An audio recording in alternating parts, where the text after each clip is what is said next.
Tantor Audio, a division of Recorded Books, presents Cooper by Jacki James, narrated by Kurt Graves. Chapter 1. Gavin. I was sitting in a bright blue inner tube, floating lazily down a river. No one else was around, but it didn't feel lonely. It felt peaceful in a way I'd never felt before. I had no idea where I would end up, but I wasn't worried about it. Nothing that was this peaceful could be wrong. I laid my head back and closed my eyes, enjoying the motion of the water, when suddenly there was a loud sound ahead. I jerked my head up to see what the commotion was, when I saw a giant beaver the size of an elephant using his sharp teeth like a chainsaw to cut through the trees along the river. He was creating a dam that would block my path and keep me from reaching my destination. I pulled a large paddle out of my pocket and started rowing against the river, but it was no use. I was going to crash into the trees. I yelled at him to clear a path, but he just looked at me and shook his giant beaver head and said, "If you don't know where you're going, any place will do." He picked up a huge branch and gnawed his way through it, tossing it into the water to add to his dam. I gasped and sat up in bed. What the fuck was that about? Giant beavers with chainsaws for teeth? Huge wooden paddles that fit in my pocket? What a weird dream. I took a deep breath and let it out slowly, when the sound from my dream started back up. It was coming from the backyard. I hopped up and went to the window to see what all the racket was about, relieved to see not a giant beaver, but a sexy hunk of a bear out there with a chainsaw, cutting up a dead tree limb. I pushed open the window. I wasn't sure if he would hear me over the chainsaw or not, but I still tried. "Hey!" I yelled. Nothing. "Hey!" I screamed as loud as I could. He froze and stopped the chainsaw, looking up at me standing in the window in nothing but a pair of sleep pants. "Isn't there some rule about using power tools this early? I was asleep in there." He ran his eyes over my bare torso, and then smirked at me in that sexy way of his that told me he found me ridiculous. "Sugar, it's after 10. Maybe you just need to wake up and do something productive like the rest of us." "Whatever," I huffed, slamming the window back down. "Maybe you just need to wake up and do something productive," I mimicked. Fucking Cooper Shaw. In the month or so that I'd been at my uncle's, the days he came to work on the lawn had become my favorite. It wasn't just that he was hot, although he was. There was something about him that drew me to him. That was why I spent more time this summer laying out by the pool than I ever had in my life. I wasn't really a lounging by the pool kind of guy. I preferred to be indoors in the air conditioning, especially in this godforsaken place where it was 100 degrees on a cool day, with enough humidity to make you feel like you were walking around in a warm bath all day. But having Cooper watching me, even if he thought I didn't see him, had been worth it. At first, I'd done it to make him uncomfortable. He'd shown up here looking all hot and manly in his pickup, wearing a pair of jeans, cowboy boots, and a t-shirt that stretched across his chest, putting all his muscles on display. I was offended that such a hot guy would be straight. I mean, he had to be, right? He was from Texas, and he looked like the kind of guy who rode bulls for fun. That first day, my uncle was out of town, and I doubted the hot lawn guy knew I was here. So I'd stolen peeks of him working all morning from my bedroom window. Then it hit midday, and things got hotter, and I don't just mean the weather. He pulled off his shirt and used it to wipe his forehead. Then he swiped it down his sweaty chest and over his chiseled abs before tucking it in his back pocket. Hot damn, the man was beautiful. That was when I decided to have a little fun. He was working on the flower beds that surrounded the pool area, so I put on my tiniest rainbow-colored swimsuit, grabbed a towel, and sashayed out to the pool. I'd expected him to be flustered, or even annoyed. I got a kick out of making homophobes uncomfortable. It was risky, sure. After all, I was in the land of rednecks. But I counted on the fact that I was his employer's nephew to keep him in check. When he saw me, he pulled his sweaty shirt back on and came over to where I was. He introduced himself, apologized, telling me he hadn't realized I was there, and that he would be done and out of my way in a few minutes. At first, I thought maybe things had gone to plan and I'd made him squirm, but I didn't miss the way his eyes kept straying my direction as he worked. And that wasn't disgust I saw in his eyes when he looked at me. After a while, I decided to push a little, and I called over to him to get his attention. I gave him a look that had taken down much bigger men than him, and suggested that he put sunscreen on my back for me. He ran his eyes up and down my body and shook his head. "If you're worried about the sun, I suggest you go back inside," he said simply, and then went back to work. And that pretty much described our entire summer so far. I teased him, and he ignored me. It got on my nerves, mostly because I could tell by the way he looked at me when he thought I wasn't watching that he wanted me. But instead of taking what I offered, he pretended I wasn't even there. So annoying. I put on a pair of yoga pants with a loose tank top and went downstairs for a cup of coffee, hoping that would wake me up. I was still a little disconcerted due to the weird dream. I always had odd dreams, but that one was seriously strange. I kept an ear tuned to the backyard, waiting for him to be finished making such a racket. Today was, for sure, a yoga day. Partially because I was feeling stressed after that big giant beaver yelled at me, and also because Cooper was here, and I felt like putting on a show. Chapter 2. Cooper. The window slammed back shut, and I grinned. I'd known today would be interesting since I would be at Gabriel Johnson's place. Gabe was one of my favorite customers. His family was from West Texas and had made a fortune during the 70s and early 80s. They'd owned a cattle ranch, but had struck it rich when they found oil on the property. He'd inherited enough to live comfortably for the rest of his life when his parents died. He owned a gorgeous old house on the outskirts of town. He basically spared no expense, and didn't much care what I did with his landscaping, as long as the yard was fabulous. But none of that was what made the place so interesting. Nope, that was all Gavin. He was Gabe's nephew and was there to stay for the summer. Since the first day I saw Gavin come prancing out of the house in that tiny little nothing of a swimsuit, I'd made sure I was the only one who came here. The boy was stunning, with a body to die for, eyes that were a unique, almost unnatural color of green that reminded me of sea glass, and he was flexible beyond belief, something I knew because he insisted on doing yoga in the backyard while I worked. He was also spoiled rotten and had a sassy mouth.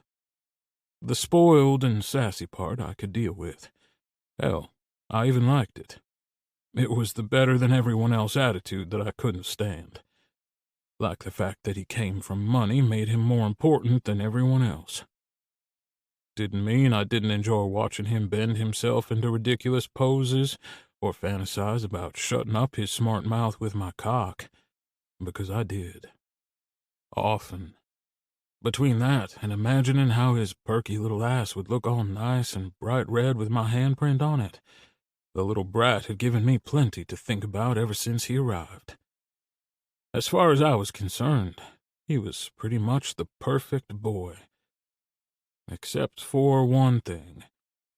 Gabe had told me his nephew was coming for the summer, which meant he would be leaving soon to go back to wherever he came from, which made him not for me.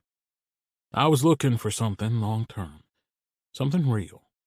Something like what my friend Ryder had found with his boy Brennan, which meant beautiful summer boys weren't the answer for me any longer. Didn't mean I couldn't enjoy the view, though. And believe me, He gave me plenty to look at. Between time by the pool and doing yoga out in the backyard while I worked, I'd seen enough of Gavin to fuel my spanked bank for years. Something he was well aware of. I'd finished cutting up the dead tree branch and was stacking it over behind the woodshed so it could age when the back door opened. I didn't look, determined not to take the bait this morning. It was bad enough he'd opened the window practically naked. I didn't need to see him in one of his tiny Speedos this morning. I'd stacked the last piece when the music started. So today was going to be a yoga day. Lord, I fucking loved yoga day. I moved around the shed to the rose garden so I would have a good view of what he was doing, but could work at the same time. While I watched him move, I let my thoughts wander to what he was doing here. Don't get me wrong, Gabe's place was nice. Like, really nice. The house itself was massive, and the pool was as well, but other than that, I didn't know what the appeal was to a single guy in his mid-20s. Shouldn't he have been spending his summer at the beach? Or hell, with the kind of money they had, on a trip abroad? Not hanging out by himself at his uncle's house in Austin, Texas. And Gabe was almost never here. Ever since his husband died a few years ago, he traveled for work almost non-stop. I shook my head, bringing my thoughts back to those rose bushes I was supposed to be caring for. The less I knew about Gavin, the better off I would be. He was leaving soon, and that was all I needed to know. I pulled into my friend Owen's bar, relieved to see that most of the guys were still there. We got together every Thursday night for beers and to shoot the shit. I didn't make it every week in the summer because business was so busy, but tonight it was exactly what I needed. While my day had started out on a positive note, since I got to enjoy Gavin doing his yoga, the rest of the day had gone to shit. One of my new guys had tripped on a garden hose and fell face first into the customer's prize roses. And these weren't just any roses. They were the roses that she'd been planning to enter into the state fair this year. It had been an accident, and one that anyone could have made. But that didn't make anyone feel any better about the situation. Luckily, there wasn't as much damage done as everyone had first feared. But that wasn't discovered before the customer had completely lost her shit, bringing poor Connor to tears. And now, it was for sure time for a beer. I found the guys sitting at the far end of the bar like always. I hadn't been sure if Ryder would come or not. He had been a little hit or miss ever since he found his boy Brennan. Not that I blamed him. If I had to choose between being at home with a boy who adored me and sitting at a bar with us bums, I would be at home too. Max, on the other hand, pretty much always came by for a few minutes at least. Probably because he and his boy Travis had been together for a few years, so it wasn't as new. He never stayed long, though. "Hey, Ryder, I wasn't sure if you would be here tonight or not," I said, taking my seat. "Yeah, apparently Brennan and Travis have decided Thursdays are boys' night out." "Those two could be trouble together," I laughed. "Yeah, but it's good for 'em," Max insisted. "So what's up with you?" Ryder asked. "Same old shit, different day," I said. "Connor almost destroyed Mrs. Pendergrass's prize rose bed." "Oh, man, of all the people for that to happen to," he said with a chuckle. "I swear, when I did the remodel on her spare bathroom, she used a ruler to make sure the grout lines were all uniform." I know, and poor Connor felt horrible. Luckily, he didn't hurt the bushes that mattered, and the others weren't total losses. Unfortunately, though, she saw the whole thing and flipped her shit. "What was Connor doing over there anyway? Don't you usually handle her stuff yourself?" Max asked. "I was over at Gabe Johnson's place." "Ah," Lucas said knowingly. "What was the little brat wearing today?"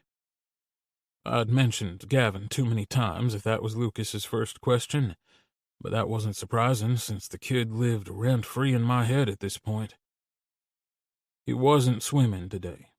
Today was yoga day. Lucas laughed. I bet that's something to see. It is, I agreed. It is indeed. What you need, my friend, is to get laid. Maybe you'll find someone at the meet and greet at Club Verde this month. That's the plan, I said, sounding way more hopeful than I felt. Lucas and I had been going to the daddy boy meet and greets for months, but all I'd found was play partners, and while that was fun, it was getting old. I was ready for something that did more than scratch an itch. Unfortunately, I just didn't know where to find it. Chapter 3. Gavin. So, have you explored the city at all? Uncle Gabe asked. No, not really, I answered. I knew he was trying to be nice. It wasn't his fault my parents had sent me here to think about my responsibilities and how my actions affected others. But I wasn't planning on being here long. All I had to do was keep my head down and stay out of trouble. Then I would be back home in New York City where I belonged. I know it isn't what you're used to, but Austin really does have a lot to offer if you give it a shot. I just hate that I can't be here more often. I explained to your mother that I'd been working on this deal for months, and unfortunately it requires a lot of travel, especially overseas trips to meet with possible investors that I can't put off. I know, Uncle Gabe, and it's fine, honestly. I was wondering something, though. Is there a room I could use as a studio? A studio for what? In college, I took a couple of different art classes, and one of them was pottery. Since I'm just kind of stuck here at the house, I thought maybe I could play around with that. Gavin, you aren't stuck here at the house. You're welcome to use one of the cars, just not the ones that were Richard's. I know I told you that. You did, and I'll need to go get supplies, assuming I can find what I need here. You might be surprised if you actually got out and checked it out. Austin has a thriving art community. If you stopped pouting long enough to go check it out, you'd realize that you haven't been banished to some hick town in the South, but a vibrant city with a lot to offer. I'm not pouting. I was totally pouting, and had been since the day I arrived. I knew that. But I didn't want to be here. I just had plans for my life that didn't include a detour to the land of cattle, pickup trucks, and ugly cowboy boots. He studied me for a minute, and I could tell he was losing patience with me. The land of cattle, pickup trucks, and cowboy boots pay for your lifestyle, so maybe you should check your attitude. He wasn't wrong. My father's family had the name, but my mother's family had the money. That was the basis of their marriage, a mutually beneficial arrangement for all parties included. My mother's money may have come from Texas, but she couldn't leave it all behind fast enough when the opportunity presented itself. But Uncle Gabe had never lived anywhere else. Sure, he'd traveled a lot, but Texas had always been home for him, so what did he know about vibrant cities or thriving art communities? That said, I was pretty sure he was reporting back to my mother, and if I wanted her to think I had learned my lesson and was ready to come home, I didn't need him telling her I was being a brat. You're right, Uncle Gabe. I'm sorry. It just wasn't what I thought I would be doing this summer, you know? At that, his look softened, and he nodded. I know your mother can be strong-willed, but you're here, so why not make the best of it? As far as setting up a studio, you're welcome to do so. You can pick a room in the house or the pool house if you want. No one ever uses it. Whatever works for you. Thanks, Uncle Gabe. I have to leave tomorrow to go to Hong Kong. But I was thinking, once I get this deal wrapped up, I want to take some time off. What do you think? Want to go to the beach? Sure, that sounds good. Great. I'll have my assistant make the arrangements, and I'll let you know the details. The next morning after Uncle Gabe left, I wandered around a bit, trying to decide where I would set up. I had wanted to stay in the main house, but one look at the pool house and I knew that was the place. It had an open floor plan with a loft sleeping area. It was sparsely furnished, so it would be easy for me to set up a work area without having to move too much stuff around. And if I wanted to put in a kiln, this would be the better option. I wasn't sure yet if I wanted to go that far for the short time I'd be here. If I didn't glaze the pottery, I could always use the oven in the pool house. It just meant my materials would be limited. I didn't want to go overboard on supplies here. I had everything I needed back home in my storage unit. In all the years I had gone to school, majoring in things my mother considered appropriate for someone with our name and status, the only classes I had ever enjoyed were art classes. I'd tried to fit in as many as possible. I'd enjoyed oil painting, drawing, and sculpting, but pottery had been my favorite. There was something I loved about creating a piece that was not only beautiful, but was useful as well. Of course, my mother didn't see it that way. She said creating my little bowls and cups was plebeian and a waste of time. Just another part of me that she didn't understand. In her mind, there were only a couple of careers that would do. Something like finance that would allow me to work for my father. Like that would ever happen. I couldn't wait until I gained control of my trust fund. Then she wouldn't have any say in my life. Not what I did for work, not how I behaved, and for sure not where I lived. I got online and found a local pottery supply store. They seemed to be well stocked, so I decided to take a chance and go there instead of ordering my stuff from a trusted source. Mostly because, now that I'd come up with the idea, I wanted to get to work. I would also need a table that I could use. I decided to take Uncle Gabe's SUV instead of one of the cars so I could get everything in one trip. I had to admit, I was impressed by the pottery shop. It wasn't anything like what I expected. They even had some classes I would have signed up for if I hadn't been planning on getting out of here as soon as possible. It took me most of the day, but by mid-afternoon I was headed back home with an SUV full of supplies and a table I found that seemed sturdy enough and large enough to work on. I parked in front of the garage and went to unpack the back of the SUV. I checked to make sure I had the keys to the pool house and grabbed one bag of supplies. I walked back there and unlocked the door. Just knowing what I was going to be doing in here made me smile. At least my time here wouldn't be a total waste. The kitchen cabinets in the pool house were empty, so I chose one to put my supplies in and went back for the others. But while I was inside, the blasted sprinkler system had turned on. No way was I traipsing back and forth through the damn water carrying my stuff.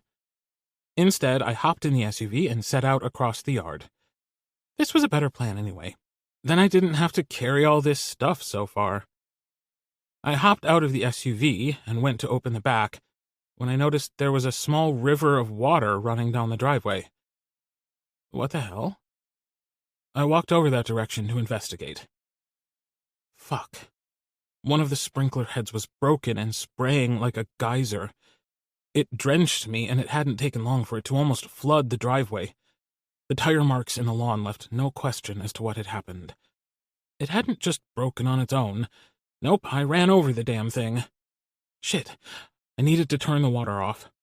I grabbed my phone to call... Who? My uncle had just left for Hong Kong, so it wasn't like he could answer the phone. I thought back to the tight t-shirt Cooper wore with his company logo on them. Then I pulled up the internet on my phone and typed in landscape solutions. I hated to look like a dumbass, but I didn't know what else to do. I took a deep breath and pressed send. I was prepared for Cooper to answer, so I was shocked when a cheerful-sounding young woman answered the phone. Landscape Solutions, how can I help you? Yes, this is Gavin Prince. I'm staying with my uncle. He's one of your customers.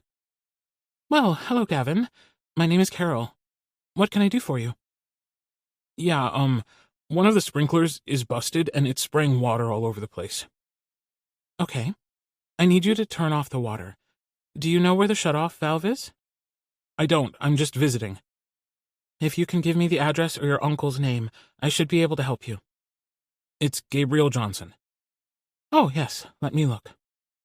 I heard her typing on a computer, and then she said, Okay, Gavin, your shutoff valve is going to be in one of two places. Either next to the hot water heater in the garage, or under a faux rock. Do you know what you're looking for? I think so. Okay, hold on. I ran through the back door and into the attached garage, and sure enough, there was a pipe with a valve and a lever on it. I think I found it. I pulled the lever up and then went back out to look. Thank God the water had stopped spraying. It's off, Carol. Thank you. No problem. I sent Cooper a text while you were looking. He was in the neighborhood, so he's going to swing by and take a look at it for you. I looked at the SUV sitting by the pool house.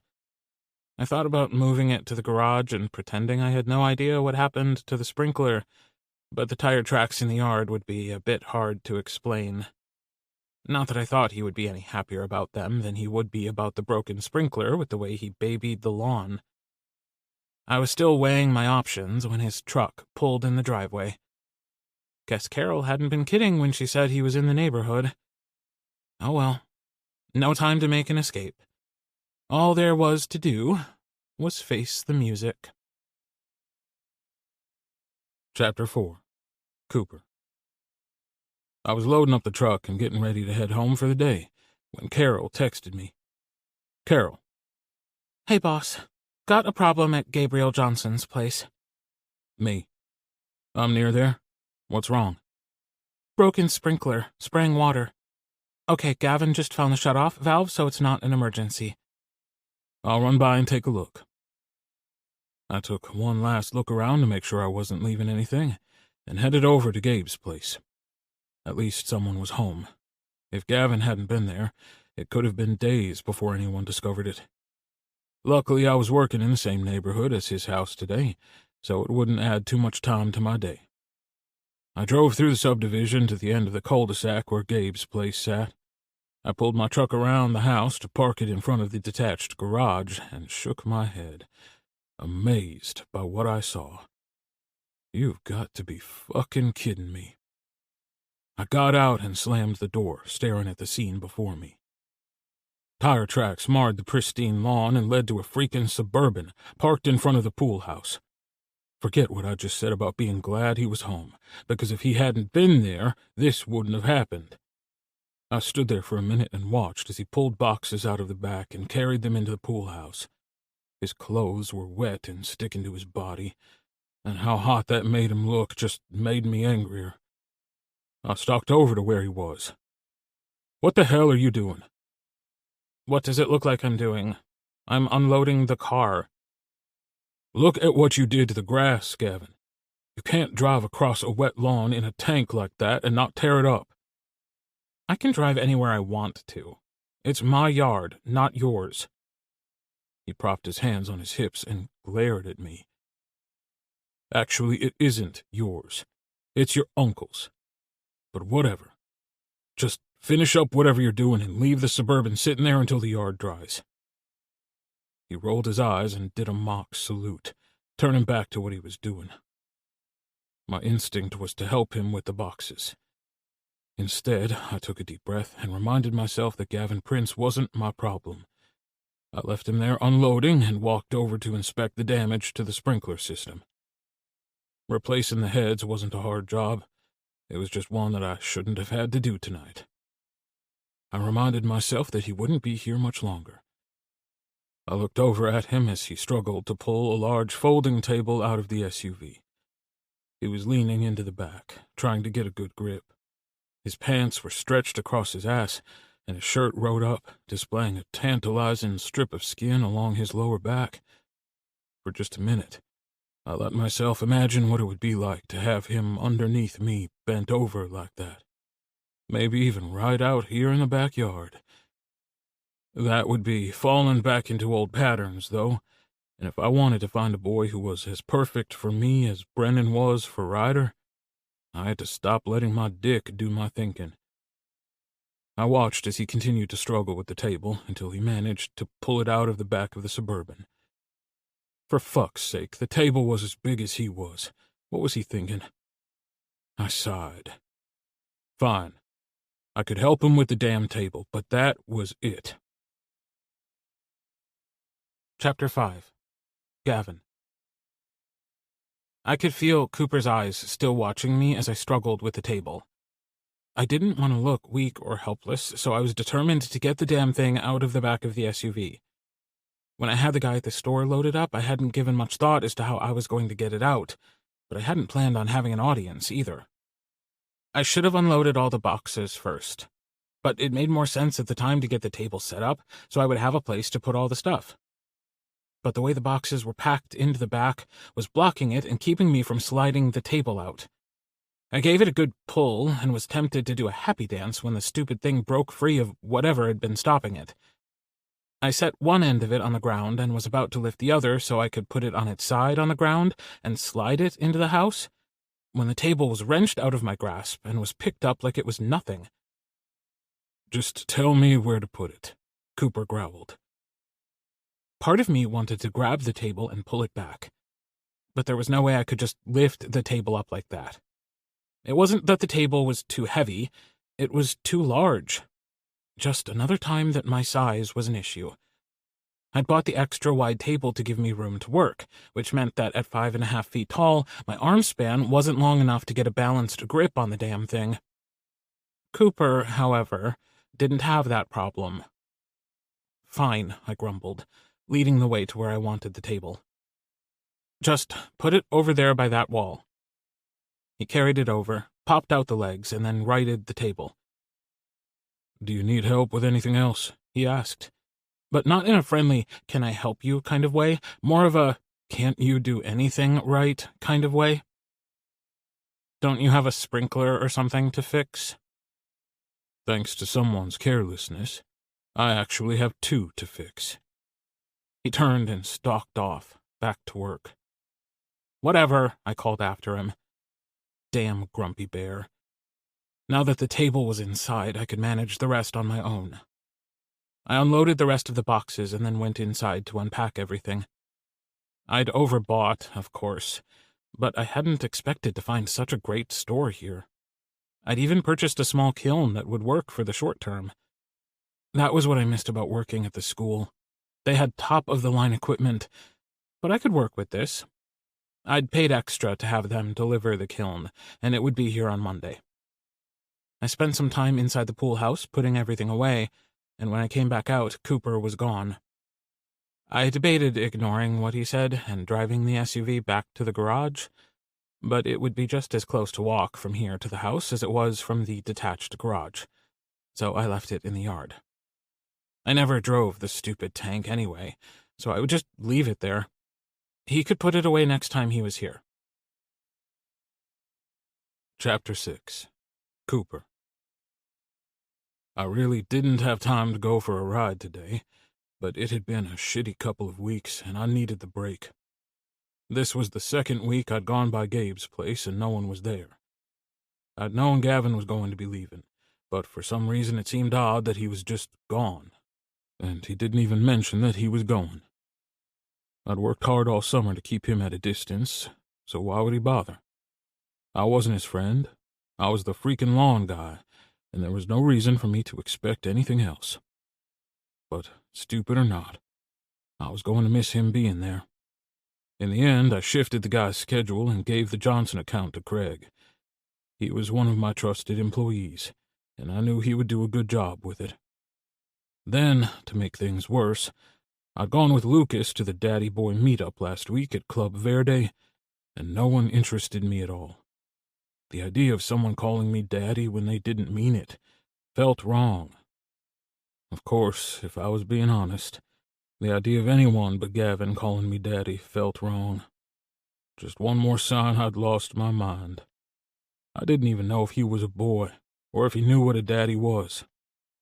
Although something told me Gavin knew a whole lot of things. It was just a shame I would never find out exactly what.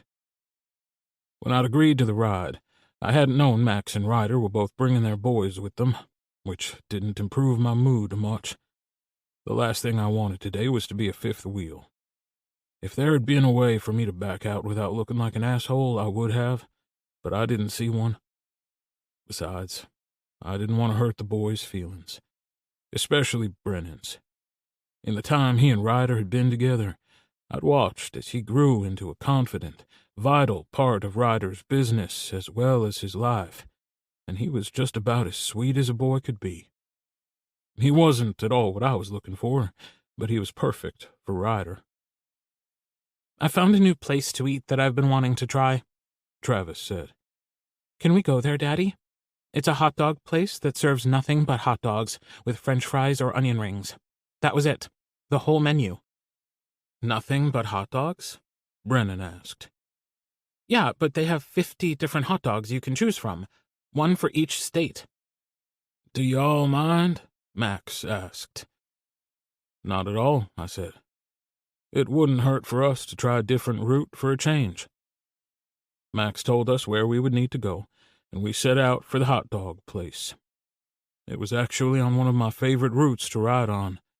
The road was full of twists and turns and required my full attention, which meant instead of thinking, I was able to just ride. When we arrived at American Dogs, I was pleased to see they had outdoor seating. The last thing I wanted today was to be cooped up inside. The boys went and found us a seat, and the three of us got in line to order. So, Coop, what's eating you? Max asked. Nothing. I don't know what you mean. Everything's fine. Usually by this time of year you're thrilled summer is over, and you're in a great mood because you survived another busy season. I am glad summer is over. This was a tough one. The boy out at the Johnson place is gone. Damn, Ryder. He was at the bar last Thursday, and I'd mentioned that Gavin was gone. I hadn't intended for him to make a big deal out of it. Max shook his head and laughed. So you spent the whole summer complaining about him, and what? Now you're upset he's gone? I did not complain all summer, I grumbled, turning my back to them and looking at the menu. I think I'll get a Georgia dog. They let it drop, and I decided I would at least try to pretend to be in a better mood. I got my food and went to my seat outside. Brennan was talking about his puppy, Frisco, and that got me thinking. Maybe that's what I needed. A dog or a cat. Just something to come home to instead of an empty house. I liked the idea of that. If I was going to get one, now would be the time. Work would be slowing down, and I would have time to work with a dog. Of course, in the summer I worked crazy long hours, so maybe that wouldn't be fair. Maybe I should get a cat instead. Either way, it was something to think about. Chapter 7. Gavin. 73 degrees? After Thanksgiving? What the fuck? This was the time of year I should be making use of my amazing collection of sweaters, scarves, and boots. No, not those kinds of boots. I might have been in Texas, but I still had my fashion sense. I hadn't been forced to leave it behind. No, I had real boots, the kind designed to make my legs look freaking amazing. When I came here at the beginning of summer, it never occurred to me that I would still be here now, or I would have brought my clothes with me. Just to torture myself, I pulled up the app on my phone and checked the weather at home. 49 degrees with snow flurries. Hello, that was what the weather was supposed to feel like this time of year. Not 73 and sunny. This place was ridiculous. I couldn't wait to go back home. I loved living in the city. There was always something to do there. Plays to see, clubs to go to, people rushing around. Unlike here, where everyone was always moseying around like they had no place to be. But it was okay. I had a plan. I was going to use my time with my parents over the Christmas holiday to convince them it was time to end my banishment to hell, also known as Texas. I was sure I could do it. I even knew which card to play. I'd been thinking about this ever since I got here. Nothing mattered to my mother as much as what her friends thought of her. I knew that. It was what landed me here in the first place. All I had to do was convince her that I could toe the line and behave appropriately for her friends, that it would look better for her to have her charming son with her. I had no idea what she'd told them about my departure, but whatever it was, it had to be better for her image for me to be close by. I could play the part and be the dutiful son if it would get me out of Yeehaw country and back to the city where I belonged. I could hear my Uncle Gabe in my head telling me how much he loved Austin, and that if I would just give it a chance, I would see that it had just as much to offer me as New York. But what did he know? He grew up here. He'd never lived anywhere but here. Something I found unbelievably sad, by the way. I rolled my eyes. It didn't do me any good to think about my wonderful wardrobe back at home. I wasn't going anywhere today, so there was no reason to get dressed anyway. Instead, I pulled open a drawer and took out a pair of yoga pants. I slipped them on and turned to look in the mirror, giving myself a mental pat on the back. Too bad there wasn't anyone here to see it, because with so much time on my hands to work out, my ass was banging. Silver linings and all that. I went down to the kitchen, checked the selection of pastries on the counter to see what Marcella had brought today. There weren't any of my favorites this time, so I settled for a blueberry scone and popped it into the microwave. Because it was just me and Uncle Gabe here, we didn't have any full-time staff. Marcella just came in a few days a week to clean and drop off food for us to heat up, which also meant I had to use one of those stupid coffee makers with the pods to make my own coffee in the morning. Even college had been better than this. At least we had a good coffee shop on campus. I was waiting for my coffee to finish when my phone rang. I checked the caller ID. My mother. I was tempted not to answer it. Being forced to talk to my mother before I had coffee was cruel and unusual punishment, but it was the price I had to pay if I wanted things to get back to normal. The last thing I wanted to do at this point was to piss her off by ignoring her. I hit the answer button and put the phone up to my ear, holding it with my shoulder while I got out the flavored creamer I used in my coffee. "Good morning, Mother." "Good morning, Gavin. How are you?" I rolled my eyes at her question. She didn't want to know how I was. She didn't ask out of motherly concern. Instead, it was asked in the same tone she would use if she were asking the salesperson at her favorite boutique. "Fine. And you?" I didn't make any more of an effort to sound concerned than she did.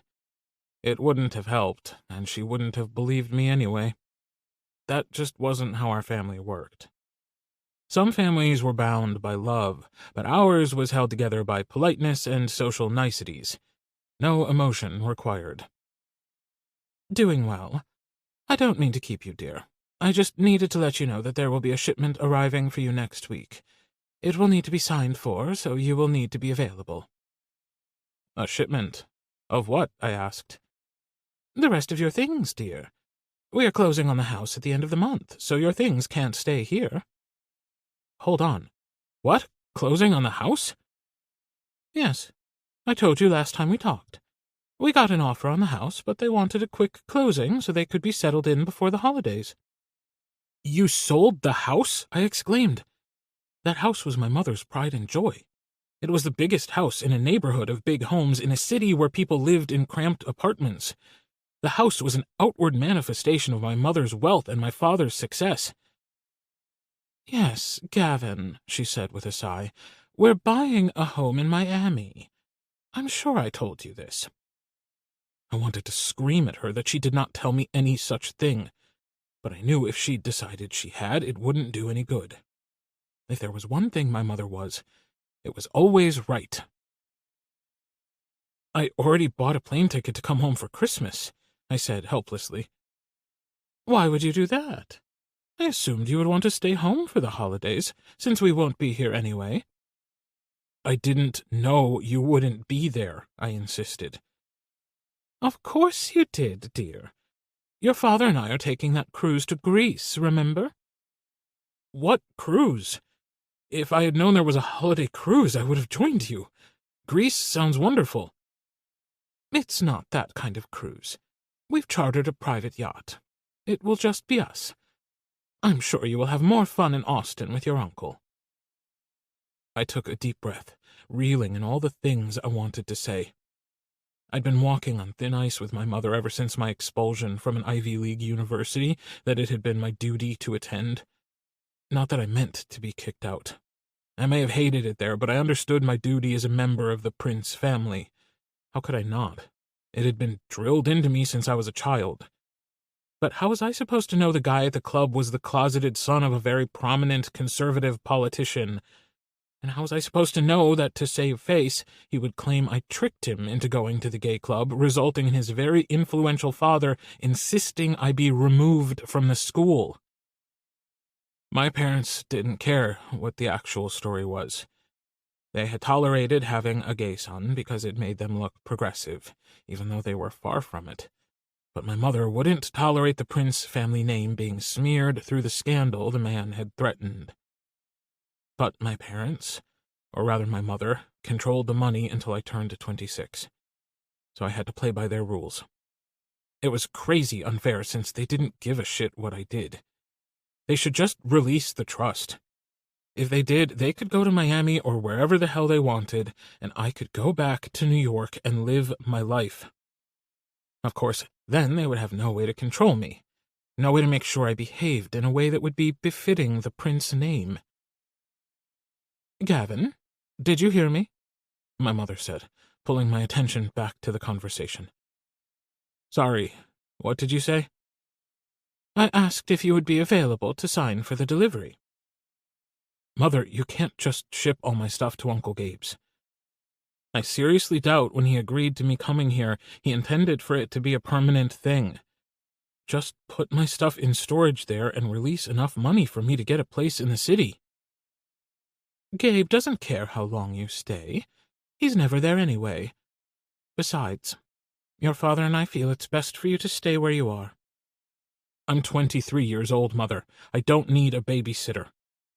She sniffed in that haughty way she had. "Your past behavior doesn't show that to be the truth. Now does it?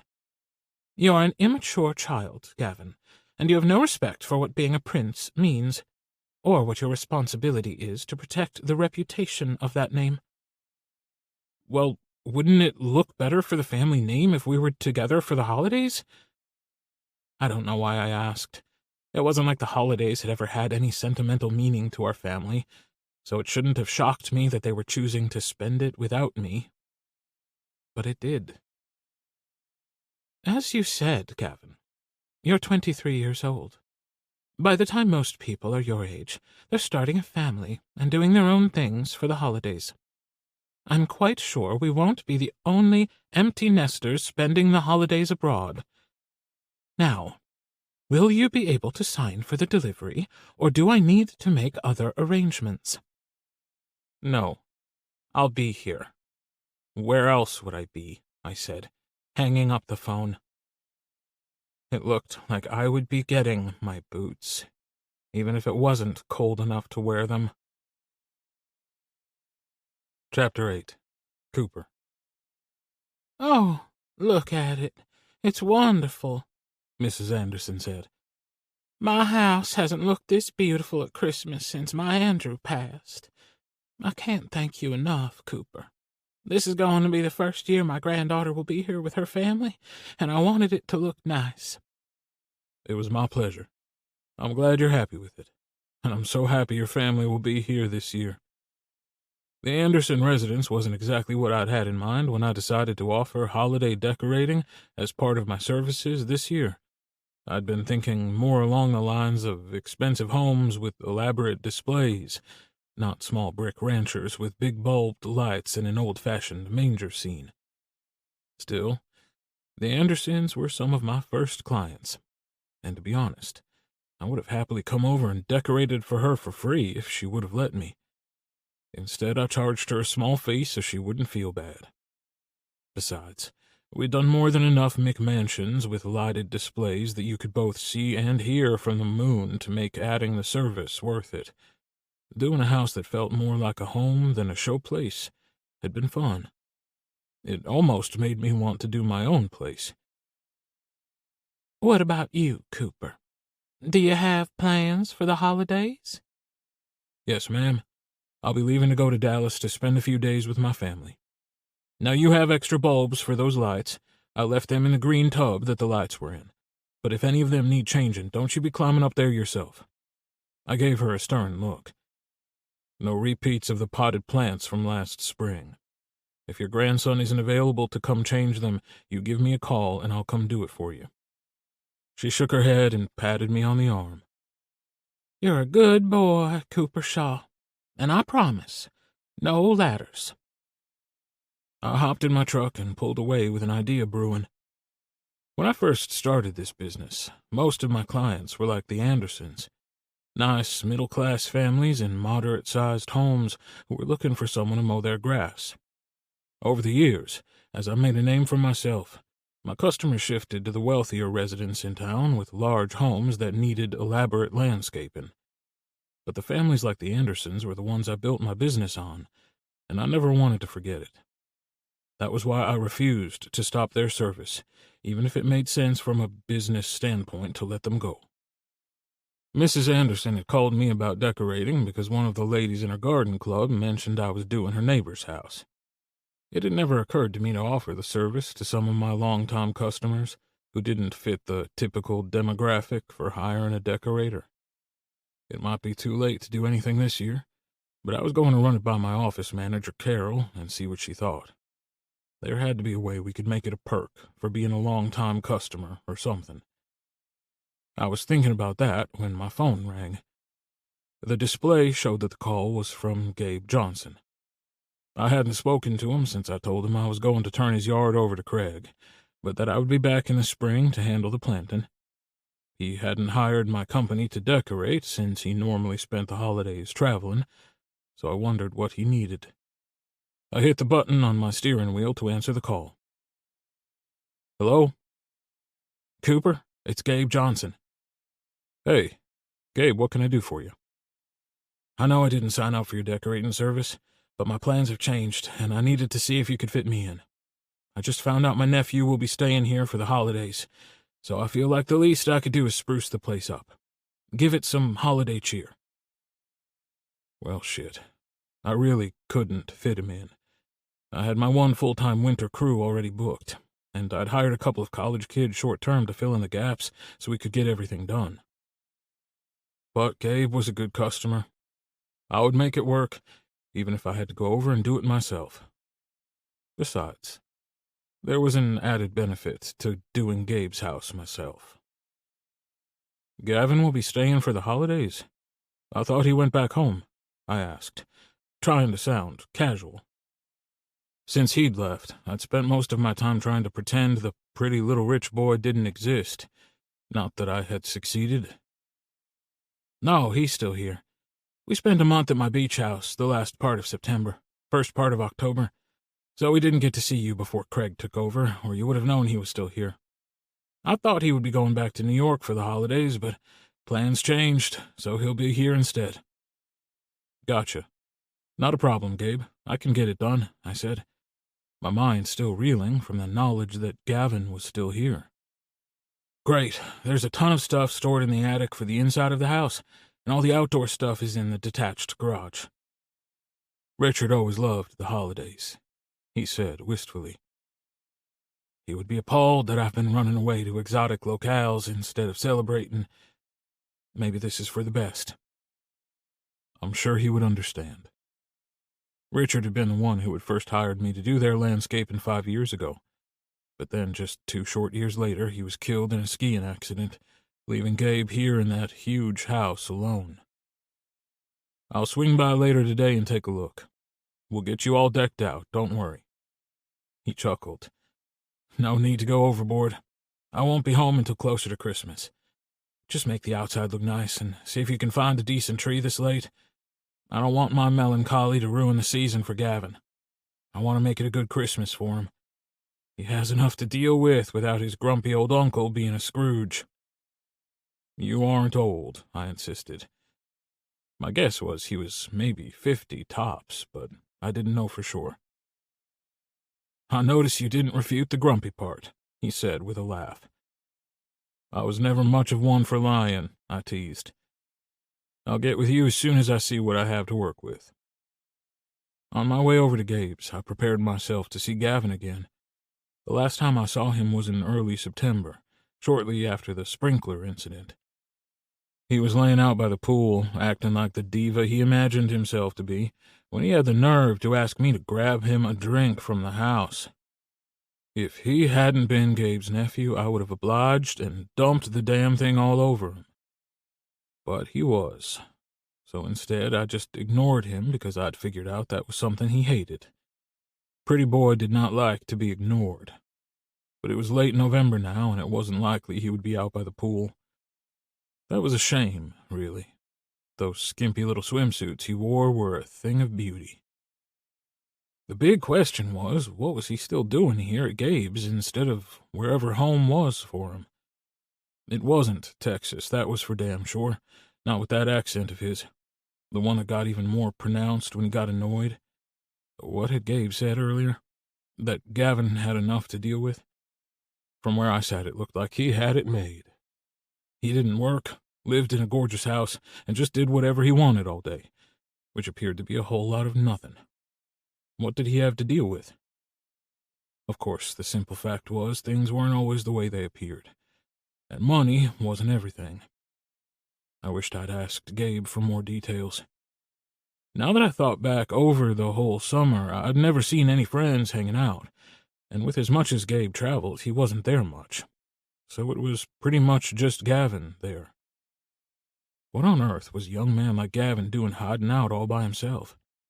He should be living it up, going out to clubs and having a good time. One thing I was sure of from what little I knew of him was that he was full of spirit and sass. He should be enjoying life, not spending it cooped up at Gabe's place, no matter how nice it was. I shook my head.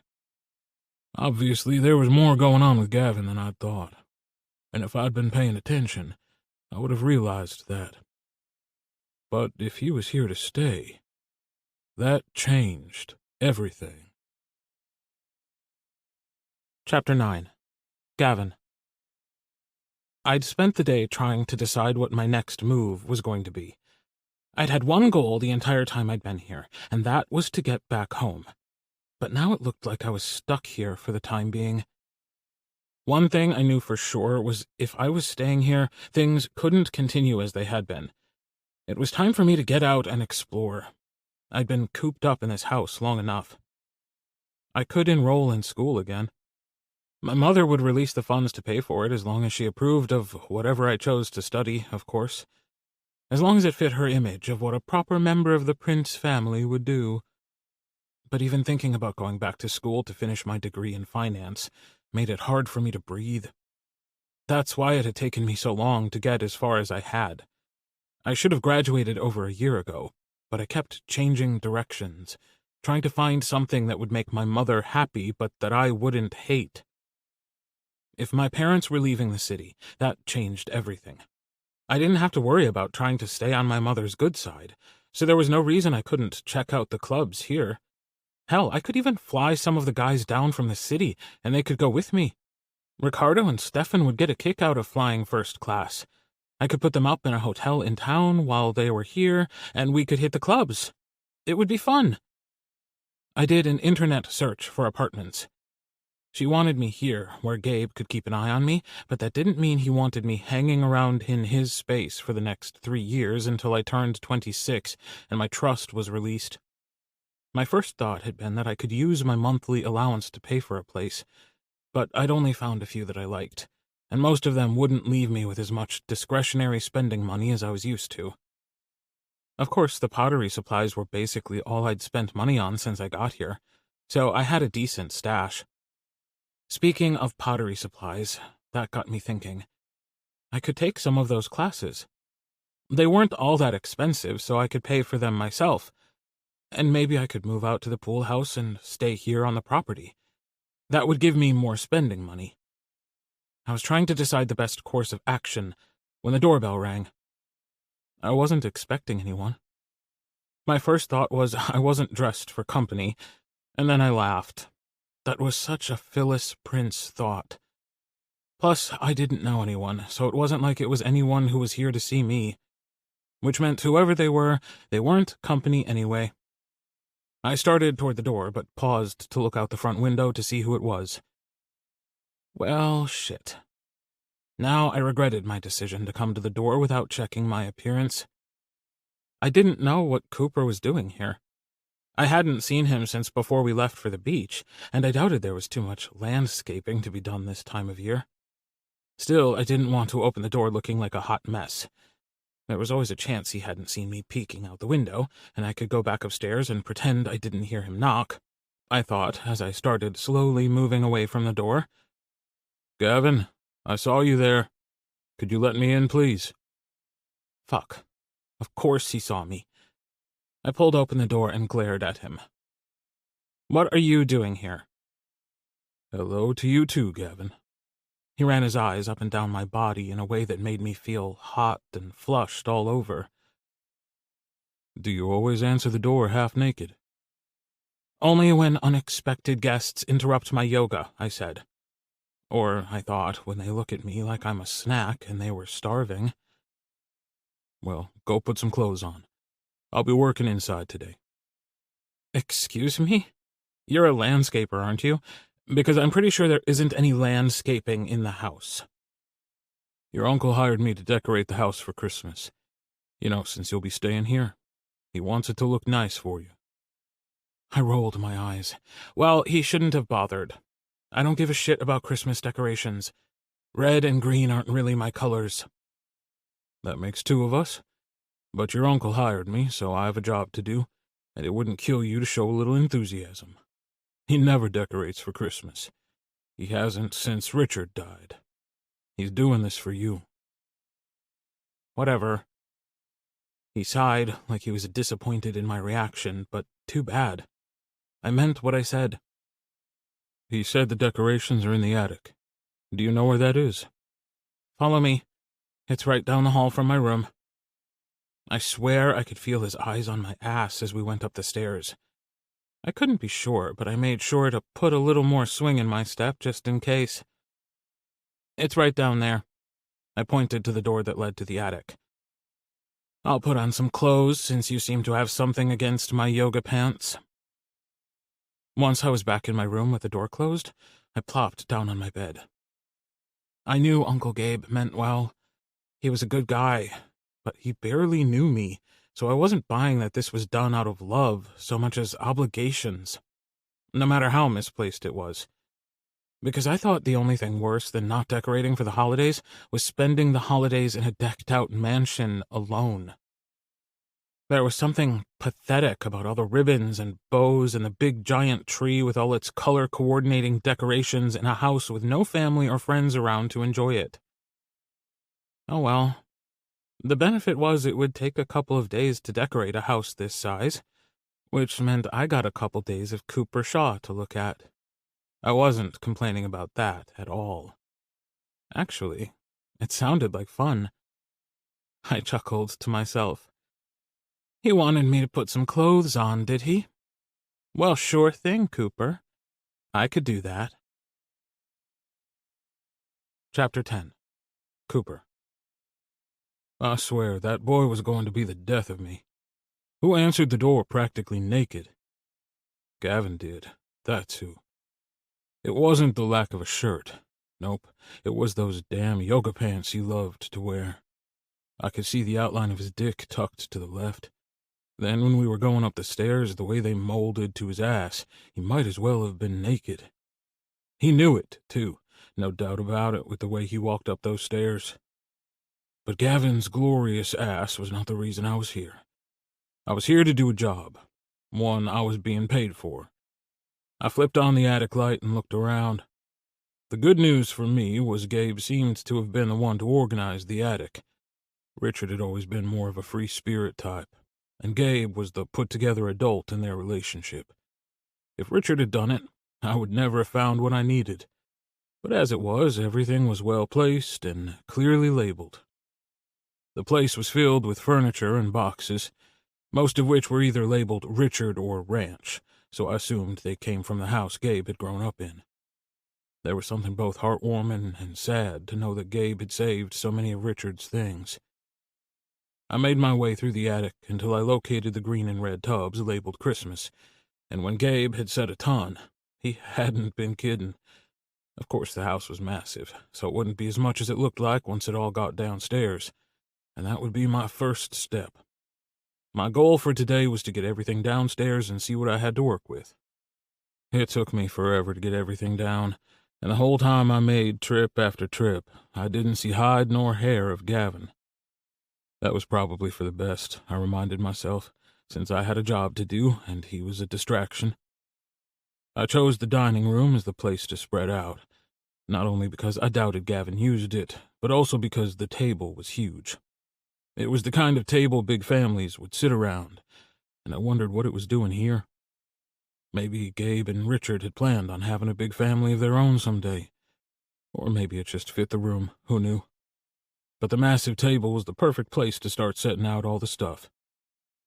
I opened the first of the bins and found a collection of houses, the kind that people used to make Christmas village displays. My aunt had one of those, which I was grateful for because they made great gifts that I didn't have to think about too much. The next bin was full of long pieces of garland that would be perfect for decorating the banister of the staircase, especially if I added some lights. I'd never been a decorator, and I'd never really done up a house for Christmas, so what they got here would be pretty elementary. Luckily, I had a lot of good stuff to work with. After that was a large bin full of little figures that I had no idea what to do with. Maybe they went with the village? I might have to get one of the guys to come help. Maybe Chris. He had a family. I bet his wife went all out to make sure their house looked nice for the holidays. Guess it's a good thing I didn't have a dinner party planned, a snarky voice said from behind me, and I turned to find Gavin standing in the doorway, leaning on the door jamb, watching me. And fuck me sideways. He'd gotten dressed all right. He had on a tight little pair of short shorts with a green top that he'd tied in a knot just high enough to show a strip of his skin between the shirt and the shorts. And if the green of the shirt didn't do enough to bring out the beautiful color of his eyes, the makeup he'd expertly added did the rest. He was stunning. "I thought you said green wasn't your color," I said, ignoring his comment about the dinner party. "I didn't mean this shade of green. It's one of my favorites." "Me too," I said without thinking. "Really? Since when?" I was tempted to say since just now, but I caught myself. "I'm going to go through all this stuff to see what your uncle has so I can make a plan." "Well, then I'll let you get back to it." He went to the living area right off the dining room and plopped down in a chair, tossing his legs up over the arm. I shook my head and went back to work. Then I heard the exaggerated crinkling of paper. I knew he was doing it because he wanted me to look, and I knew I should ignore it, but still, my eyes were drawn to the chair. I watched as he finished wadding up the paper of a Tootsie Roll Pop. He tossed the wrapper on the table by the chair, and then stuck out his tongue and rolled the sucker around on it. "You could come in here and help, you know," I growled, annoyed with myself because I fell for it. "Why? I'm not the one being paid to give a shit about this stupid holiday." "You're right. But your uncle is doing this for you, so it wouldn't kill you to at least be a little bit grateful." "Grateful for what? Grateful he's willing to throw some money around to make this house look like the people who live here are a family? I stopped being grateful to people for pretending they gave a shit a long time ago." "Your uncle does give a shit," I insisted. "Whatever," he said, rolling his eyes. "You just do what you've been paid to do and make it all nice and pretty in here. I'll play my part and act suitably appreciative when he bothers to show back up. Or I won't, who knows?" He popped that sucker in his mouth, and with his attitude I shouldn't find it so sexy. But I did. Oh, who was I kidding? The attitude was what made it so sexy. As my friend Lucas would say, I had issues, and there was nothing I loved more than a bratty boy. "If you aren't going to help, why don't you go do something? I'm sure you could go spend some money or something to waste an afternoon." "Actually, I think I'll stay right here. This is my house, so I don't have to go anywhere." "Actually, this is your uncle's house, so why don't you just go on?" I motioned with my hand that he should go. "Why don't you just go on?" he mimicked. Really? Well, who's gonna make me? Don't push me, boy, I growled. Oh, yeah? So what if I do? What are you gonna do, spank me? He tossed back. I froze and stared at him. Did he seriously just ask me if I was going to spank him? Because that was exactly what I wanted to do. And to be honest, I was pretty sure that was exactly what he needed. A firm hand to give him an outlet for whatever was eating at him. But I wasn't his daddy, and he wasn't my boy, at least not yet. And no matter how bad my palm itched to turn his ass pink, I couldn't do it. You need someone to, that's for sure. But I'm not your daddy, so that someone isn't me. Now I'm going to leave before I do something you'll regret. I'll be back tomorrow to finish going through all of this stuff and to make a plan for decorating. So unless you plan to help tomorrow, why don't you find someplace else to be? I turned and left with the image of him sitting in that chair, his long legs draped over the arm, twirling that sucker around in his mouth, burned into my mind. That and his words. I stopped being grateful to people for pretending they gave a shit a long time ago. Damn, that statement was telling. It made me wonder if Gavin was difficult because he was spoiled, as I had assumed, or if maybe I had him all wrong. Either way, I hoped he was there when I came back the next day. Chapter 11. Gavin. There had been a few times today I thought I was going to succeed in pushing Cooper to do something. There had been a hunger in his eyes when I came back downstairs, dressed. I'd taken a lot of time getting ready, and I'd known I looked good. And it had been obvious Cooper thought so as well. The way he was watching my mouth as I rolled the sucker on my tongue, I knew he was thinking the same thing I was. That it would be so much better if that had been his cock instead of that lollipop. But nothing had compared to the way he'd reacted when I asked him if he was going to spank me. I had been joking. Kinda. But his reaction was no joke. He liked the idea. A lot. I wasn't sure how I felt about that. I'd never tried true impact play. Don't get me wrong, there was nothing like a well-timed swat on the ass during sex, but an actual spanking? I didn't know what I thought about that. I'd be willing to give it a try with Cooper, though. And then he'd said, "I'm not your daddy." Yep, that was what he said. Did that mean he wanted to be? I had a friend back in the city who had a daddy. I'd always found their dynamic interesting, not that I had ever tried it. Nah, I decided. There was no way. He was just using it as a figure of speech. He didn't mean that kind of daddy. Besides, even if he had been serious, that didn't mean he wanted me. People joked all the time about wanting a sugar daddy, rich older men who got off on the power their money gave them. But nobody wanted a sugar baby, at least not the kind of men I was attracted to. Strong, dominant men didn't want a rich boy to take care of them. On the contrary, they found the money to be a threat to their dominance, which meant, for the most part, I was shit out of luck. I had so many questions, but no answers. I wandered into the dining room and looked at all the Christmas stuff. There was so much of it. I should have come in here and helped him when he told me to. It wasn't like I had anything better to do today. Of course, I couldn't do anything to help now because he was gone, and I didn't know what the plan was. There could be some kind of logic to the way the stuff was in the tubs, and the last thing I wanted to do was make it worse while trying to be helpful. I wondered how long it would take him to do all this, and I wondered if it would be enough time for me to wear him down. He wanted me, no doubt about it, but he didn't want to. I wasn't sure why, but if I had time, I thought I could wear him down.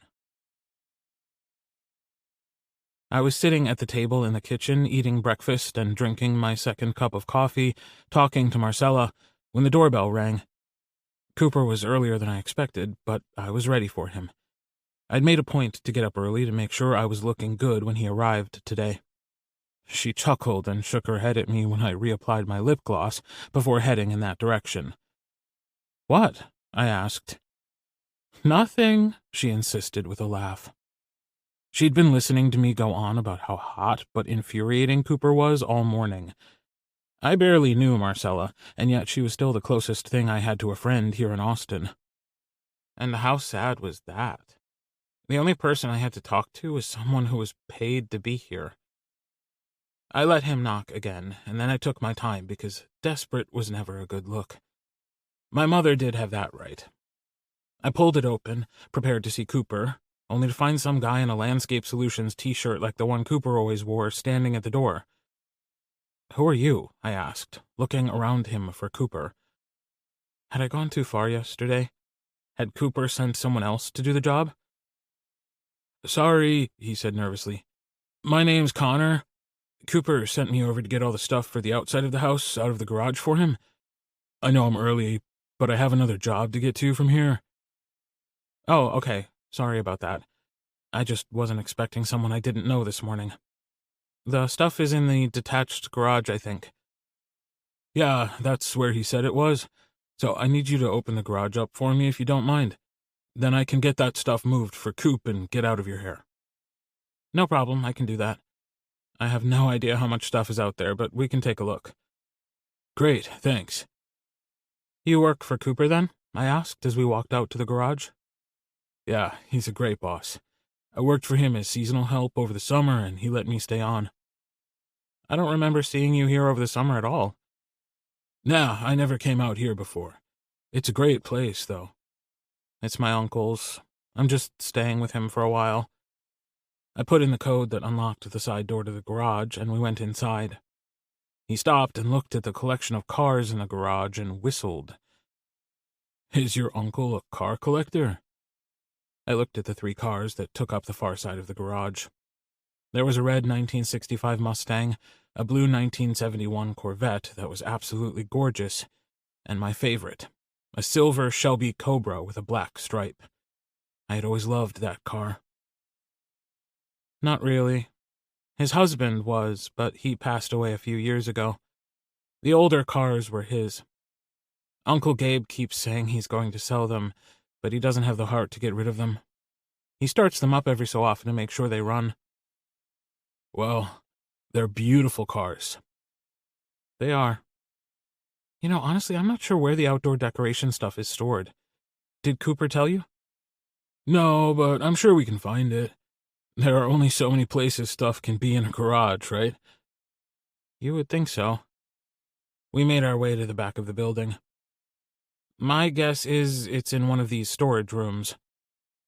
I pulled open one, and it was full of tools and stuff. "Bingo," Connor said when he pulled open the other.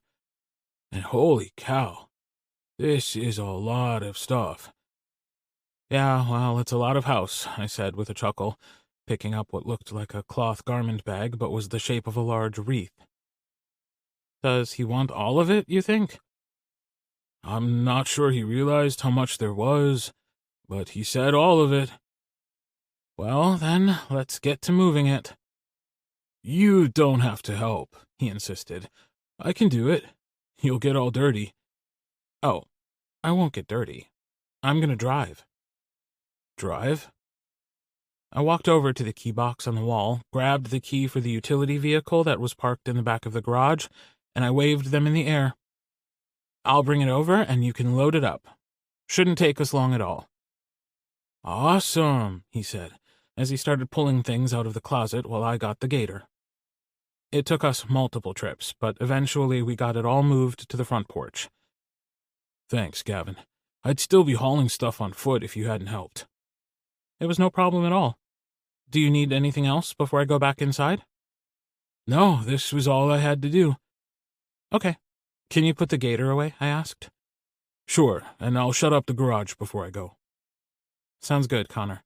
It was nice to meet you. Maybe I'll see you around." I watched as he hopped on the gator and drove it towards the garage. He seemed like a nice guy. I didn't know when Cooper would be getting here, but I needed another cup of coffee and one of the scones Marcella brought. Chapter 12. Cooper. I was running late this morning, but the guys needed the extension ladder I had to finish up at the Martin residence, so I had to drop it off over there first. I was really proud of the work the guys were doing, and I took a few minutes to tell them so. Then I headed over to start work on the inside of Gabe's place. I pulled in and parked in the driveway, looking at the house before me. This was going to be more than a one-man job. Of course, I knew what a huge house it was. I'd been doing the lawn maintenance for 5 years. But I had never really looked at it from the standpoint of someone who had to decorate it. It had 6 tall white columns, 12 front windows, and a massive double door, all of which would require decorations. The entire front porch was piled with lights, garland, and wreaths. Gabe hadn't been joking about how many decorations he had, and it was a good thing, because it would take every bit of it to deck these halls. I parked the truck and hopped out as Connor walked out of the garage and headed towards me. "Wow, that's a lot of stuff," I pointed at the porch. "Let me help you get the rest so you can go and finish up at the Martins." "This is it, boss. I got all of it," he said. "Well, not by myself. Gavin helped. I'd still be hauling bags of wreaths if it hadn't been for him." "Gavin helped?" I asked. Apparently he didn't get the shock or disbelief in my tone, because he continued on. "Yeah, he's really nice for a rich guy. Most of them wouldn't have bothered, but he jumped right in. It's a lot of stuff. I swear there's a wreath for every window." "Looks like it. I'm going to need the ladder I dropped off over at the Martins to put these up. So when you guys finish with it over there today, shoot me a text so I can come and pick it up." "Will do." He hopped in his car and drove off. I watched him leave while I thought about what he said. Gavin had helped him move the decorations from the garage to the porch. I wonder if he'd given what I said yesterday some thought, or if he was trying to impress Connor. I didn't think sweet young college boys were Gavin's type at all, but what did I know? Maybe I'd read him all wrong. Just thinking about him out here flirting with Connor while he helped pissed me off. The truth was, I hadn't thought of much other than Gavin since last night. As a matter of fact, the sadness in his eyes when he'd insisted Gabe didn't really care haunted me. At some point between leaving here yesterday and this morning, I decided that I wanted to know more about him. I walked up to the door and knocked, wondering what Gavin had in store for me today. But when the door opened, it wasn't Gavin at all. Instead, a woman stood there. She looked to be in her mid-30s with dark black hair and a warm smile. I'd seen her around when I'd been here to do the lawn, but I'd never met her. "Hello. You must be the one who's here to decorate. Cooper, right?" "That's right," I confirmed. "My name is Marcella. I'm Mr. Johnson's housekeeper." "Well, it's nice to meet you, Marcella. Sorry for the mess. I'll try to make sure it's all cleaned up when I'm done." "Don't worry about that. I'm glad to see that Mr. Johnson is decorating. I'm almost done here today, so I'll be leaving soon. Don't worry about any mess you make. I'll get it cleaned up when I come next." I was tempted to ask her where Gavin was, but I didn't. After all, I was the one who told him if he wasn't going to help to find somewhere else to be. Obviously, that's what he'd done. I went into the dining room to get started. I had already found the garland that I thought would be good to put on the banister and the houses for the village, but I had no idea what else was in here. The other jobs we'd taken on had all been outside jobs, not decorating inside people's houses, and I knew I really should have turned this over to someone who was good at decorating. I'm a landscape designer, not an interior decorator.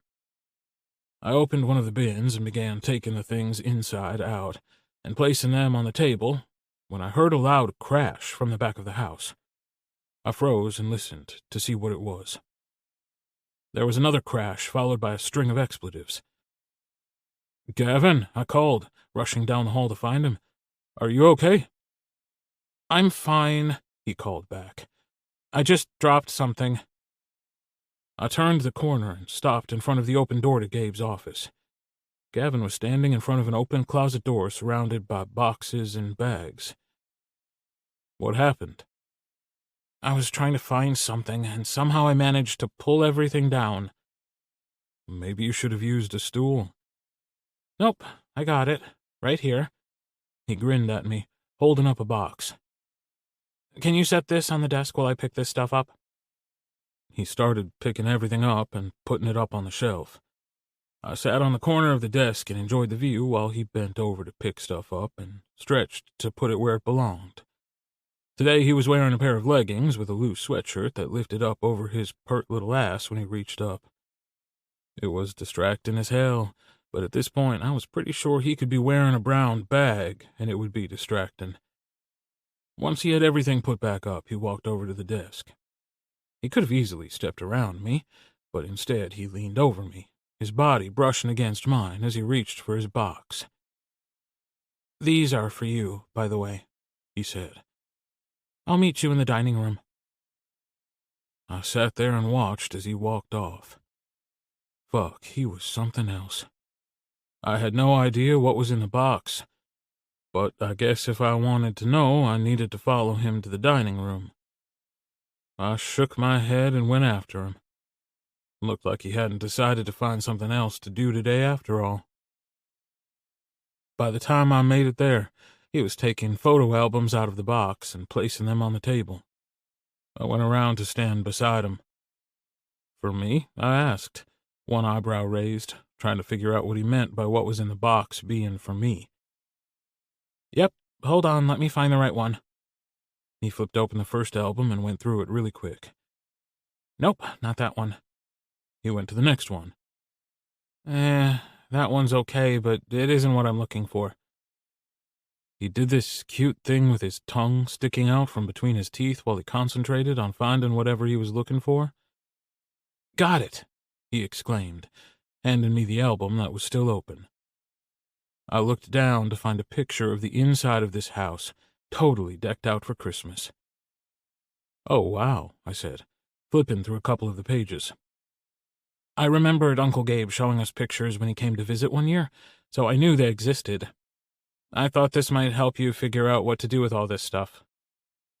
It will, Gavin. Thank you. I was looking at all this, trying to decide what I was supposed to do with all of it, when I heard you down the hall. This is fantastic. I glanced up at him, and he was practically beaming. Looked like my boy enjoyed praise. I would have to remember that. Okay, good. Well, I guess I'll get going. I don't want to be in your way. You could go, or you could stay and help me. He looked up at me, and I could see that he wanted to stay, but wasn't sure if he should. Can I tell you a secret, Gavin? He nodded his head and then waited to see what came next. I've never decorated the inside of a house for Christmas. I mean, when I was a kid, I helped my mom with stuff, but I don't even decorate my place, so I'm really pretty clueless here. But don't you do that as a paid service with your business? We do the outside of the houses, not the inside.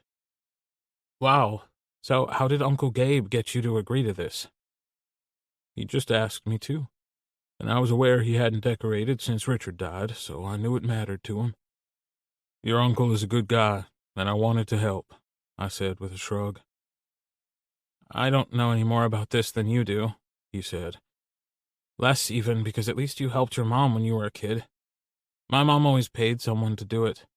There weren't any family moments of us around the tree hanging ornaments while Christmas carols played in the background. You knew enough to find the pictures. And seriously, Gavin, that's going to make this so much easier. What do you say? You want to help? I'll even play some Christmas music if you want me to. He chuckled. Christmas music won't be necessary, but I'll try to help.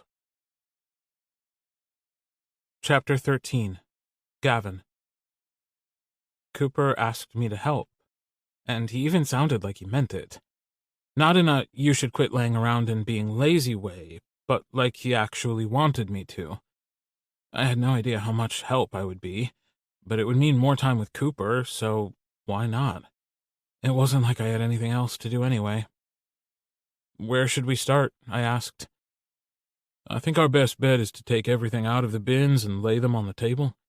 Maybe we should try to keep everything in each bin together just in case there's a logic to how they go. I know this one. He pointed to the one to his left. It has the garland, and this one has the lights. From what I saw in the picture, it looks like the garland and the lights were both wrapped around the banister, so I'm going to go ahead and move those bins out there. I watched as he lifted the bins he'd pointed to, his forearms straining and back muscles pulled tight. He was so nice to look at. I sighed and made myself get to work. There would be plenty of time to look later on. He wasn't gone long. He shot me a grin and pushed a button on his phone. Christmas music began to play, and he placed the phone in the center of the table. Tomorrow I'll bring my Bluetooth speaker, but for today this will have to do. I was supposed to think he was hot, not find him charming. Charming was way more dangerous than hot. But as he sang along with the music, I couldn't help but add that to the pro side in my Cooper Shaw pros and cons list. So far, the pro side had hotness and sings along with Christmas songs. The con side was way in the lead with things like bossy and grumbly and that he ignored me sometimes. Although I wasn't 100% sure the bossy and grumbly part was actually a con, it was kind of hot. I opened up one of the bins, and a large stocking lay right on the top. It had 25 numbered pockets on it with a tiny stuffed teddy bear sticking in the pocket with the number 1 on it. It was an advent calendar. I had a brief memory of Uncle Richard holding me up so I could move the bear to the next day, and I smiled. I'd forgotten about that. It was back when I was a kid, maybe 7 or so. We'd come to visit for a few days before Christmas. I don't remember why we came, but I remember crying when it was time to leave because I wanted to stay for the holiday, but my mother wouldn't let me. Something about needing to be home to put in an appearance at some social event. It was the only time I could remember us coming here to visit. I ran my finger over the stocking as I fought back the tears. Richard had always been my favorite uncle, but thinking back to the times they had come to the city to see us, Uncle Gabe had been different then, too. More fun and more laid back. "Are you okay?" Cooper asked gently. I nodded. "I am. I was just remembering when we visited Uncle Gabe and Uncle Richard one time during the holidays. I'd forgotten all about it. We didn't stay long, not even long enough to open presents or anything, but still. Richard was a good man." "He was," Cooper agreed. "He was the one who first hired me to do their yard work. It's a shame what happened to him." It was. Anyway, we better get these bins unloaded. By the time we got the last bin unloaded, the dining room had looked like the North Pole had thrown up all over the room. "Wow, this is a lot of stuff," I said. "Just how much do you plan to decorate?" "I don't know. Your uncle said to make the outside look good and get a tree, but not to go overboard. I hadn't been sure what he meant, but now that I see all this stuff, I understand. He's doing this for you, you know. What do you want?" "I don't know. I think we could probably skip the village, and I don't see the need for all the Christmas dishes. Why don't we pick one room and decorate that?" "I'm good with that if you are. Which room?" "The great room, I think. It has that big stone fireplace, so it would look nice all decorated, and it has the perfect spot for a tree." "Sounds good. You can show me that perfect spot after lunch. I'm going to go grab something. Do you want to come with me?" "To get lunch? Really?" "Yes, Gavin, to get lunch. Really." "What are you going to get?" "I hadn't decided yet. Does anything sound good to you?" Pizza, burgers, French fries covered in cheese. That was what sounded good to me. But those things were not the kind of thing you ate in front of other people. Those were messy foods you ate in private. I must have waited too long because he said, "I was thinking about a Philly cheesesteak sandwich and some fries. That sound good?" "Do you have any idea how many calories are in that?" I asked. "Nope, and I don't care. Do you want to come with me or not?" "Fine. Surely the place will have something that won't require an hour on the stair climber afterward." "Probably. Or you could just eat one and not worry about it. You should treat yourself every now and then. I rolled my eyes and said, "Fine, let's go." You don't have to. You can always stay here and eat whatever you were planning to eat for lunch. No, it's fine. I'll go. I followed him out to his truck and stopped. We could take my car. Do you have a car? He asked. Uncle Gabe has like 4 cars here for me to drive. So, in other words, no, you don't have a car. We'll take my truck. I rolled my eyes and climbed in. I do have a car of my own back in New York, I said. And then it hit me. My car. I grabbed my phone and sent my mother a text asking her about my car. You need to put your seatbelt on. I rolled my eyes again and put on my seatbelt. Chapter 14. Cooper. I doubted Gavin had ever eaten at a place like Dub's in his life, but my mother always told me to start out as you intend to go on, so there was no point in me trying to impress him. Instead, I took him to one of my favorite places to get food. It was a Greasy Spoon diner that had some of the best food in town. Really? This is where you wanted to eat? He asked, wrinkling his nose. It is, and Marco, the owner, is a friend of mine. You can either be nice or you can stay in the truck. I got out and went around to his side, opening up his door where he still sat, looking at the restaurant. So, what's it going to be? Fine, but if I get food poisoning and die, you'll have to explain it to my family. I mean it. Be nice. This was a busy time of day for the little diner, and as happened sometimes, there were no tables open. Instead, both the booths and the tables were packed. Cindy saw us walk in and came over to us. "Hey, Cooper, do you want to wait for a table or take a seat at the counter? It's up to you." How long for a booth? I asked. She looked around. "I'd say 15 or so minutes. Those guys in the back are about finished, and they'll be needing to get back to work, so they won't be lollygagging." "We'll wait for the table, then." "Sure thing, sugar. Just have a seat and wait." I motioned to Gavin to take a seat on the bench by the entrance, and he looked at me like I was insane. "You're seriously going to wait for a table to eat here?" "No, we're going to wait for a table to eat here. This is a really popular lunch spot. The food is reasonably priced, the service is great, and it's fast, so people can get a decent lunch when they're short on time.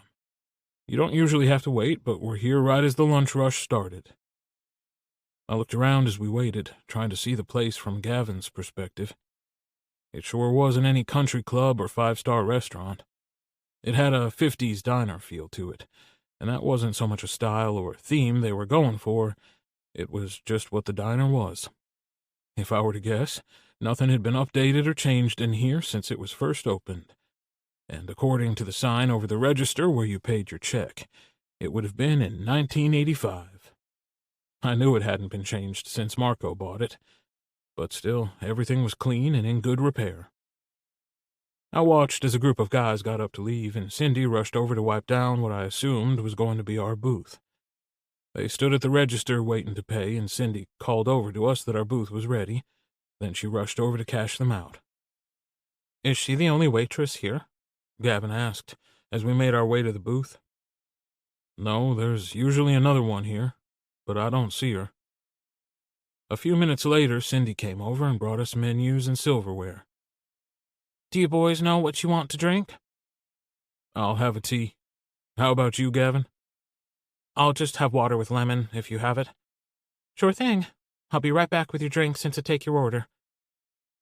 Gavin was looking at the menu. "Are you going to order the Philly cheesesteak?" he asked. "Yep, it really is why I come here.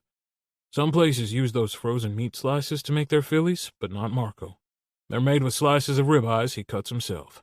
Makes all the difference." "And the fries?" he asked. "Fresh cut." "Okay, I'm sold." She came back and placed our glasses on the table. "Y'all made up your minds yet, or do you need more time?" "We're good. We'll both have the Phillies with fries." "Where's Ashley? Is she not here today?" I asked. "No, her mama's right sick. She had to call off last minute this morning so she could take her to the urgent care. It's just me today. Sorry to hear that. You're doing a fine job, though. Thank you, hon. I'll get this order in for you. You come here a lot, don't you? Gavin asked. Yeah, like I said, Marco's a friend. He bought this place about 6 or so years ago, and I've been coming here for lunch at least a couple days a week ever since. What about you? Have you found any spots that are a favorite for you since you've been in Austin? No, I don't really get out much. I plan to start, though, now that I know I'll be staying. So you'll be staying here then? Why's that? He looked at me, and I could see his mind racing. I figured he was trying to decide how much to tell me, and I hoped it would be everything, although this may not be the best place and time for that. Let's just say it wasn't my idea and leave it at that for now. Okay, but I hope you'll tell me more later. Sometimes it helps to have someone you can talk to. And that someone would be you? He asked skeptically. I got where he was coming from. We hadn't exactly got off on the best of terms, but that was before. I'd like to be, I said honestly, but when he looked at me like I was trying to pull one over on him, I reached over and covered his hand with mine. Gavin Prince, I have the feeling there's a whole lot more to you than I thought, and I would like to get to know you. He looked at me, weighing my words and trying to judge my sincerity, which made me wonder who in his life had made him so hesitant to believe he was worth knowing. Here you go, boys. 2 Phillies with fries. Can I get y'all anything else? Cindy asked, setting our plates down in front of us. Ketchup. Lots of ketchup, Gavin said. She looked around and grabbed a bottle from a now empty table in the middle of the room. Here you go, sweetie. If you need anything else, just holler. He looked at his plate, picked up his fork, and poked around at the sandwich for a minute. Then he shrugged. It looks okay. I shook my head at him and then took a bite. I waited for him to do the same, but he was focused on his fries, dipping each one in so much ketchup it should be a crime. Are you going to try the sandwich? He nodded and popped in another fry. French fries are my guilty pleasure. If I could exist on nothing but French fries, I would. I'd be as big as a cow, but I'd be a happy cow. The fries here are excellent, I said with a chuckle. They are. I can't argue that point. After a few more fries, he picked up the sandwich and took a bite, moaning while he chewed. Okay, you were right, it's good. Better than good. Maybe as good as the ones I had in Philly. Marco used to live there. That's why it's so great. There's nothing like the real thing. It didn't take us long to finish our food, and since the place was still pretty full and I didn't want to hog a table, I picked up the check. Lunch is on me. He looked at me like he might argue and then nodded. Okay, but I'll get the tip. I watched in case I needed to add more to the tip at the register. Cindy had been working hard keeping everyone happy by herself, and the last thing she needed was to get cheated by some rich guy who had no idea how much the tips mattered.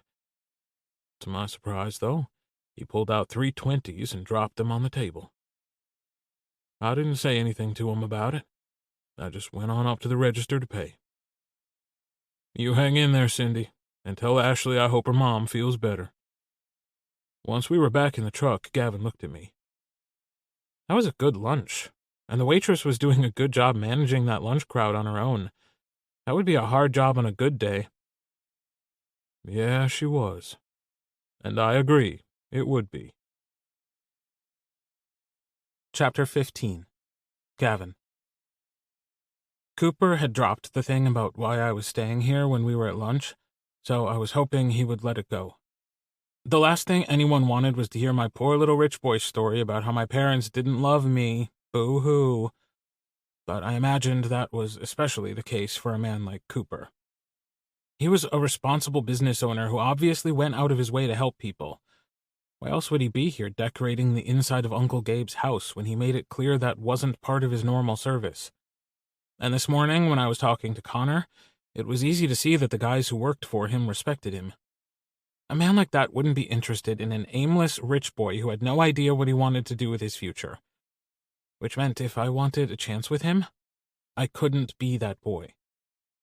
I was thinking about that all the way back to the house. What I would do is help Cooper with the decorating, keep my snarky comments to myself, and show him that I was a responsible adult. A responsible adult, I thought, laughing to myself. What did that even mean, anyway? Besides, he already knew me. He'd seen how I behaved for months now, so what were the odds I could convince him I wasn't a spoiled brat? Nope, pretending to be someone else wouldn't work in this case. That ship had already sailed. Which meant odds were all I was doing with him was wasting my time. "What are you thinking about over there?" he asked. "Nothing. Just wondering where we're going to find a Christmas tree." "Do you always look so determined and sad when you think about Christmas trees? Are Christmas trees such serious business?" "Well, yeah, I mean, they're the focal point of the room, so it has to be the right tree," I tried. "That, my precious boy, is one." "One what?" "One transgression. You can tell me it's none of my fucking business if you want, but don't lie to me. I don't like it." "Fine, then it's none of your fucking business," I grumbled. Who the hell did he think he was, calling me his precious boy and counting off at me like he was my... Holy shit, daddy or something. That was it, wasn't it? Yesterday he'd said he wasn't my daddy, and now he was behaving like one. He hadn't been bullshitting yesterday. He was a daddy. He pulled down the lane that led to the house and came to a stop in front, but he didn't make a move to get out. Instead, he turned to face me. "If you're going to help me with the decorating, it would probably go a lot faster and be a lot more enjoyable if you talked to me. Gavin, I'm not your enemy. I meant what I said at the diner about wanting to get to know you, but I can't do that if you don't tell me anything about you." "Fine," I sighed. "What do you want to know?" "Come on, let's go inside and you can tell me all about Gavin Prince while we work." I tried to decide what to tell him and what to keep to myself on our way in.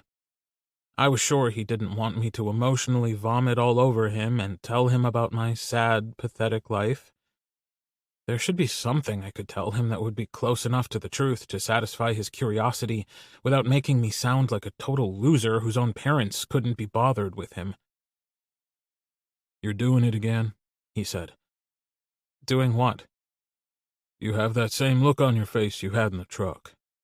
You know, when you were thinking about the importance of Christmas trees. Come on, Gavin. No bullshit. What are you thinking?" "I don't know what you want," I said honestly. And I meant it. What did "there is a whole lot more to you than I thought, and I would like to get to know you" even mean? It sounded like a bullshit line on a pickup app that someone just said to get into your pants. I wondered if I should tell him he didn't have to get to know me if that was the goal. I thought he was hot as fuck, and I was pretty much a sure thing. "You don't know what I want. You mean from you this very minute, or long term?" In general?" I said it sounding like a question, not sure what he meant by long term.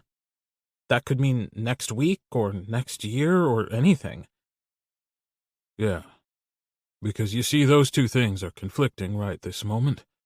Because what I want this minute is to kiss you. I want to know how you taste as much as I want my next breath. But what I want long term is to know who Gavin Prince is, what he wants out of life, what his hopes and dreams are, and most of all, I want him to be mine. And I have a feeling that if I rush things with that kiss, it won't stop there. Then I'll just be another man who fucked you, and that, my precious, will never do." I stared at him for a second, trying to decide what to do with all that. But then I decided I didn't have to figure that all out right now. Right now, I knew what I wanted. "Cooper, kiss me, and then I'll tell you whatever you want to know." "I think it's cute that you think you're in charge here," he said, reaching for me and pulling me close. He slipped his hand up my neck, holding me in place as he ran his nose up the side of my neck and inhaled my scent. He leaned in and licked at my lips. I opened up and he groaned as he slipped his tongue inside my mouth. I melted into him and he wrapped his arms around me. We kissed and nipped and licked until we were both panting. He pulled back and blew out a breath, pressing his forehead to mine. "Let's go sit in the great room, and you can tell me what you meant about staying here not being your choice." "Okay, if you really want to hear about it." I still didn't think he did. I don't know what he thought I was going to say, but I doubted the true story would be it. He sat down on the couch and motioned for me to sit beside him. I hesitated, wondering what would be easier, sitting close enough that he could touch me, or sitting far enough away that he could watch me. "Here," he commanded, in what I was betting was his daddy voice. I just hoped I got the chance to find out for sure. I did as he said and sat beside him. He shifted us so I was leaning against him, and I decided that had been the right choice. I liked the idea of not having to look him in the face while I talked. "Now, tell me why you're here." Well, I thought it was just going to be for a little while when I came here.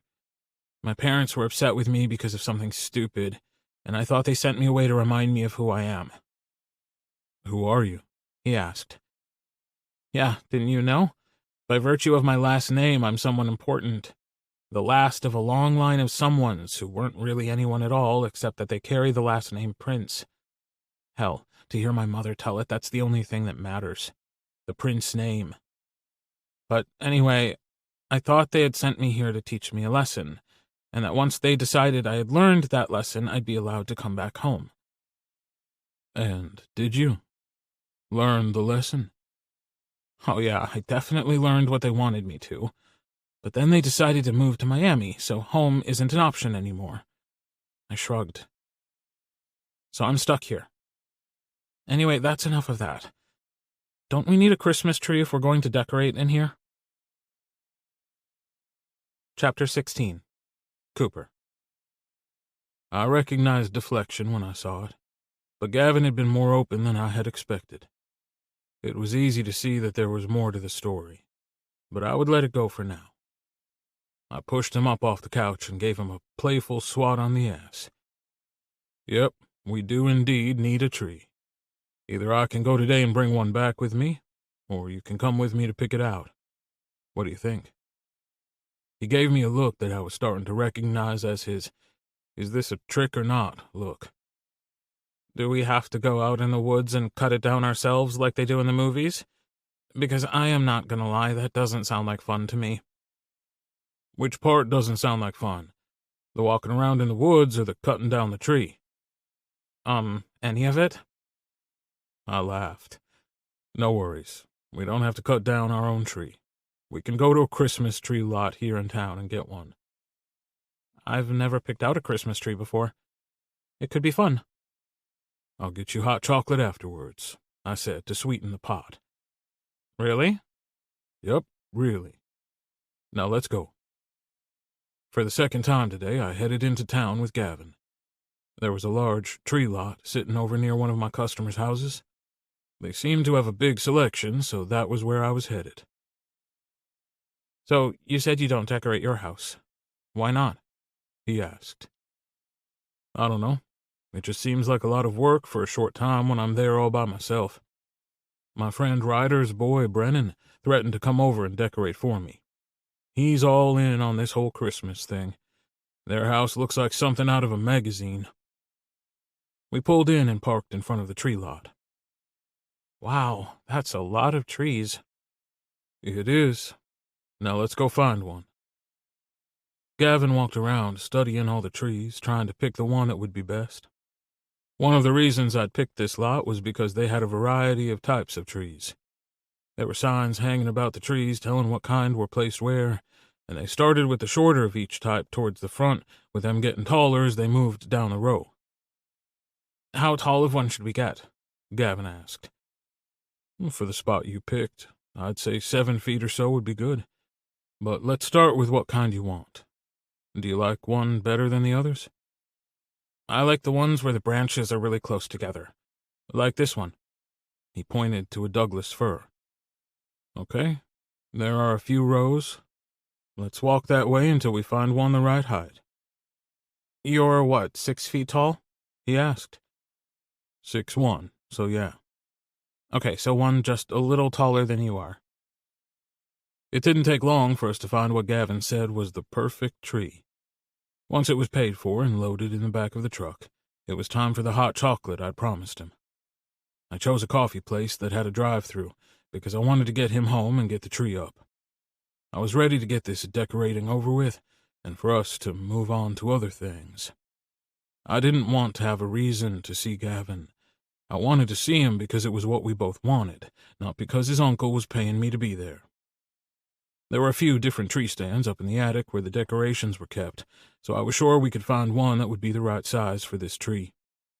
I pulled up in front of the door and parked. I'll get the tree inside and run up and get us a stand. I hopped out and pulled the tree out of the back of the truck, propping it against the tailgate. So when do we decorate the tree? Gavin asked. How about after dinner? Dinner? Tonight? Yes, unless you have other plans. No, I don't have other plans, Did you mean what you said earlier? I always mean what I say, Precious, but why don't you narrow it down for me? About wanting to know me, and about not wanting to just be some guy I fucked? I brushed my finger down his cheek and leaned down to brush my lips lightly across his. Precious, I meant every word. You wouldn't be. I don't think you could ever be just some guy. Well, thank you for that. But I'm not willing to take that chance, though. I don't want to rush things. Now, let's get this tree up. Can you get the door for me? Sure. Do you want me to help carry it? You can get one end if you want to, I said. Not that I needed him to, but since he offered, I thought I would let him help. We carried the tree into the house and to the great room. I have no idea where to start. Well, I need to go up and get a tree stand. While I do that, why don't you find the lights for me? They have to go on first. I went back up to the attic, flipped on the lights, and found the tree stands. I chose the smaller of the three, grateful that Gavin chose to decorate that one room, so a 7-foot tree was enough. Today had been a good day so far.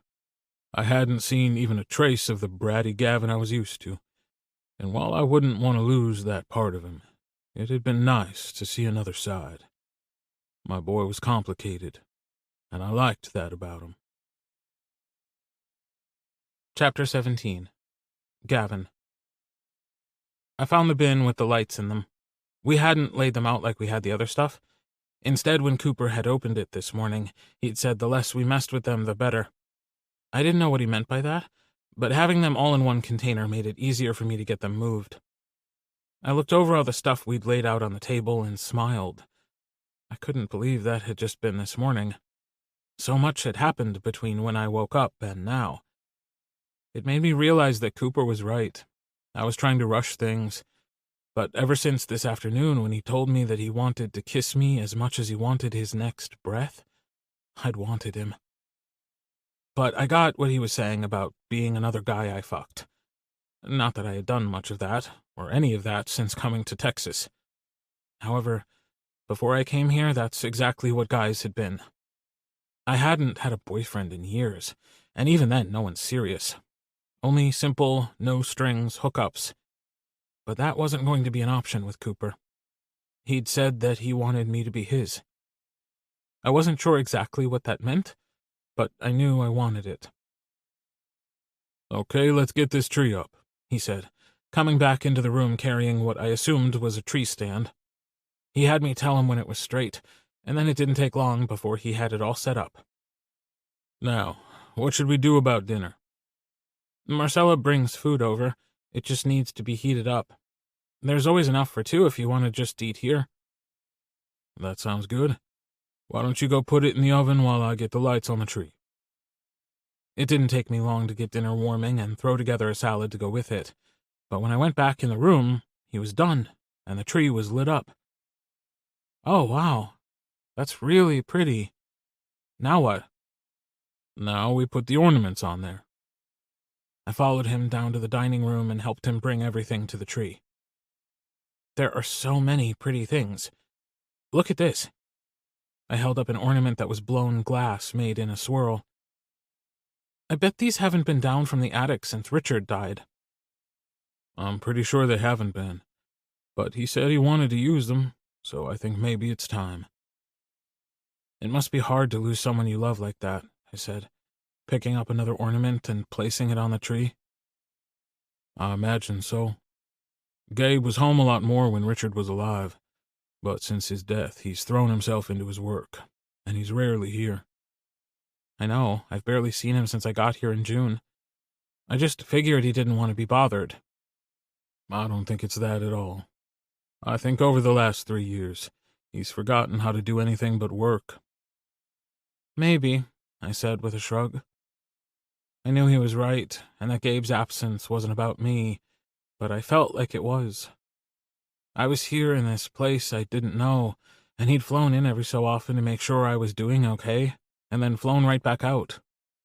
The best time I'd had since I got here had been when we took the trip to the beach over the summer.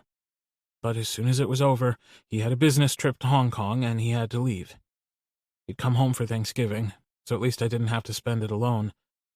But I got the feeling that he probably wouldn't have come back here if I hadn't been here. You know, I wonder why he doesn't sell this place. I don't think he's happy here. You may be right. The timer on the oven went off as I hung the last ornament on the tree. Well, that was perfect timing. Are you ready to eat? It smells good. Marcella's a fabulous cook. Can I help with anything? He asked. Nope, I got it all. I brought the food to the table and we took our seats. You weren't kidding. This is really good, he said. It's my favorite of her dishes. I have no idea what it's called, but it's delicious. We talked while we ate, but all I could think was that the tree was decorated and there was no reason for him to stay once we finished, and I didn't want him to leave. Any thoughts I'd had earlier about him being right about us not rushing seemed crazy. I knew what I wanted, and he'd made it clear what he wanted, so why should we wait? But that said, I also knew that he had it in his head that he had something to prove or something, which was silly. The more I thought about it, the more determined I became that I wanted him to stay. He took his plate to the sink, rinsed it off, and placed it in the dishwasher. When he turned to face me, I knew he was about to say it was time for him to go. Don't go, Daddy. The left side of his mouth quirked up in what was almost a smile, and he crooked his finger at me. Come here, precious. I walked over, stopping right in front of him. I was holding my breath, waiting and hoping that I hadn't misread who he was and what he wanted.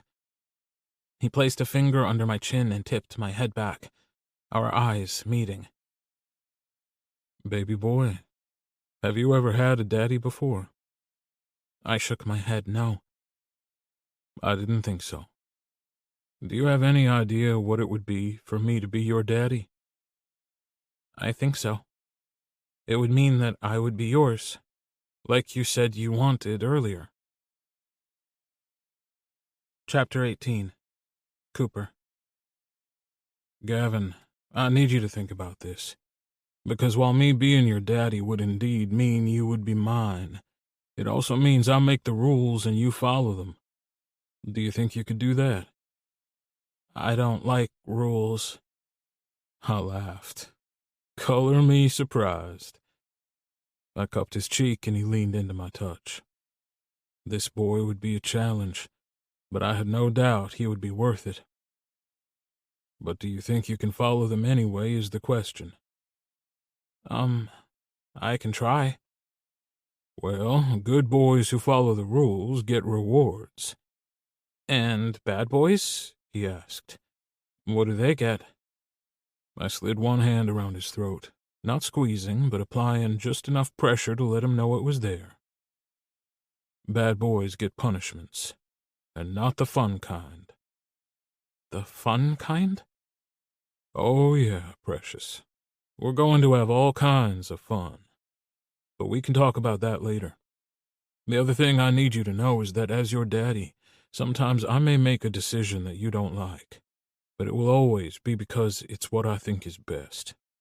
That's my job as your daddy, even when it isn't what you want." "You're going to leave," he said with a sigh. "For tonight, yes, I'm going to leave. I have to go to work tomorrow, and I want you to have time to think about what we've talked about. Besides, my cat would be very unhappy if I didn't come home and feed her. The last thing I want is to rush you into something you aren't ready for or don't want. I'm playing for keeps here, Precious, so I need you to be sure." "How can you be playing for keeps? You barely even know me." "True, but what I do know tells me this is right. We won't know for sure until we give it a try. But I think this could be something big." "And that means you're going to leave me here?" "For now. I'll be back in the morning to help finish up here and put all the stuff we didn't use in the attic. I think I'll let the guys do the front of the house over the weekend. They won't mind some extra overtime right before Christmas. But I want to take you out tomorrow night." "Take me out? Like on a date?" "Yes, Precious, on a date. You can tell me then what you've decided." "You mean if I want to be your boy or not?" I nodded, and he continued on. "I already know I do. I don't have to think about it." "Well, as your daddy, I'm saying you do. I don't want a part-time boy who's playing around. I've done that, and I'm ready for something else, something more, and I want that with you. But that means I need you to be sure." "I just don't understand what you want me to think about. I told you I'd made up my mind." "And yet here you are arguing with me about waiting. If I'm your daddy, then I'm the one in charge, so what I say goes." "So I have no say in anything? Is that what you're saying?" "That's not what I'm saying. What I'm saying is, after you express your opinion, which you did earlier, what I say goes, even if it is contrary to what you want. There will be times when I agree with you, and then we'll do things your way. But this is an example of what I need you to think about. Are you willing to give me that much control?" He started, but then he paused. "I think I need to think about that." "Good boy. It isn't a small decision, and I refuse to allow how much I want you right now to complicate things." "But you do want me?" he asked with a satisfied smirk. "Baby boy, I've wanted you since the first time I saw you sashay your perfect little ass out to the pool in that tiny little swimsuit. Make no mistake about it. Waiting isn't what I want either, but it's what's best." Chapter 19. Gavin. I sat there in the great room on the couch and watched the lights flash on the tree. It really was pretty. This room was the perfect room for a tree, even though the tree couldn't be seen from outside the house. I'd never understood that. You live inside your house, and a decorated tree is so pretty. Shouldn't you place it where you can enjoy instead of the best place for your neighbors to see it? This had been a crazy day.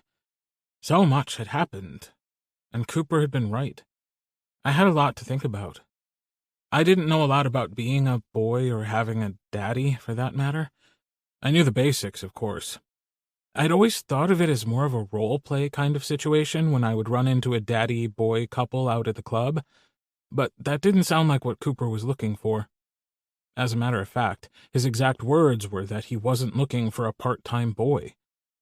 So what would that even look like? I was trying to decide if I could handle Cooper being in charge all the time when I heard my phone from the other room. I thought about ignoring it, but I wanted a drink anyway, so I got up and went to get it. I looked at the screen and saw it was Cooper. "Cooper, just checking in to see how you were doing." I smiled. That was so sweet. I didn't think I had ever had anyone just check on me before. "Me. I'm okay. Thinking." "Cooper, do you have any questions?" That was a tricky question. I didn't want him to think I wasn't the boy for him.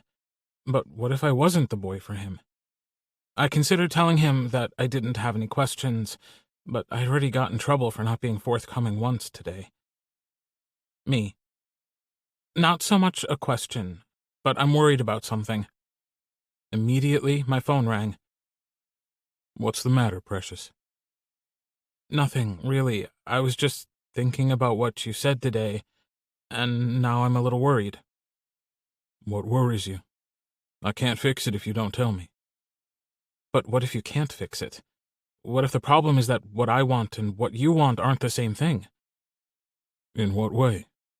Are you not sure if a daddy is what you want? No, I know I want you to be my daddy, but I don't know how that would work.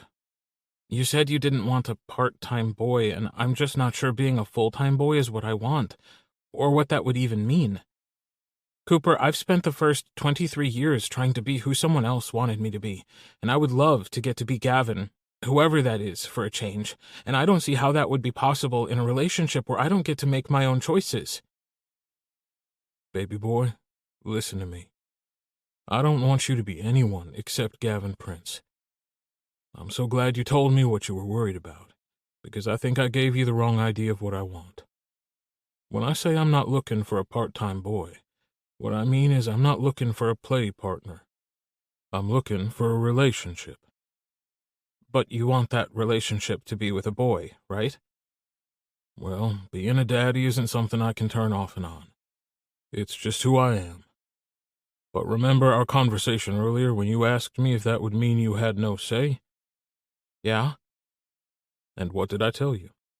I told you that I would always listen to what you had to say, right? Right. But when it was all said and done, what you said goes. Correct. But whatever decision I make will be what's best for you. You hear me, baby boy? What's best for you will always be my main concern. I thought about that for a minute. I'd never been anyone's main concern. Ever. Okay. That makes me feel better. Any other things you're worried about? No, I'm feeling better about things. Okay, well, I'm going to let you go. But you text me if you have any questions. At all. Okay, I will. All right. I'll see you in the morning, Precious. I made myself a hot cup of tea and went back into the great room. My mind was racing with all the possibilities. I didn't understand how Cooper could be so sure we had a chance at a real relationship. We didn't really even know each other at all, aside from the fact that we were attracted to each other. But surely for us to have something as real as Cooper said, we would need to know more about each other. I ran over a list in my mind of what I knew about Cooper. He was a business owner, and his employees seemed to like him. He was a daddy who was looking for a boy. He was hot. My Uncle Gabe trusted him. He had a cat. At least I was pretty sure that was what he'd said. I picked up my phone. Me. Did you say you had a cat? A second later, a picture came through. It was of Cooper's leg sitting on what looked like a really comfy couch with a cat curled up in a ball in his lap. Cooper. This is Bastet. Do you like cats? Me. I don't not like cats. I've never had one, though. This is the first pet I've had since I left home. She's a sweetie, though. Okay, so yeah, he had a cat. We don't really know each other very well. What if I was allergic to cats?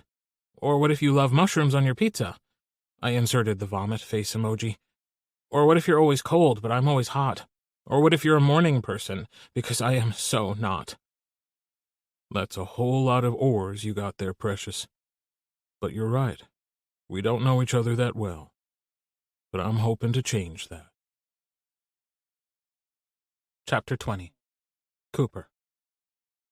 As I sat there texting with Gavin, I wished I was there with him.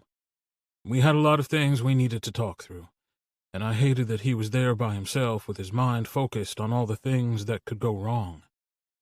He needed to have time to think this through, though, before we took this any further. I knew what I wanted, but I wanted him to be sure as well. I know he was worried because we didn't know each other all that well, but I wasn't. Sometimes when you knew, you just knew, and that was the case here. I wanted Gavin in my bed, in my life, and as my boy. As far as I was concerned, it was a done deal. I stroked Bastet's fur. You'll like him, Baz. I'm sure of it. And if you don't, keep it to yourself, because I'm keeping him. She rolled over on her back, showing me her stomach. Oh, no, I'm not falling for that old trick. You just want to lure me into a sense of false security with that soft underbelly of yours, but we both know it won't be long before you attack my hand with your claws and your teeth. I looked around my house and wondered if I should have decorated this year. All my reasons for not doing it were still valid. It was just me here, and there wouldn't be anyone else to see it. I would be spending the actual holiday at my mother's house, so it wasn't like I would even be in town for Christmas. Speaking of which, what was I supposed to get Gavin for Christmas? This was such a bad time of year to start up a new relationship. But Christmas was a problem for another day. Today's problem was tomorrow night's date. I hadn't been that worried about it until his comment about us not knowing each other very well, but now I was afraid I would get it wrong and just prove his point. I was trying to decide what would work when my phone buzzed. I figured it was Gavin again with another question, but instead it was a text from my friend Owen. Owen. Hey, I know you're crazy busy with the whole decorating thing and had to miss tonight, but I wanted to make sure you didn't forget about Saturday. Saturday? What was Saturday? I was trying to remember whatever it was I forgot when another text came in. Owen. I know you're probably sick of holiday shit at this point, but Brennan will be really disappointed if you don't come. Shit. This was Brennan and Ryder's first Christmas together, and Brennan had wanted to have a holiday party. He loved having everyone over, and I knew Owen was right. He would be disappointed if I didn't show up. Me. I'll be there. Do you think he'll mind if I bring someone? Owen. Gavin? Yeah. Brennan won't mind, but you might let him know. From what Ryder said, I think he's planning holiday gift bags for all the boys, and he would feel horrible if he didn't have one for Gavin. I'll let him know. Thanks for the reminder, man. I'd completely forgot. So, everyone knows what they're doing? Yeah, we should be done with the Martin residence today, and that's the last one. You guys have done great. This was a great idea, Connor. So now I have some good news and some bad news, I said, looking around at the guys. The bad news is we're going to have to do this all over again. After the first of the year, we're going to have to take all these decorations down. The guys chuckled because they were all already aware of that, but they didn't know what I was going to tell them next. I hadn't said anything beforehand because I wasn't sure if it was going to happen or not, but not only had we made more money than I expected on this decorating, but the guys had worked really hard to make it happen. So I've decided to close up shop for the holidays. I have one favor to ask of you guys, but after that, we are all going to take 2 weeks off paid. Wow, boss, seriously? Craig asked. Brandy will be thrilled. You guys earned it. I know normally you bust your ass for me all summer, and then we get to kind of go a little slower in the winter. By adding the decorating, you didn't really get that break. But you guys all stepped up and got it done. I hadn't expected that many people to hire us to hang lights.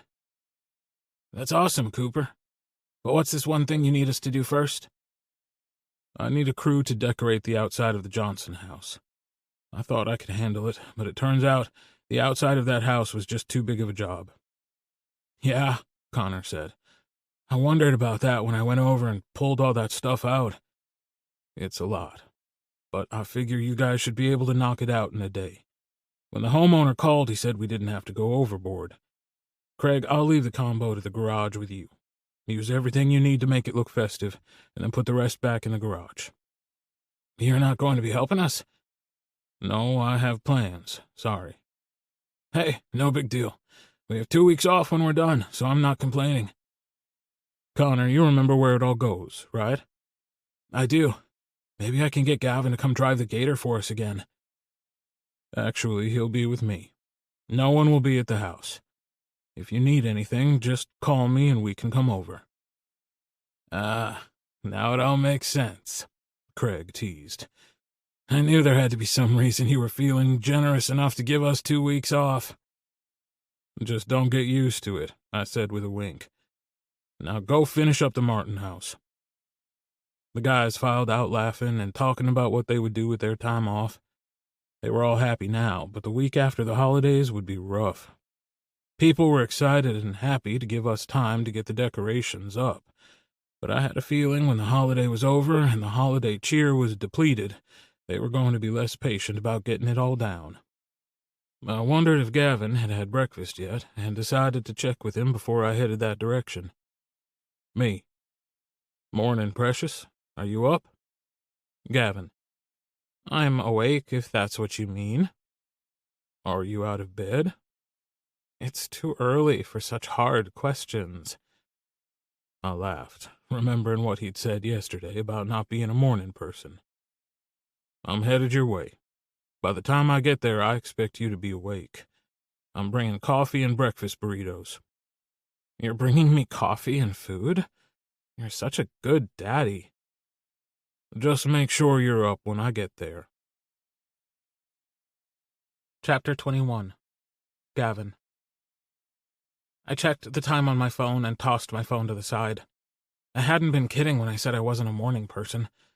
I'd gone out of my way for years to make sure I didn't schedule any classes or anything else early, but today was even worse because I had trouble going to sleep last night. There had been a lot of things for me to think about, but by the time I had drifted off, I knew what I wanted. And now I had to get up and get dressed because Daddy, I loved thinking of him that way, was on his way over, and he was bringing me coffee. I grabbed a pair of yoga pants, an oversized sweatshirt, and went to the bathroom to get ready. By the time the doorbell rang, I was ready for him. I went downstairs and pulled open the door. I leaned in for a quick kiss and took the coffee from his hand.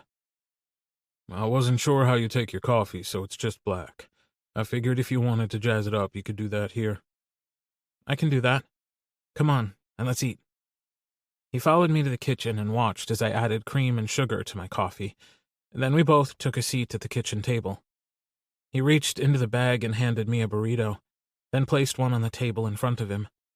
Next, he dumped the bag upside down, and bunches of little clear plastic containers filled with red sauce rolled out.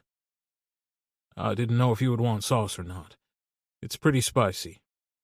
He took a bite of his burrito, leaving a gaping hole in the end. He opened up one of the containers and dumped some of the red sauce down in the hole. I reached over and stuck my finger in his cup of salsa, bringing it to my mouth. He was right, it was spicy, but it tasted good.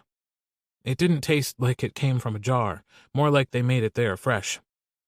I got a container of my own, tore my burrito in half, and poured some of the salsa on it.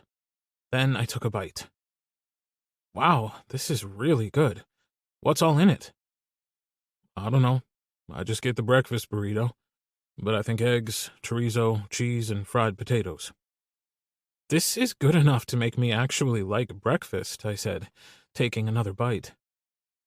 You aren't usually a fan of breakfast, then? I don't like being up early enough for breakfast. Let's just say I'm more of a brunch kind of guy. So I needed to tell you, I totally forgot I have plans tomorrow, he started. Shit, I should have known it. After staying up last night worrying about what to do about him and finally making up my mind, he was going to cancel. I took a deep breath. If he wanted to cancel, then fine. There was no need for him to know that it felt like someone was stabbing me in the heart with a knife. That's fine, I interrupted, not wanting to hear any more of his excuse for why our plans had to be canceled. I stood from the table and I started wrapping up my food. It's no big deal. Gavin, stop, he said, in that daddy voice that I'd wondered about just a few days ago. Sit back down and let me finish talking. I didn't want to, but I did it anyway. Fine. Talk. I crossed my arms and stared at the mess I'd made with my food. I was about to ask if you wanted to come to my friend's party with me." I looked up at him. "You were?" He nodded. "If you'd let me finish talking instead of jumping to conclusions, I would have already asked you." "Sorry, I thought you were going to cancel our date, and I overreacted. I spent all last night thinking about what you said about me needing to be sure, and I did, exactly like you told me to. And then I thought you'd changed your mind." He reached across the table and pulled my mangled burrito towards him. "Precious, come over here and sit with Daddy." I hopped up and rushed around the table. He sat there with his arms open, and when I got close enough, he grabbed me and pulled me into his lap. He wrapped his arms around me, and I snuggled into his chest. He let me sit there for a minute, and then he released me, turning me around to face the table. "Finish your food," he said. I did what he said, pouring some of the yummy sauce on the food and taking a bite. "So, a party?" I asked between bites. "Yeah, it's on Saturday. Do you remember I told you about the friend whose house was all decked out like it belonged in a magazine?" I nodded. "Yeah, I remember." "It's at their house, and it would really hurt Brennan's feelings if I canceled, so I thought maybe you could go with me." "Your friends wouldn't mind?" "Not at all. I sent a message last night, and they're thrilled to have you come. Just be prepared. They can be a little overwhelming." "What do you mean?" I asked. "You'll see when you meet them. It's hard to explain. They have a way of pulling people in and not letting go. Once they decide you're one of them, you're pretty much stuck with them. For example, ask Simon. I'm sure he'll be there." "So all these people are in daddy-boy relationships?" I asked, wondering what exactly that would look like. "No, not everyone. Simon is single. He's a boy, though. And my friend Owen is single. It's a shame those two didn't hit it off, because Owen needs a boy whether he thinks he does or not. And Keegan will be there. He's Brennan's friend and old college roommate. He's almost always around." "So he's single?" I asked, trying to get the dynamics all down. "As far as I know, he's single and straight. At least that's what he says. The way he watches Owen makes me doubt that's actually the case. But Owen is pretty much blind to it." "That's a shame. Unrequited love would have to be the worst." "I don't think it's necessarily love. More like lust." He chuckled. "But I bet you and Keegan will get along great. From some of the things Brendan had to say, I think he's under a lot of family pressure." "So basically this is like a gathering of daddies and their boys? Is it like a club? Do you elect officers and shit?" I teased. "The Fraternal Order of the Daddy?" He laughed and wrapped his arms back around me, pulling me back against him. "No, it's not a club. We just all happened to meet, and because we had common interests, we became friends." "Well, I'm happy to go with you to meet your friends." "I guess we better get started," he said, giving me a gentle push to get up. "I suppose so," I agreed. We spent the rest of the morning getting the decorations finished and the extras put away. When we finished with that, he gave me a kiss and promised to be back to pick me up at 7 that night. "Dress up for me, precious," he said. "I'm going to take you to my favorite restaurant in Austin." "That place where we got the cheesesteaks?" I asked. "No, precious," he said with a chuckle. "That's my favorite diner. This is my favorite restaurant. Not the same thing." "Oh, okay. Well, I'll be ready at 7. Chapter 22. Cooper. I went home and spent the rest of the day cleaning the house. I intended to bring Gavin back here, and the last thing I wanted was for him to think I was a slob. I wasn't. The last couple of weeks had just been insane, was all. The guys weren't the only ones looking forward to a couple weeks off. Once everything was all picked up and Bastet had been sufficiently snuggled, I got ready to go. I took my time getting ready. I put on a pair of gray slacks with a dark blue button-up that my sister bought me. She said it made my eyes pop. I was a lost cause when it came to fashion, but I took her word for it. I grabbed the keys from my truck, mine, not the work truck, and headed his way. I pulled up out front and ran up to the door. I heard him call out to come in, so I opened the door and slipped inside, almost running into him coming around the corner. "Sorry, I wasn't sure you could hear me," he said, taking a step back. I was sure there was something I was supposed to say. Hello, no problem, it's okay, something. But I had no words. He looked amazing. He had on a pair of brown, tapered-leg slacks with a green button-up shirt that was the perfect shade to accentuate the unusual color of his gorgeous eyes. "You look amazing, Precious," I finally managed to say. "Come here."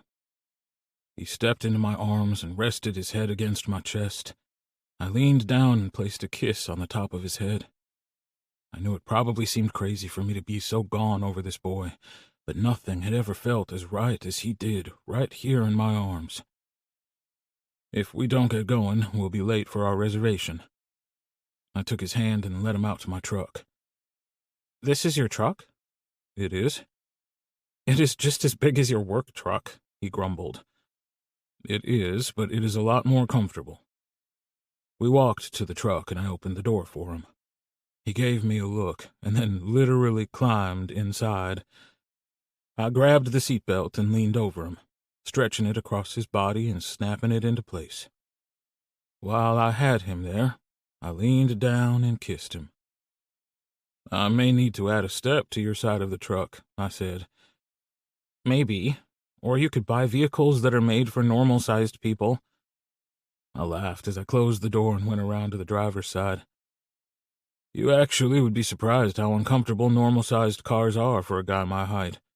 I need something with leg room." "I can imagine. I've always had small cars because they fit me better. I have a Lexus RC right now. Or at least I did have one. My mother offered to ship it to me, but I told her just to sell it. It isn't worth the hassle of getting it here. I can just buy something else. I'm not in a rush, though, since Uncle Gabe told me to drive one of his." I turned on the radio and reached over to take his hand. I'd done a lot of hooking up in my life, but not much dating, and I wanted to get this right for him. He deserved to be wined and dined and treated like he was special. I had a feeling that my boy hadn't had enough of that in his life. Sure, he had money, and that brought a certain amount of preferential treatment. But he needed someone who recognized the value of Gavin the man, not Gavin the bank account. Because I was positive there was a lot more to the boy than even he realized. We parked down the road a bit from the restaurant. I thought we could park here and then maybe after we eat we could take a walk down the street. There are a lot of little shops and a couple of clubs that have great music if you want to check them out. I've never been to this part of town. Well, honestly, I guess I haven't been anywhere. I just pretty much stay at my uncle's house. I've been wondering about that. You don't really seem like a homebody. He leaned closer to me, and I let go of his hand and slipped my arm around him. I'm not really. I just don't know anybody here, and I didn't think I was staying, so I didn't see much point. Plus, I was trying to stay under the radar, make my parents think I was taking things more seriously. But all of that is over now, and it looks like I'll be staying, so I really do need to get out more. I leaned down and kissed his temple. Well, I'm glad you're staying. Now let's go eat, and you can tell me some of the things you like to do. Maybe I can help you figure out where to start. The hostess led us to our table, and we took our seats. This place is really nice, he said. The food is fabulous. I've only eaten here a few times. My sister loves it, so we always come here when she's in town. I don't know anything about your family. You've heard my horror stories, but I haven't heard any of yours. Don't really have any. Not about my immediate family, anyway. I was a lucky kid. My parents knew I was gay before I did. They never had a problem with it. I have an uncle who's a right prick about it. He and my mother had a falling out about 8 years ago, and they barely speak, which makes me kind of sad. They'd always been close. Now Christmas at my grandmother's house is the only time we see him. That's sad. But it's awesome that your mom stuck up for you. Yeah, she was one of those moms. You know, the ones who join P-Flag and wear free mom hug t-shirts. Thank heavens those didn't get popular until after I was out of school. I was a lucky son of a gun where they were concerned, and as an adult I appreciate that. As a kid I found them embarrassing. They had a bigger problem with the fact that I didn't want to go to college. My dad is a professor, I said. Ah, so of course he wanted you to go to school. Yep, but I never had any urge. I always liked working outside with my hands. I started out just doing lawn work for people, and the summer after I graduated high school, I worked myself half to death, but I made almost as much that summer as my dad's salary at the school. After that, he let it go. But it's hard work, though, he said. It is, but I like it, so that makes it worth it. Our server came over to take our order, and we both laughed. Sorry about that. We've been so busy talking we haven't even looked at the menu. Give us just a minute. No problem. I'll give you a few minutes. I knew what I was getting. I'd had the veal piccata the last time I was here, and it was wonderful. But I watched him while he decided. I think I'll have the crab risotto, he said, putting down the menu. That sounds good. I motioned to the server. He nodded, letting me know he'd seen me. Then, when he was finished with what he was doing, he headed our way. I'll have the veal piccata, and my date will have the crab risotto. Wonderful, the server said. Be sure and save room for dessert. Both the tiramisu and the cannoli are to die for. We will keep that in mind, I assured him. Once he was gone, Gavin picked the conversation back up. What about your sister? What does she do? She followed in my father's footsteps, and she's a teacher. Elementary school, actually, so that eased the wound, I said with a chuckle. I bet it did. I always thought if I had a sibling it would have made things better, you know? Taking some of the pressure off for me to be that perfect son my mother wanted. I reached across the table and took his hand. I hated that things were the way they were with his family. My uncle was the worst kind of homophobe. The kind that would tell you they weren't homophobic at all, and that they were just kidding. Personally, I never thought being an asshole was all that hilarious. But what I did have were two parents who loved me as I am, and I hated that Gavin didn't have that. Well, if you ask me, I say it worked perfectly. Of course, my sister doesn't see it that way. She insists that I'm the favorite. Will you be spending Christmas with them? I will be. They live in Dallas, and I'll be heading up there a few days before Christmas and staying for almost a week. I wish I could take you with me, I said, before I even realized how crazy it sounded. We hadn't even slept together, and I was telling him I wanted him to come and meet my entire family. I wish I could, but I'm not sure when my uncle will be here. And he did go to the trouble to decorate the house, so it would be rude of me to take off. I kind of think he'd rather not come home at all. Like at Thanksgiving. We ate food that Marcella cooked us and then sat around. I could tell he was miserable. I hate that for him. He's a good guy. He is. Ever since our vacation, he's been home even less. He mentioned that he had some big deal in the works. I think that's what's keeping him on the road so much. I loved Uncle Richard, but it's been 5 years. I would love to see him be happy again. Sounds to me like maybe he needs you here with him. Our server returned with our meal. Conversation lapsed for a minute as we both took in the sight and the smell of the food. This looks amazing, Gavin said, taking a bite. Oh, man. It tastes as good as it looks. No wonder your sister likes to come here. We continued to talk while we ate. We shared a tiramisu for dessert, and by the time we were done, we were stuffed. The server returned with the check and laid it down on the table between us. As soon as he turned, Gavin reached for the check with one hand and his wallet with the other. I have this, Precious, I said, reaching for the check. He glanced up at me, looking so confused. But I always pay. That's just the way it works.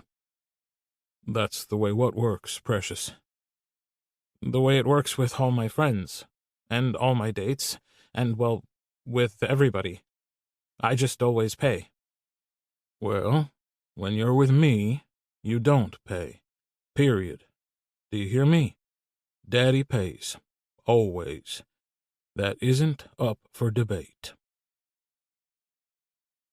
Chapter 23. Gavin. But, no buts, precious. It doesn't matter to me if you're used to paying for everything. Remember when I said that I make the rules and you follow them? I nodded my head, but he just looked at me, waiting. Yes, Daddy, I remember. Good boy. You also said good boys get rewards, I reminded him. I did. And do you think you've been good enough to get a reward? I have, Daddy. I've been very good. Well, let me think about that while we head back to my house. We left the restaurant and started walking to the truck. He reached down and took my hand, twining our fingers together. Thinking about this big guy walking down the street with me, holding my hand, made me smile. You know, I didn't really figure you for a hand-holding kind of guy. Do you not like it? No, I like it. I just didn't think you'd be the kind of man to do it. Precious, let me tell you what kind of man I am. I'm the kind of man who will do just about anything to see a smile on your face, especially if it's something as simple as holding your hand. Or doing this. He lifted our hands, spun me around in a dance move, and then pulled me against him. What do you think? Want to go dancing? I do, but not tonight. Tonight, I just want to go home with you. Okay, he said, leaning down for a kiss. We can explore this neighborhood another time. For tonight, let's go home. When we got back to the truck, he helped me in, which was silly since I could manage it on my own. But he looked so pleased with himself I didn't say a word, not even when he insisted on buckling my seatbelt again. It was about a 20-minute drive to his house from the restaurant. We didn't talk on the way, but it wasn't an uncomfortable silence. Instead, it felt right. Like going home with him was exactly where I belonged. I used to hear guys at college who swore they were in love after one date, and I thought they were stupid. You couldn't get to know someone well enough to know if it was love that fast. It took time. At least, that was what I'd always believed. But now, here I was, not even finished with our first official date. I mean, sure, we'd known each other for months, but we hadn't been together. Still, something about this felt right. The same thing sometimes happened when I was throwing a pot, where from the first moment I picked up the clay, I knew it was going to be beautiful. That's the way this felt. We pulled into the driveway of a little yellow bungalow, and I didn't realize this was Cooper's place until the garage door started going up. I'm not sure exactly what I expected, but this adorable little house wasn't it. This house is so cute. Thanks. Hopefully the buyers will think so. I'm actually getting ready to sell. I've been living here for years, and it was in pretty bad shape when I first moved in. Me and two of my friends rented this place because it was all we could afford. But a couple years ago, when the owner decided to sell, my buddy Ryder convinced me to buy it and fix it up to flip. As soon as we're done taking down all the Christmas decorations, I'll start looking for a new place and put this one on the market. He opened up the door and stepped to the side to let me go into the house. I walked in, looking around. Well, this room is fantastic. I could see a charming kitchen that looked like it belonged in a cute yellow bungalow. It had white cabinets and marble countertops, but it somehow still kept a simple style.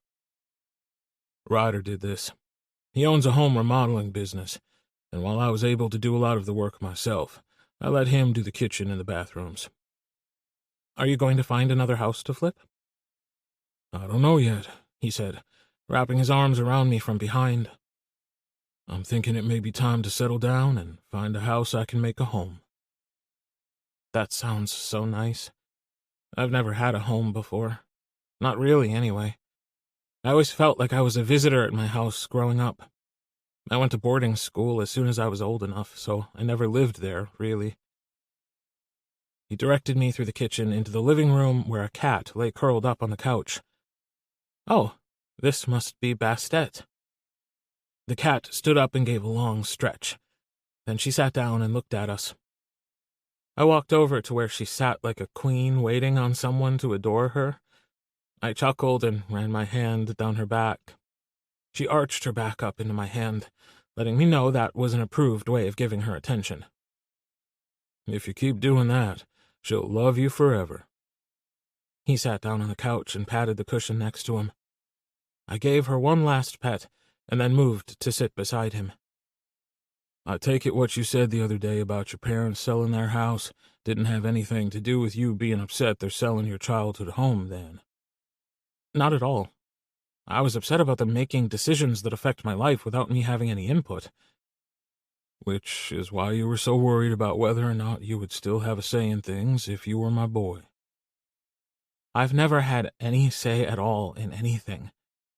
They've always made all the decisions. But what was best for me or what would make me happy has never been a consideration. But I believe you when you tell me that's what matters to you. He pulled me close and kissed me on the temple. He did that a lot, and I'd never known how much comfort such a small gesture could bring. Precious, you will always be the most important thing to me. I turned and smiled up at him. I believe you, Daddy. Good boy, he said gently, cupping my cheek and leaning down for a kiss. I melted against him as he held me close and kissed me like I was something special. I'd never felt such a connection to another person like what I felt with him, and I wanted more. I pulled back and smiled at him. Daddy, you said good boys got rewards, didn't you? And you just said I was good. I did. You've been a good boy all night. So can I have my reward then? He chuckled. I'm thinking from the way you're asking. You have an idea what that reward should be. I nodded my head enthusiastically. I do. I want to taste you. Can I please, Daddy? Chapter 24. Cooper. I'm not sure if that is a reward for you or for me, Precious. But if that's what you want, go ahead.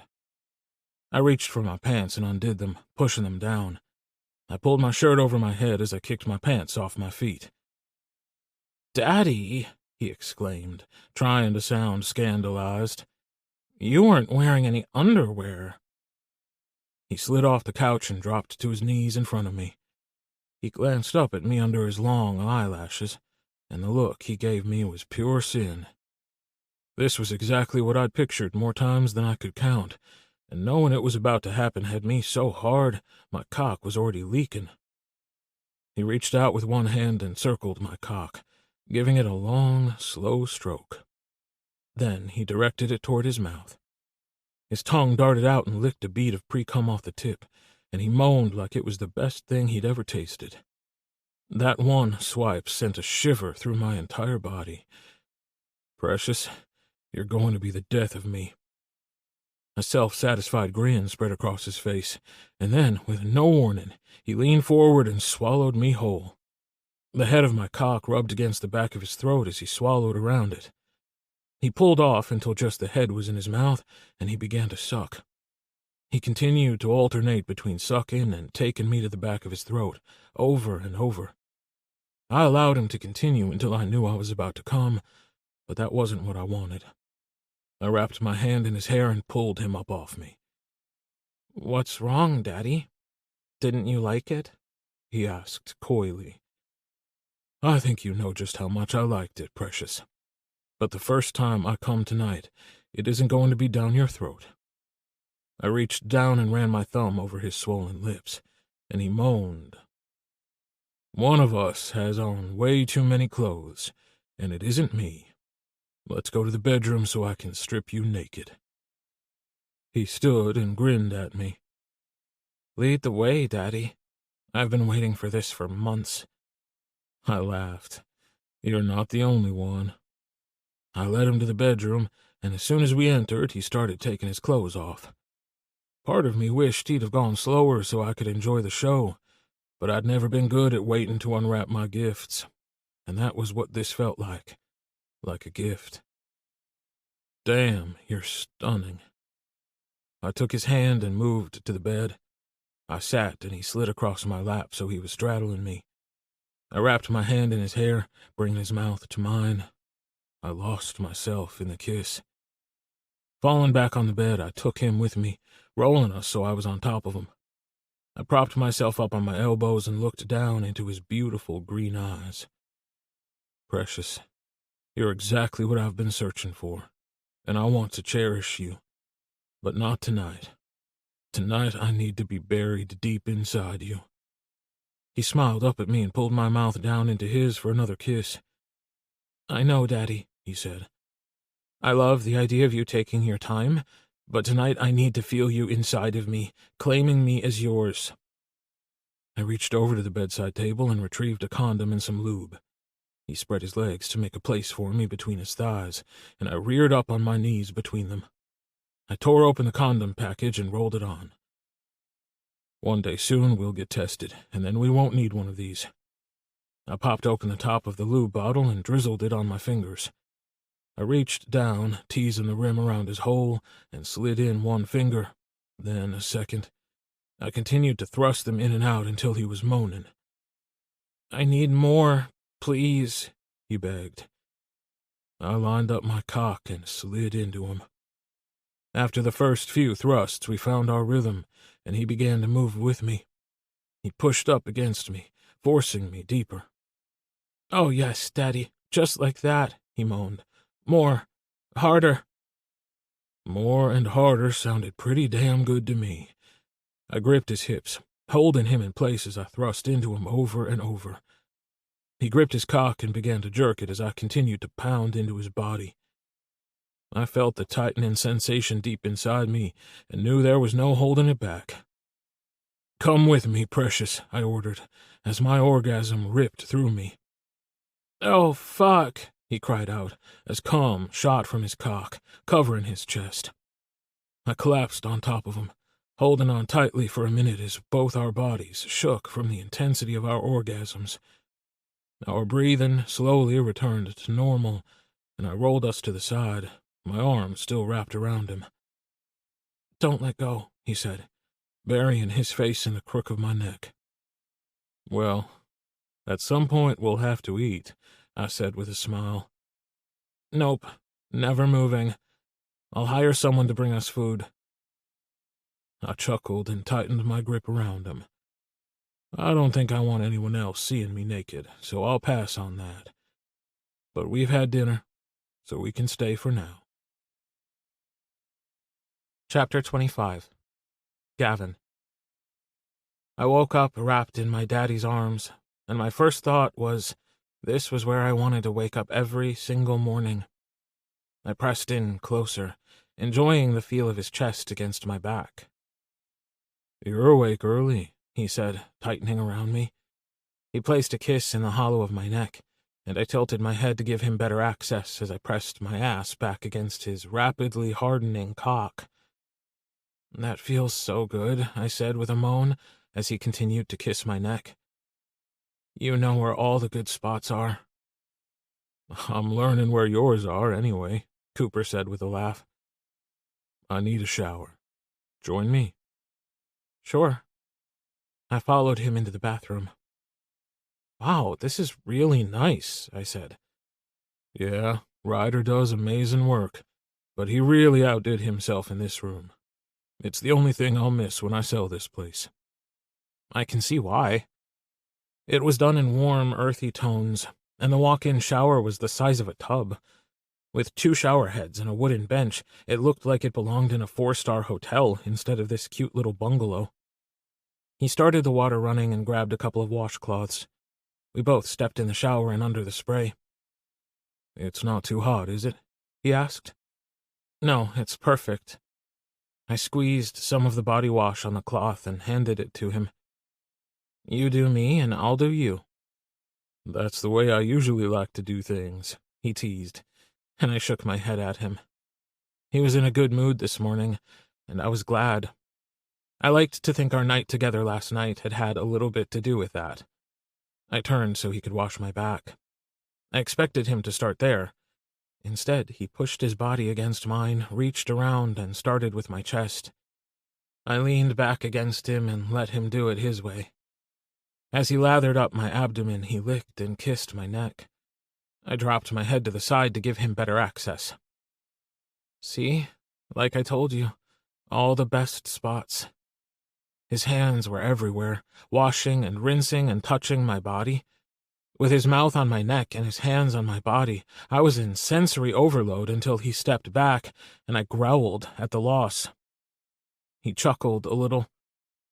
Someone's feeling a little sassy this morning. Let's not forget who's in charge here. He added more body wash to the cloth, started to work on my back, then slowly washed and kneaded each ass cheek. He ran the cloth down the backs of my legs and back up the outside of my thighs. I love your leg muscles, he said, as he trailed one finger up my left thigh, and my cock twitched. It's from all that yoga, isn't it? That and other stuff. I do a lot of squats, I said breathlessly. Spread your legs a little for me, precious. I want to make sure I don't miss a spot. I spread my legs for him and sucked in a breath as he ran the cloth up the inside of my thighs. Your ass is amazing, too, he said, and he used the cloth to clean every inch of my backside. He let one finger brush my hole, and I gasped. Daddy, I moaned. Oh, precious, we're just getting started. Now turn around so I can finish your front. I did as he said, and my God, what I saw there almost brought me to my knees. Water from the shower ran down his body and left trails down his chest to his stomach, where they followed the V down to his hard cock. The picture he made was stunning. It's my turn, Daddy, I said, making a production of putting more body wash on the cloth, and began to wash him. I started on his chest and slowly worked my way down his abdomen. I used a finger to trace the water as it ran over his stomach and down the cut muscles that framed the amazing line of hair that led straight to his cock. I trailed the cloth lower, washing behind his balls and teasing his taint until he moaned. I gently rolled his balls in the cloth and then gave them a small tug. He gasped, and I gave him a wicked grin. I should have brought the lube and condoms in here, he said. I don't know why I didn't think of it. We don't need a lube and condom for what I want, I said, rinsing the soap off of him. Oh, really? Well, tell me what you want. I want to taste you, I said, but I want you to come in my mouth this time. He reached behind me, grabbed a handful of my hair, and pulled my head back. Fun time was over, and Daddy was back in charge. On your knees, he ordered in that tone that made me want whatever he said. I dropped to my knees, no questions asked. My cock was leaking pre-cum, and I was so hard it ached. He kept one hand in my hair and used the other to grip his dick. Open up, precious. I wanted to put my mouth on him and taste him, but right now was about what he said he wanted. He was the one in charge. I did as he said and opened my mouth. Now, look at me, he said. I lifted my eyes to meet his as he pulled my head forward and slipped his cock inside my mouth. I won't last long, precious, he warned, as he slowly slid in and out of my mouth. I opened as wide as I could and gripped his ass from behind, pulling him against me. He was in control, but I wanted to make sure he understood that I could take it. Is that what you want, boy? Do you want Daddy to fuck your mouth until he comes down your throat? I nodded because, hell yes, that was what I wanted. I didn't want anything more than to be on my knees for my daddy while he used my mouth for his pleasure. As a matter of fact, right that minute was just about the hardest I had ever been in my life. He tightened his grip on my hair and used it to control my head as he began to thrust his cock in and out of me, fucking my mouth. Touch yourself, boy. I want you to come with me. I reached down, grabbed my dick, and stroked it. I hummed and moaned around his cock until he came down my throat. I swallowed as much of it as I could as my body stiffened and I came on the floor of the shower. He smiled down at me as he caressed my face. Now, precious, that was the perfect way to start the day. Chapter 26. Cooper. I could tell Gavin was nervous about meeting everyone, but he was excited, too. It was a reminder to me of how long he'd been keeping himself cooped up out at Gabe's place. He was such a social creature, there was no way that had been good for him. "This is the guy who did the work on your house, right?" he asked.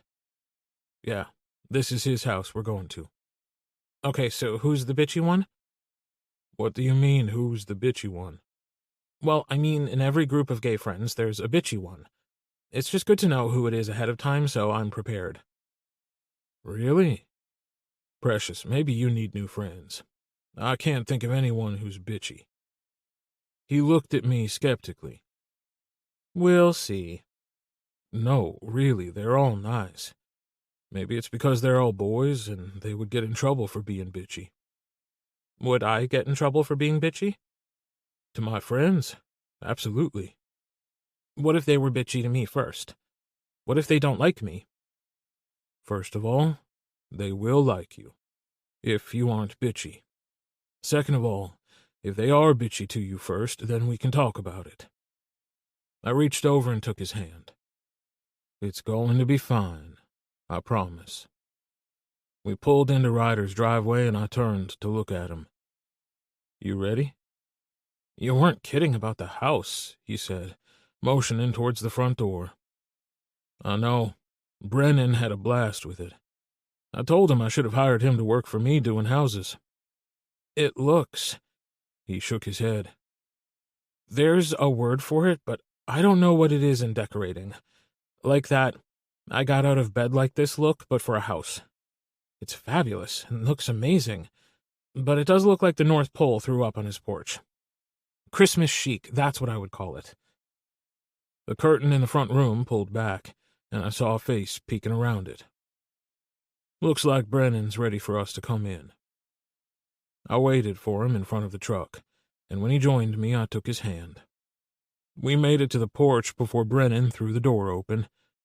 "Cooper!" he exclaimed, and then turned to Gavin. "And you must be Gavin. Thanks for coming.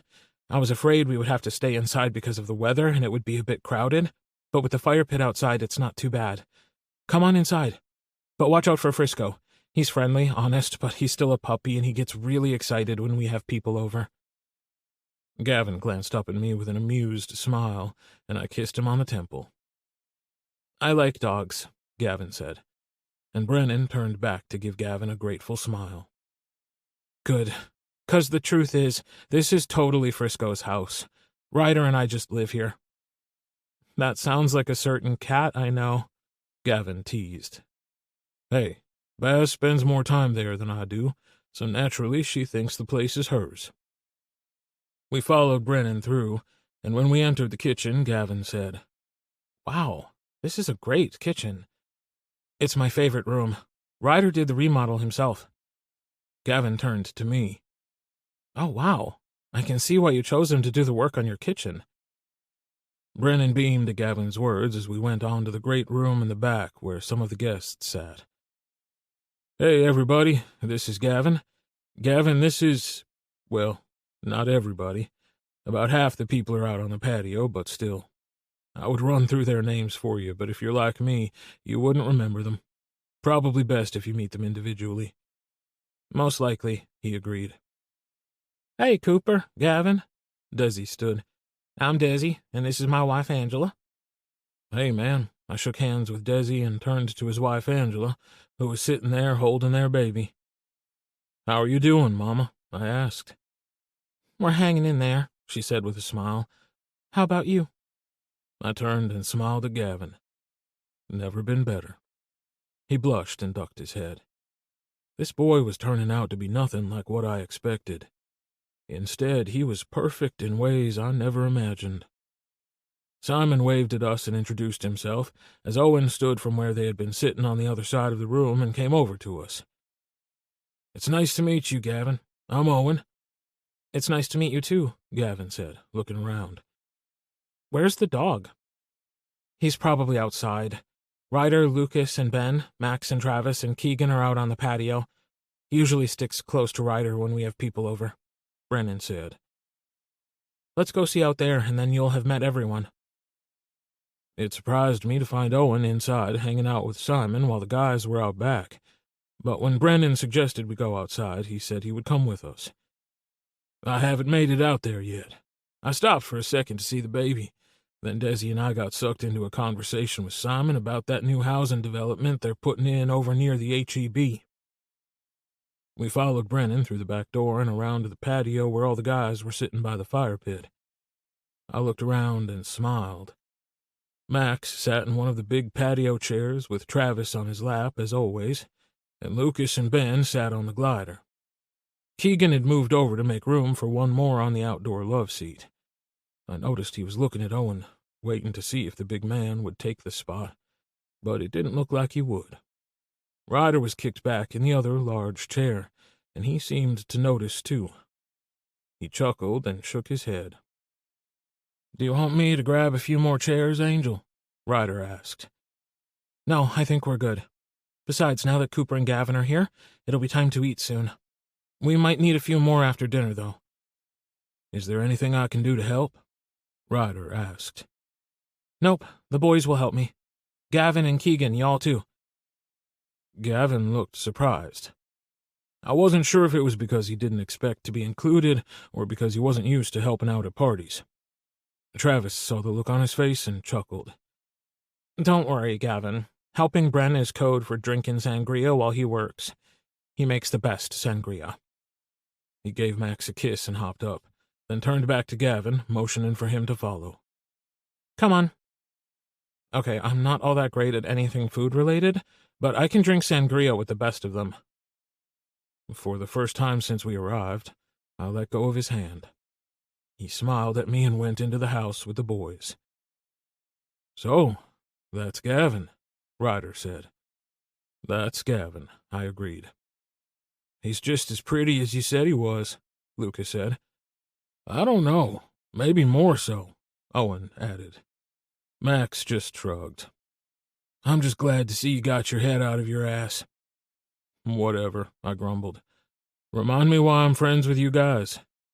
'Cause we let you win at poker, Lucas said. Let me win my ass. You wouldn't let your own mother win at poker. True enough, Lucas said, taking a drink of his beer and nodding his head. Seriously, though, man, how are things going? Ryder asked. Good. Really good. It's new, but I think it's the real deal. He isn't new to the concept of being a boy, but he hasn't had a daddy before, so we're feeling our way. He seems... Lucas paused. Sweeter than I expected. From what you said last summer, I thought he'd be more of a brat and maybe act a bit more highfalutin. I cocked my head at him. Did you really just say highfalutin? Yeah, I was trying to be nice. I didn't want to say I expected him to be a rich, pretentious asshole. Normally, I would have gotten angry if someone talked about my boy that way, but I would give him a pass this one time because, to be fair, I'd probably made him sound that way. He is rich, but he really isn't pretentious, at least not most of the time. As far as the brattiness goes, like I said, this is all new. We're feeling our way. He's on his best behavior for now. But you think that bratty boy you panted over all summer is still there? Lucas asked with a wink. I pictured the sassy boy who'd put his hand on his hips and reminded me that I was the one being paid to decorate the house, and smiled. Oh yeah, he's still there. And once he gets comfortable with our relationship, he'll show himself again. And stop saying I panted over him. Chapter 27. Gavin. I followed the group of guys into the kitchen, watching them as we went. Brennan seemed very sweet. I hadn't heard Ben or Keegan say a word, so I wasn't sure about them yet. But Travis was interesting. Simon, we're drinking sangria, Brennan called into the other room. A few minutes later, Simon came in holding a baby. I told Angela I would take her, and she and Desi could go sit by the fire pit for a while, he said. That was nice of you, I said. It was nice, but we all know Simon couldn't wait to get his hands on sweet Miss Rachel here, Ben said with a laugh. She's just the sweetest thing, Simon said with a wistful sigh. Brennan had lined up a row of glasses. He filled one with sangria. Everyone's glass is different so we can keep track of whose is whose. He slid a filled glass to Simon, since he didn't have 2 hands to pour his own, and then motioned for us to go ahead. I picked a glass with a poinsettia on it, because I figured it would be easy enough to remember, and poured myself a glass. Then, just as Travis had predicted, we stood around and talked while Brennan got the food ready. So, Travis said. Cooper, huh? I looked over at him, waiting for some snarky comment or something.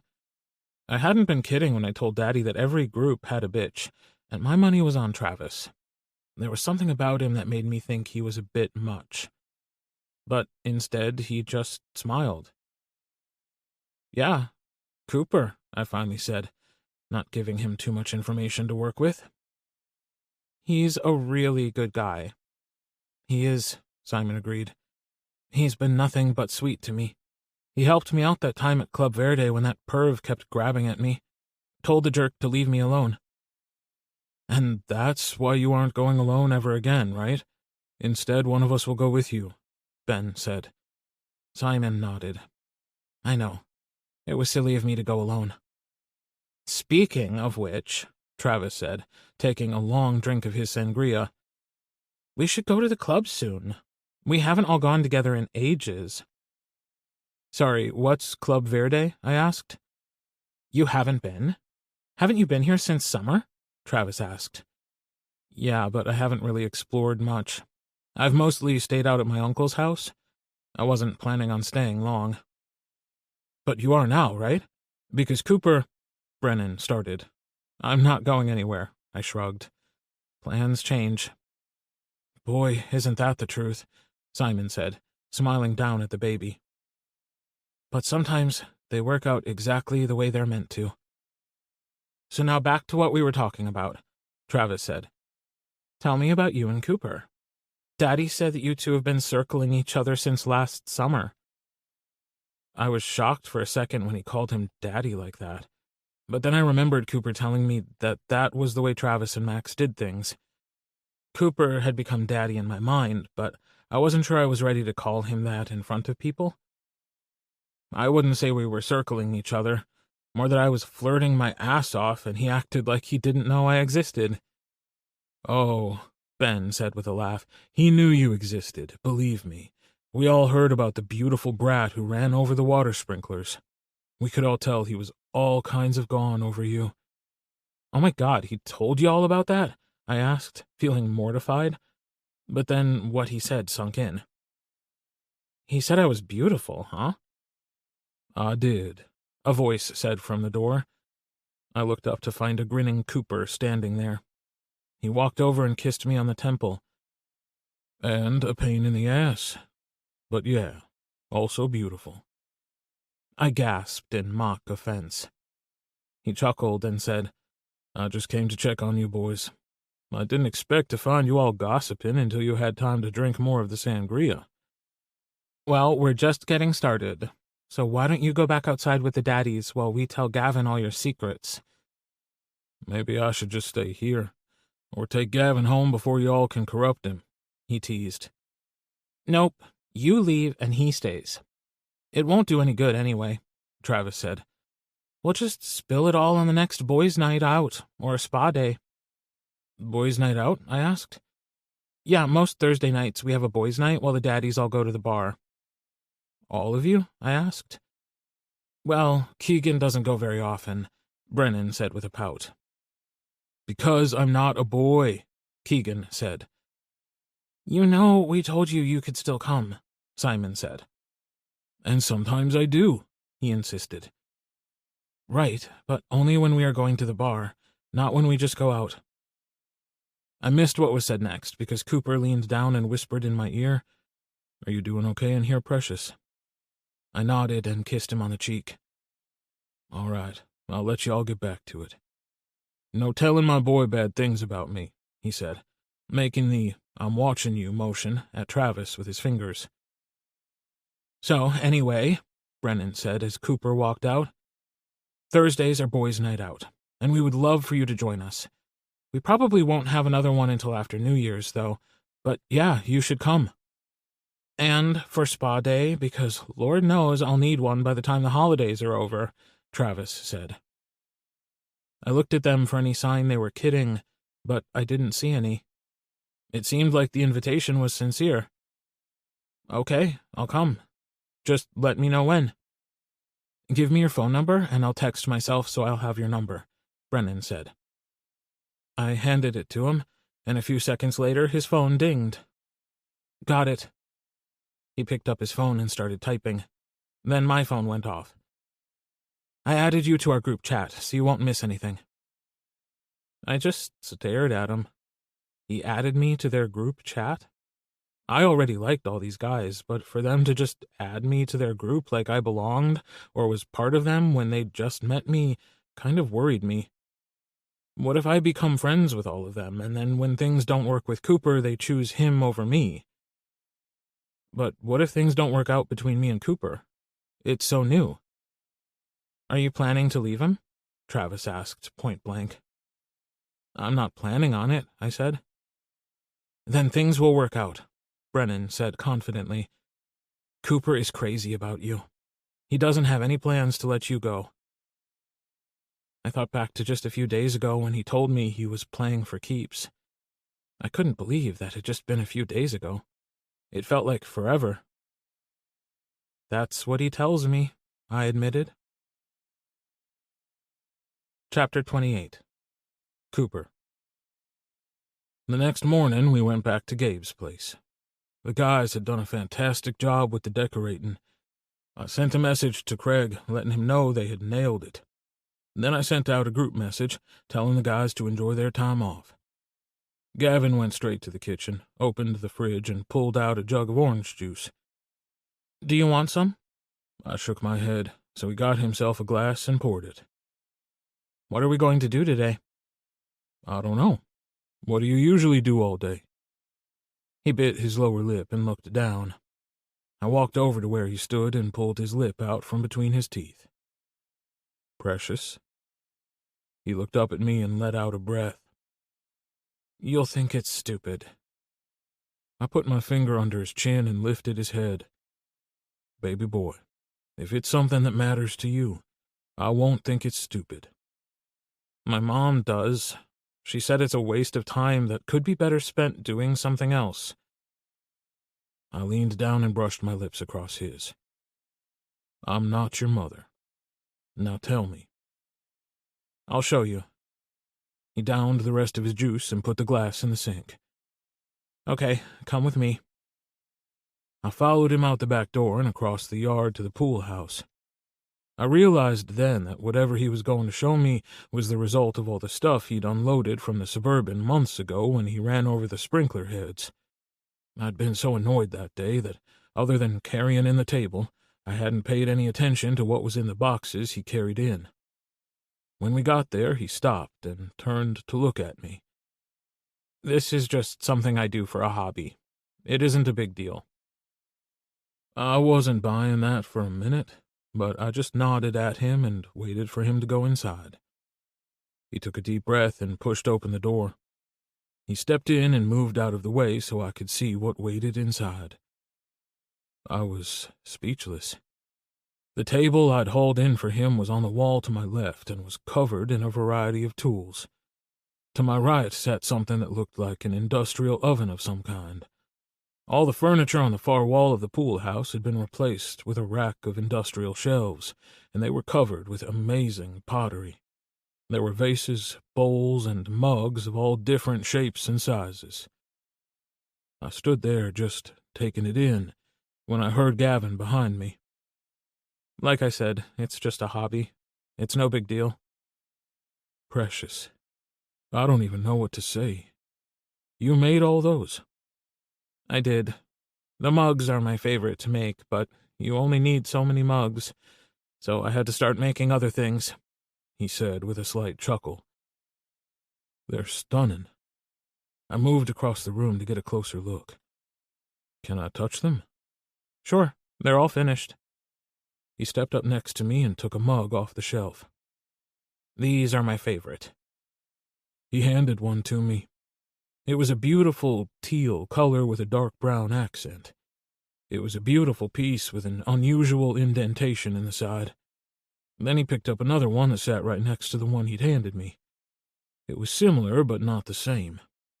It was easy to tell they were part of a set, but because they were handmade, there were differences. "This indentation is for your fingers. They're called hand warmer mugs." "I bet they are wonderful on a cold day." A broad smile lit up his face. "They are." I handed him back the mug and picked up a vase of some kind. I didn't know enough about them to know if it had a name, but it was beautiful. "This is beautiful, Gavin."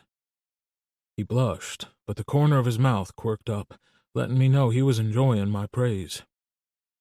"That's the first time I've tried that technique, and I think it's going to be a favorite. It's a drip glaze that I found at a local store." "What are you going to do with all this stuff?" "Honestly, I have no idea, but I love making it." "Precious, you could sell these. They're really that good." "I don't know. There was a time I considered it. I wanted to change my major from finance to art, but my mother refused to pay for it. She said it was below me." "She said making things that would bring joy to other people and make the world more beautiful was below you?" I asked. He nodded, then looked up at me. "That's the way you see them? As something that would make the world a more beautiful place?" "Yes, it is. But as good as they are, I don't know why you would need to go to school," I insisted, picking up another piece that was a bowl. "There's so much more I could learn. Like I said, I found out about this glaze technique right here in town a couple of months ago. There are all different kinds of materials and styles. What you see here is just basic stuff." "If this is you doing basic stuff, I would love to see what you could do after you were advanced, because these are all amazing." "You're maybe a little," he held up his fingers close together, "biased, Daddy." I wrapped my arm around him and pulled him close. "I won't deny that I'm biased, but honestly, they're fantastic." "The place where I bought the supplies has classes. I thought that instead of going for an art degree, I might take some of their pottery classes now that I'm staying here." "I think that's a wonderful idea, and I'm so glad you shared this with me. But we still have no idea what we're going to do with the rest of our day." "We could hang out here. I could show you how to create a pot, but I warn you, it gets really dirty. Might be best if we did it naked." "Naked pot slinging, huh? Sounds kinky." I chuckled and turned him around in my arms so I was behind him, kissing his neck. He let out a little moan and moved his head to the side to give me more room. "It's called pot throwing, not slinging." "Whatever. But I can be the Patrick Swayze to your Demi Moore any day, precious." "My what?" he said, and I pulled back and turned him back to face me. "Patrick Swayze, Demi Moore, Ghost. You've never seen it?" He shook his head. "Okay, but you do know who Patrick Swayze is, right?" He got this look on his face like he was trying to decide. "I don't think so." "Come on.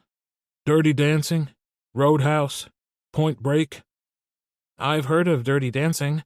That's the Nobody Puts Baby in a Corner movie, right? I haven't seen it, though." "Okay, that answers that question. I know what we're going to do for the rest of the day. This needs to be fixed immediately. I'm sure we can stream most of his movies. Come on, let's go get our Swayze on." "So, no naked pot throwing, then?" he asked with a pout. "Not today," I laughed. "We can save that for another day. But if you're a good boy, I promise to find other ways to get you dirty." Chapter 29. Gavin. Sure enough, he was able to find an entire catalog of Patrick Swayze movies we could watch. As he flipped through the listings, he got more and more excited. He said thoughtfully. Where should we start? Well, that's easy, Daddy. We start with popcorn. It's not a movie day without popcorn. We should for sure have popcorn later, but you haven't had lunch yet. I don't need lunch. I can just eat popcorn, I insisted. Nope. I'm going to feed you. Trust me, baby boy. You're going to need your energy for later. Pizza? I asked, hopefully. Okay, pizza. Who delivers here? I gave him the name of the closest pizza place. I can order it. Okay, sounds good. Let's not do pepperoni. I don't want anything that greasy. Here. He reached into his pocket and pulled out his wallet. Then he held out his card. I looked at the card and then at him, confused. What did Daddy tell you? Who pays for things? You do, but that is just silly. I'm the one who wanted pizza. Take the card and order the pizza, precious, he said, in what was definitely his daddy voice. I took the card and ordered the pizza. My whole life, the fact that I had money had been an issue. It made my mother feel important to toss her money around, which meant from a young age I'd learned to do the same. I figured out early on that it was hard to make friends, but it was easy to buy them.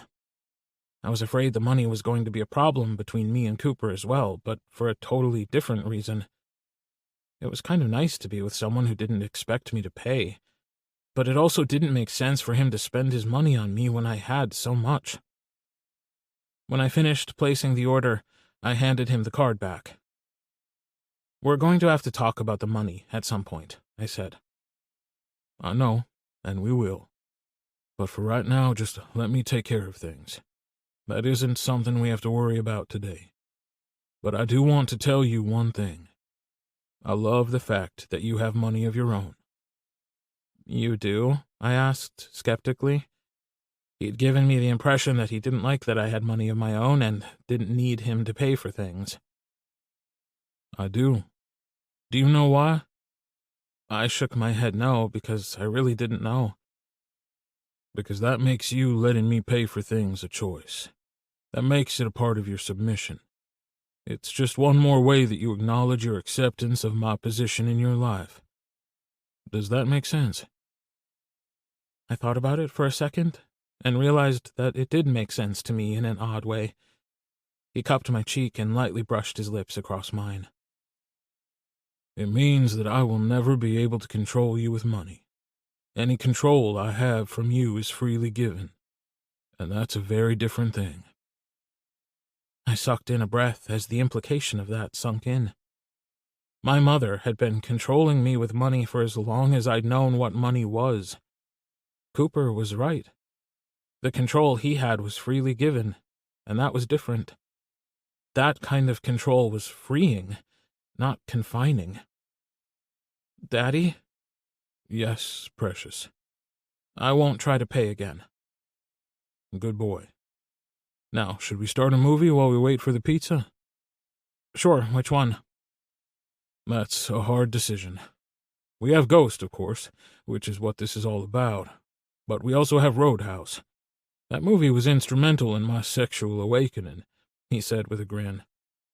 My mom was obsessed with Sam Elliott, and she watched that movie about 1,000 times. She had no idea that while she was over there drooling over Sam Elliott, I was figuring out that a sweaty, shirtless Patrick Swayze was what did it for me, instead of his blonde co-star, no matter how pretty she may have been. Well, we totally have to start with that one then, I laughed. Because that, I want to see. We got comfortable on the couch, with him on one end and me sitting right beside him. He started moving and then shifted us, so I was leaning more against him than the couch. But I wasn't complaining. Instead, I just snuggled in to enjoy the movie. We didn't make it too far in before I saw what he meant. Although, to be honest, I kind of got his mom's point as well. Sam Elliott's voice was sexy. Our pizza arrived, and we ate it while we finished the rest of the movie. Then Cooper started the movie Dirty Dancing, and I had to admit the dancing was indeed dirty. Aside from that, I didn't really get it, but I don't know if that was because of the movie or because by the time it was halfway done, I was ready for my body to be the one a big, handsome man was grinding against. "I want something to drink. Do you want anything?" I asked. "Sure. Another beer would be great." I went into the kitchen and grabbed us both a beer. I put them on the table at the end of the couch, but instead of taking my seat, I placed one knee on the couch and swung the other leg over his lap so that I was straddling him. "Daddy?" "Yes." He placed his hands on my hips and flexed his fingers. "I don't want to watch the movie anymore." "Oh, really? And do you know what you want to do instead?" I bit my lip and ducked my head, looking up at him from under my eyelashes. "Yes, I want to do you, Daddy, right here on the couch." I rocked my groin against his, not sure if he would be willing to play or not since it was my idea. I was still figuring out our dynamics. He reached up with one hand, wrapped his fingers in my hair, jerked my head down to meet his. His mouth covered mine with a kiss that was hard and passionate. I opened for him, and he thrust his tongue inside my mouth, devouring me. He broke the kiss and pulled my head back with my hair. "I think you forgot who's in charge here. Let's try that again, and see if you can remember how a good boy asks for what he wants." I licked my lip and then tried my best to look sorry. "I'm sorry, Daddy. Can I please have your cock right here on the couch?" He leaned forward and sucked on my neck in that place right under my chin, the one that I could feel in my dick. "You asked very nicely, precious. I think you deserve a reward for that. Now, tell Daddy exactly what you want." "I want you inside of me. I want to ride you here on the couch, please." I'd never begged for sex in my life before Cooper, but seeing the satisfied look in his eyes when I did was a feeling like nothing I'd ever experienced before. Knowing that just my words had put that look there was thrilling. He nodded at me and said, "Okay, clothes off, precious. Then we can play." I was up off his lap and stripping off my clothes so fast I was naked before he even got his pants off. Of course, he had paused to watch me, so I did have that advantage. Then it hit me. Damn it.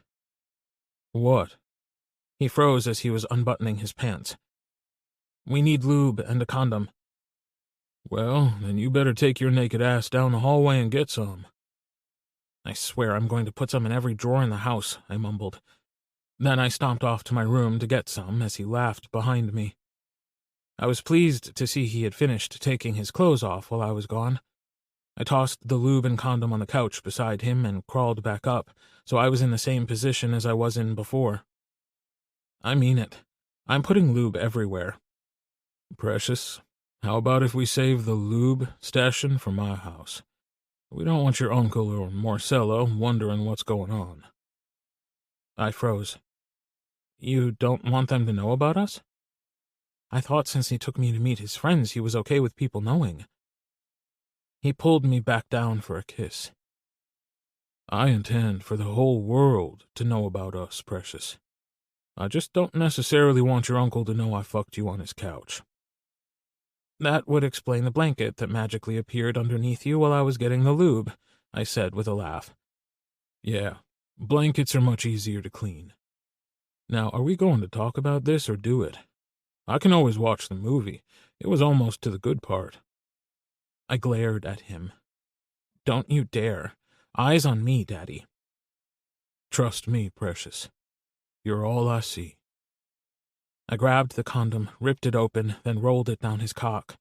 Then I grabbed the bottle of lube from where I'd tossed it on the couch and popped the top.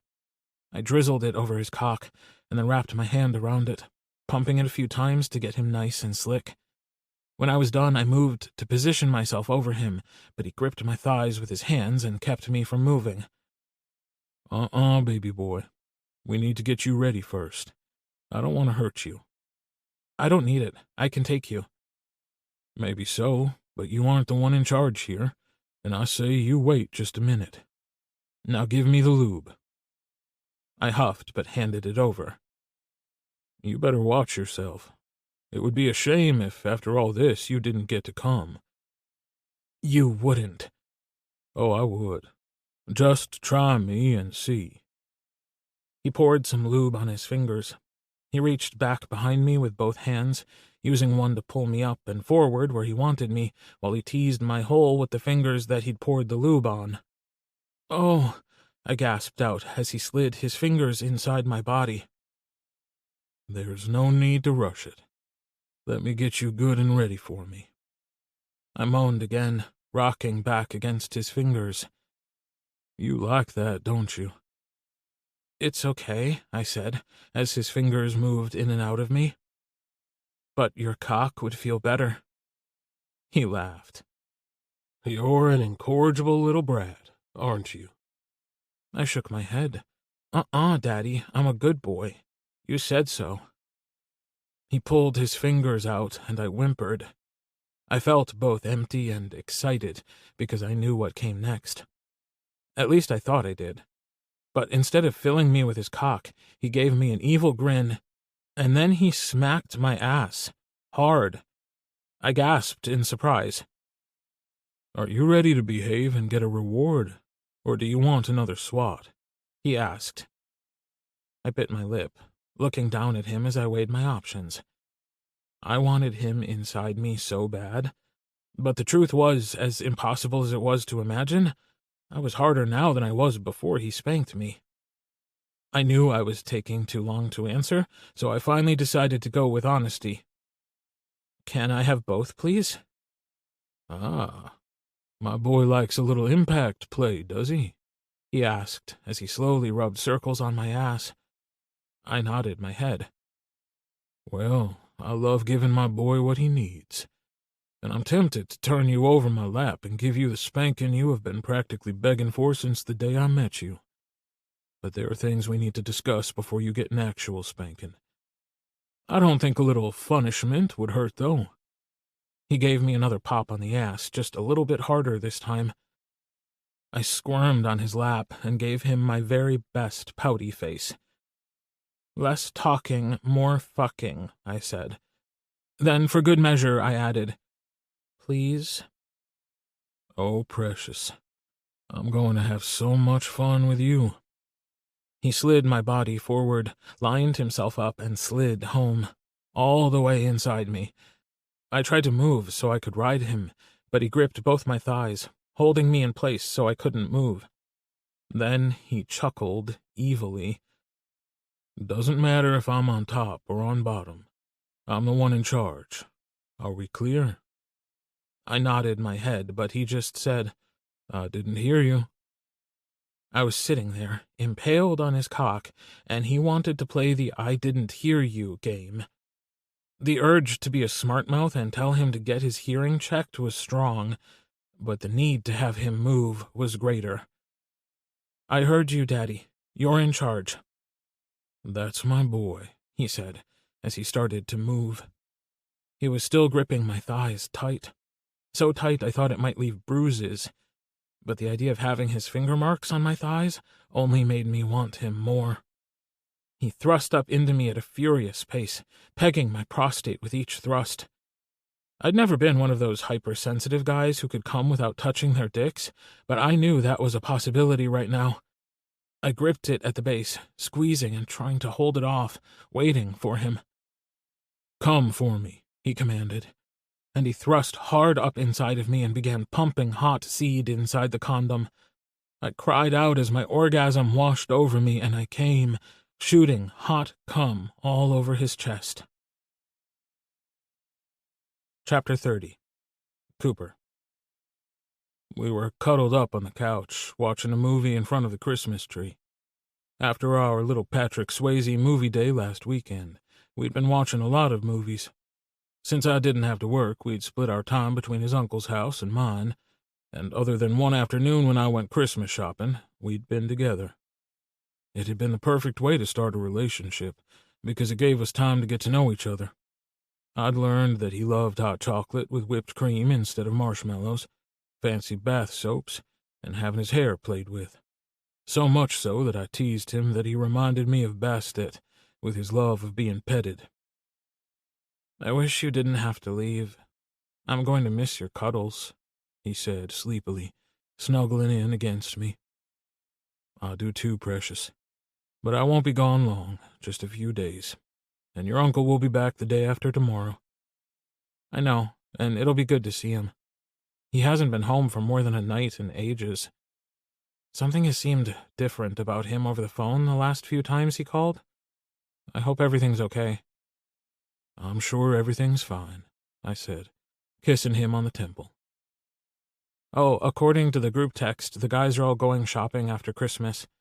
I guess that's when all the good sales are?" "Usually, yeah," I agreed. "If you aren't back before they go, I may go with them. I've never done after holiday sales before," he said. "You should go. You'll have fun." "Of course, once you get back, you're going to have to go back to work, so I may stay home if they wait to go until then." "I'll have to go back, yeah, but not right away.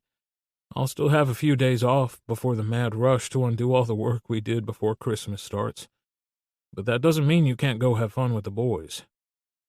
"I don't want you to go back to work," he said. "Have I told you how cute I think you are when you pout?" "I'm not pouting. I just don't want you to go back to work. I want you to stay here with me. We could watch movies and drink hot chocolate all day." "You are totally pouting, and I would love to stay home and watch movies with you, but sadly, Landscape Solutions won't run itself, so I have to go back to work. However, I have something for you that will keep you busy while I'm working." "You have something for me?" "I do. Hold on." I went over to my coat and pulled the bright red envelope out of the inside pocket. "It's for you for Christmas, but since I won't be here for the actual holiday, I could give it to you now." I held it out, but when he reached for it, I pulled it back like I'd changed my mind. "Or maybe I should wait until after Christmas." "Daddy, that's mean." "So you want it now, then?" "Yes, I want it now." I handed him the envelope and watched while he opened it. I hoped I'd gotten this right. It was hard to buy something for someone in the beginning of a relationship before you really had a chance to know them. He carefully opened the envelope, making sure not to tear the paper any more than necessary. Then he pulled out the card. I hated buying cards. They never seemed to have any that fit the situation to me. But this time I'd lucked out. The shop where I got his actual gift had these cards, and the colors on them reminded me of the beautiful vase he'd made. He flipped up the card and pulled out the gift certificate. Then he looked up at me. "Really?" "Really." She said the new classes would be starting at the end of January, and she assured me that should cover everything you need until this summer. The next thing I knew, he launched himself at me, and I caught him in my arms. He wrapped his legs around me like a spider monkey. "Thank you, Daddy." He peppered my face with kisses. "Thank you, thank you, thank you." "I'm glad you liked it." "I didn't just like it, I love it. I have a gift for you too, but I haven't wrapped it yet because I didn't know we were doing this today." "You didn't need to buy me anything precious. I hated the idea of him spending money on me. He'd spent so much of his life trying to buy affection that I didn't want him thinking he had to do that with me." "I didn't buy you anything. Wait here," he said, and ran up the stairs to his room. A few minutes later, he came back down with a box. "Like I said, I planned to wrap it, but I thought we would do this when you got back." He handed me the box and stepped back. I carefully removed the tissue paper around to see what was inside, but as soon as I saw the beautiful earthy tones, I knew what it was. "It's the vase," I said, stunned that he would give it to me. "But you said it was your favorite piece." "It is.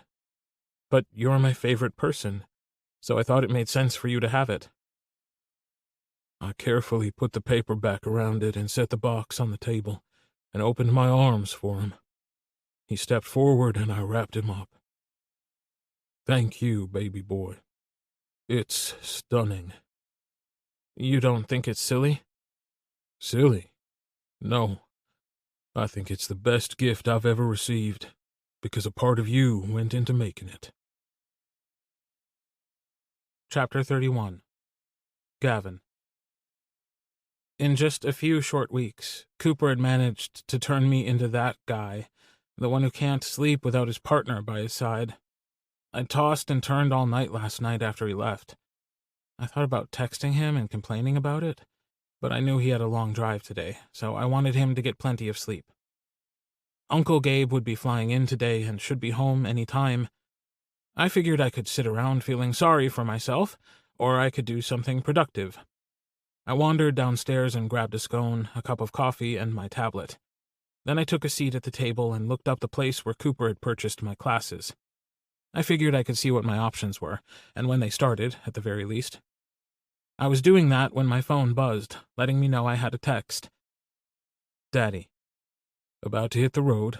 Just want to say good morning. Me. Good morning. Grouchy face emoji. What's wrong? I didn't get cuddles last night. You got all the cuddles before I left. That's not the same as all-night cuddles. I promise to give you all-night cuddles when I return.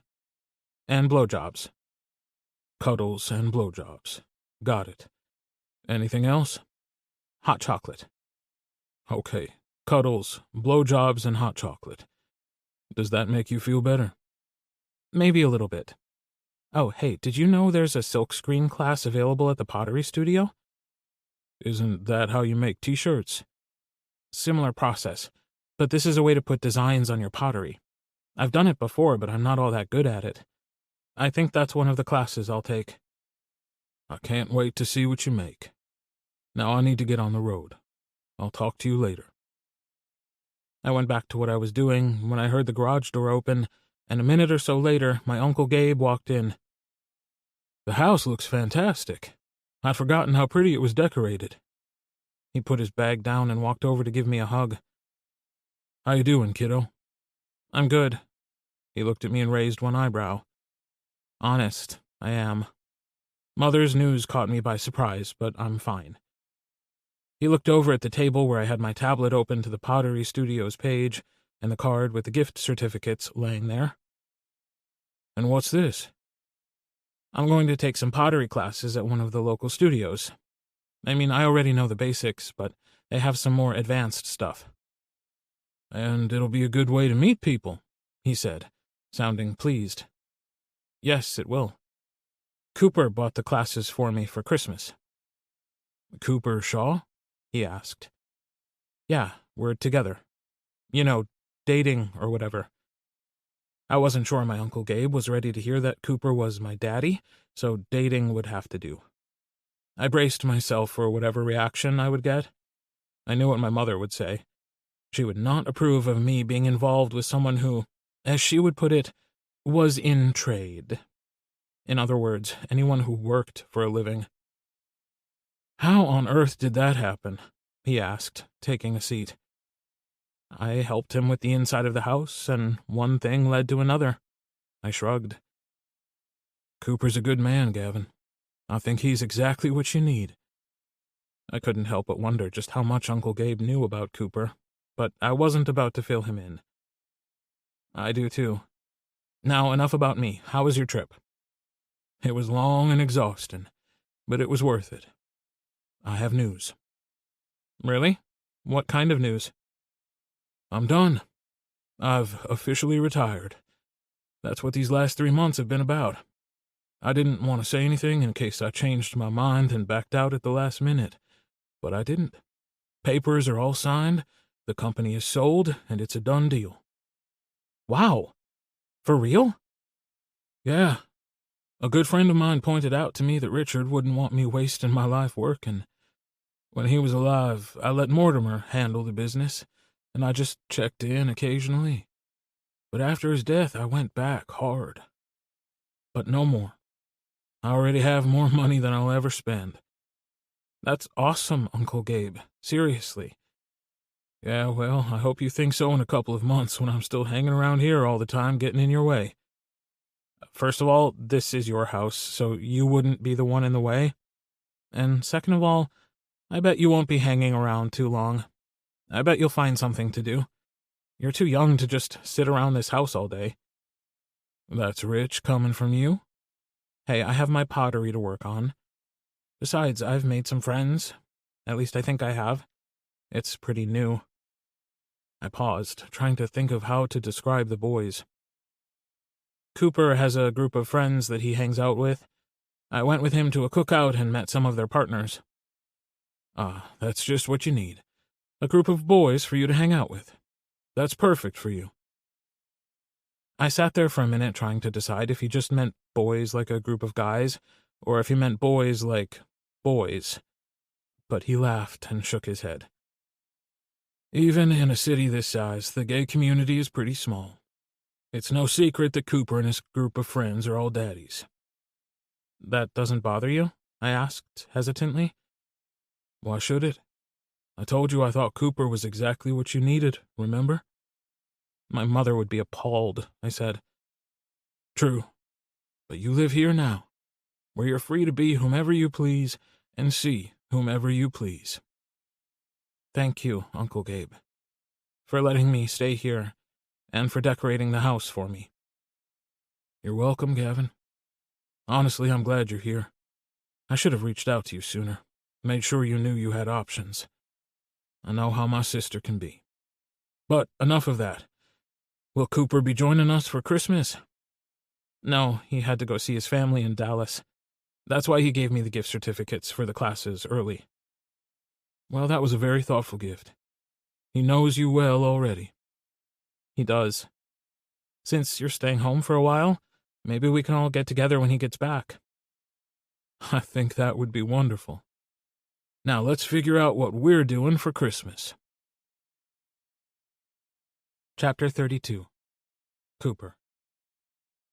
Most of the time when I visited my family, it was good. Christmas was the only exception. I'd come out to my parents when I was 16, and to everyone else after I'd graduated high school. My parents had always been supportive, but not all of my family was. The main exception was my mother's brother, who, thank God, lived in Atlanta and only came home to my grandmother's house for Christmas. My mother hadn't spoken to him for years outside of those get-togethers, so needless to say, the tension ran high around the dinner table. For my grandmother's sake, my mother and I tried not to cause trouble. After all, the homophobic asshole was her son. Luckily for me, this was the first year since I could remember that my uncle wasn't coming, which meant I should have been thrilled. Instead, I just wished that I was home with Gavin. I was sitting around a card table working on a jigsaw puzzle that my grandmother always set up in the den of her home. For as long as I could remember, that was a thing we did when we went to her house. I hadn't been much help this trip, though, because my mind was elsewhere. This one was a Christmas scene with an old cabin in the mountains and a decorated tree out front. And snow. So much snow. I took my phone out and snapped a picture of the puzzle and sent it to Gavin. Me. So much white. Precious. OMG, how are you supposed to do that? No idea. I'd rather be home kissing you. 2 more days. Then all the kisses. What are you grinning about over there? My sister Anne asked. Who, me? Nothing. He was looking at his phone. I bet he has a boyfriend. My 16-year-old cousin Danielle said. Oh yeah, her twin sister Candy added. I know that look. I think Cooper's in love. Cut it out, girls, their mother Jordan said. Like I said, not all my family was bad. I actually was pretty fond of my Aunt Jordan. She was my mother's youngest sibling. She'd scandalized the family by choosing to get pregnant even though she was single when she was 36. That was about the time I was coming out, and I would forever be grateful to her for taking some of the heat off me. Plus, she was a fabulous mom, and I adored the twins. Always the obedient one, Danielle said, Sorry, Cooper. But Candy just grinned and mouthed back, In love. I gave the girls a wink to let them know I wasn't mad. I was trying to make a piece of the puzzle fit when my mother's voice drifted in from the other room. "Do what?" she said, and then she was standing right there behind me. "Cooper Allen Shaw, what's this business I hear about you being in love? And why am I hearing it through the family grapevine?" Anne was the only one I'd told about Gavin, and turned to look at her. She shook her head, letting me know she didn't say a word. The only reason I hadn't told my mom yet was because there was nothing in this world that she wanted more than for me to settle down, and this was so new with Gavin it seemed smart to play it close to the vest for a bit.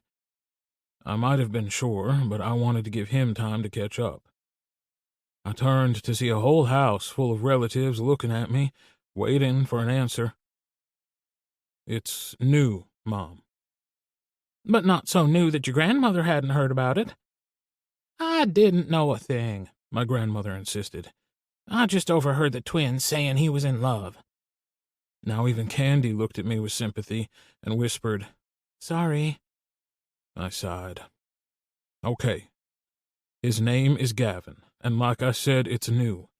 I promise as soon as there's something to tell you, I will." Just then my phone buzzed in my pocket. I pulled it out to find a picture of Gavin on my couch with my cat. My cat was a traitor, and I was pretty sure she already loved Gavin more than she had ever loved me. Precious. Bastet misses you. Me. Just Bastet. Yep, I don't miss you at all. Brat. I clicked on the picture and saved it to my phone. Then I turned it around so my mom could see it. He's taking care of the cat for me while I'm gone. See? She leaned in to get a closer look. Oh, he's cute. A bit young, though, don't you think? He's 23, Mom. He's an adult. Your grandfather was 16 years older than me, my grandmother added. It was never a problem for us.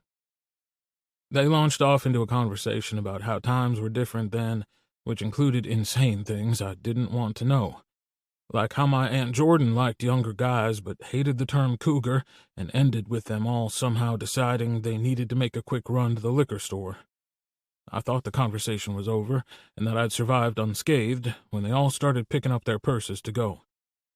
But then my sister, who now is dead to me, shot me a wicked grin and winked. I don't think they call them cougars in the gay community anyway. They call them something else, right, Cooper? What is it? Oh, yeah, Daddies, right? Leave your brother alone, Anne, my mother scolded as they walked out. I turned back to find the twins smirking at me. I just shook my head no and went back to working on the puzzle. Under no circumstances was I going to go there with those two. Chapter 33. Gavin. 4 days. That's how long Cooper was gone, and it felt like 4 weeks. I couldn't wait for him to get back. He'd texted me right after lunch to let me know he was headed this way, but it was a good 4-hour drive, assuming he didn't stop along the way. So that was how long I'd been at his house waiting for him. I'd played with the cat, watched a movie, and then taken a shower to get ready for him. I knew if I just sat there it would take forever for him to get there. What was the saying? A watched door never opens? Well, it wasn't exactly that, but the point was the same. I picked up my phone and stared at it, debating giving Brennan a call. I'd been included in all of their group chats, and I'm not going to lie, they were super entertaining to read. But I liked Brennan the best, and he was the only one that I'd talked to individually. Travis and Ben were nice guys, but I didn't have as much in common with them as Brennan. We'd discovered that we liked a lot of the same things, and he was even considering taking one of the pottery classes with me. But I still hesitated to call. What if they were just being nice to me because of Cooper, but in reality, they were just tolerating me and didn't really want to be the kind of friends you chatted with on the phone? I'd known people like that in college. We were nice to guys because they were dating someone in our friend group, but we didn't actually like them. I didn't want to be that guy, but I was bored. I read back through our last text exchange, which had been about who we thought should win the dance competition on the reality show we were both watching, and smiled. If I wanted to have friends here, I needed to take a chance. So I sent him a text. Me. Hey, you busy? Brennan. Nope. What's up? Nothing. I'm just bored waiting on Cooper to get home. Ryder and Max went out for a ride. Travis went, but I didn't want to. It's too cold. It's not cold, it's chilly. Whatever, you Yankee. I'm thinking about making a pound cake. Why don't you call me and we can chat while I make it? I pressed the call button, and as soon as it rang, he answered. Hey. Hey. We both just sat there for a minute, neither of us sure what to say. Finally, I decided we were being silly. So, how did you and Ryder meet? He laughed. Believe it or not, we met at the hardware store. Really? Yeah, really, he said. Then he launched into a long story about how he had a busted pipe and Ryder saved him. So you went after something to fix the pipe and came home with a daddy to fix your pipes, I teased. Yep, he said with a laugh. I don't have to ask you how you met Cooper. Believe me, we'd all heard about you way before y'all got together. That's what Ben said. I can't believe I was that under his skin. He acted like I wasn't even there most of the time. I haven't been around that long, but even Ryder says he's never seen Cooper like this. Like what? I knew what he was getting at, but I wanted to hear him say it. I wanted someone who knew Cooper to tell me I wasn't making this out to be more than it was. Like he found his person. I closed my eyes and let that sink in. You really think so? Because I know I found mine. I'd been so engrossed in the conversation that I didn't realize anyone was here until I heard Cooper's voice from the doorway. Found your what, precious? He asked. Daddy, I exclaimed. He's home, Brennan. Gotta go. I hung up the phone and tossed it on the couch next to me. Then I was up and running across the room to where he stood. As soon as I was close enough, I launched myself at him. He opened his arms and caught me as I wrapped both legs around his waist and snuggled in. He wrapped his arms tight around me and kissed the top of my head. Someone missed me. Me, Daddy. I'm that someone. Chapter 34. Cooper. I missed you too, precious, I said, holding him tight against me. I walked to the couch with him clinging on to me and sank down. Did you have a good Christmas? He asked. It wasn't too bad. Would have been better if you'd been with me. Same, he said, letting out a big sigh. This is what I missed. I know, baby boy. You told me, remember? And I promised to give you all the cuddles when I got back. I do remember. He wiggled in my lap, letting me feel how hard he was. But that's not all you promised me. Oh, really? What else did I promise you? I asked, like I really had to think about it. Oh, yeah, hot chocolate. That's right. Maybe I should go make some right now, I teased. He nipped at my earlobe just hard enough to sting, then pulled it into his mouth and sucked on it. Fuck, it hadn't taken him long to find all my weak spots. I think hot chocolate can wait, Daddy. He slid his hands up my shirt and licked a stripe up my neck. Fuck, I've missed you. I slid my hands up into his hair and ran my fingers through it. I took a moment to enjoy the way it felt. It was so soft, with just a little bit of curl to it. I leaned down and inhaled the scent. It was lightly floral, but not offensively so, like springtime in the hill country. Then I tightened my grip and pulled his head back. Those beautiful green eyes looked into mine, and for just a minute, it was like I was lost. But I didn't care. At that moment, I had everything I wanted, and then some, right here in my arms. I'd spent the drive back figuring out what to do with my sweet, lost, bratty boy, and the one thing I'd decided was that we needed to go slowly. For his whole life, he'd been trying to meet someone else's expectations, and he needed an opportunity to find out who Gavin was without those external pressures. But now that I had him in my arms, yeah, fuck that noise. He was mine, and I was keeping him. Going slowly wasn't an option. No more Christmases apart, baby boy. You hear me? He looked at me with a small, satisfied grin and said, More than that, Daddy. No more nights apart, period. I like the way you think, I growled out, pulling his mouth to mine and sealing the deal with a kiss. There was nothing gentle about the kiss. It was rough and needy, as I poured in all the things I felt after being apart from him these few last days. This wasn't just a kiss. This was something else. This was me claiming him, telling him that he belonged to me, that he was mine. I'd always been dominant and demanding, but I'd never been possessive. At least not until Gavin. Not until this kiss. My tongue explored his mouth while my hands ran up and down his back and cupped his ass. He tasted like cinnamon and something else. Brandy, maybe. Whatever it was delicious, and I couldn't get enough. Not now, not ever. When we finally had to come up for air, he sat back and looked at me with a sexy, evil grin. Daddies always keep their promises, don't they? He asked. This daddy does, I agreed. Why don't we take this to the bedroom? He stood and turned to go to the bedroom, and I got my first look at him since I got home.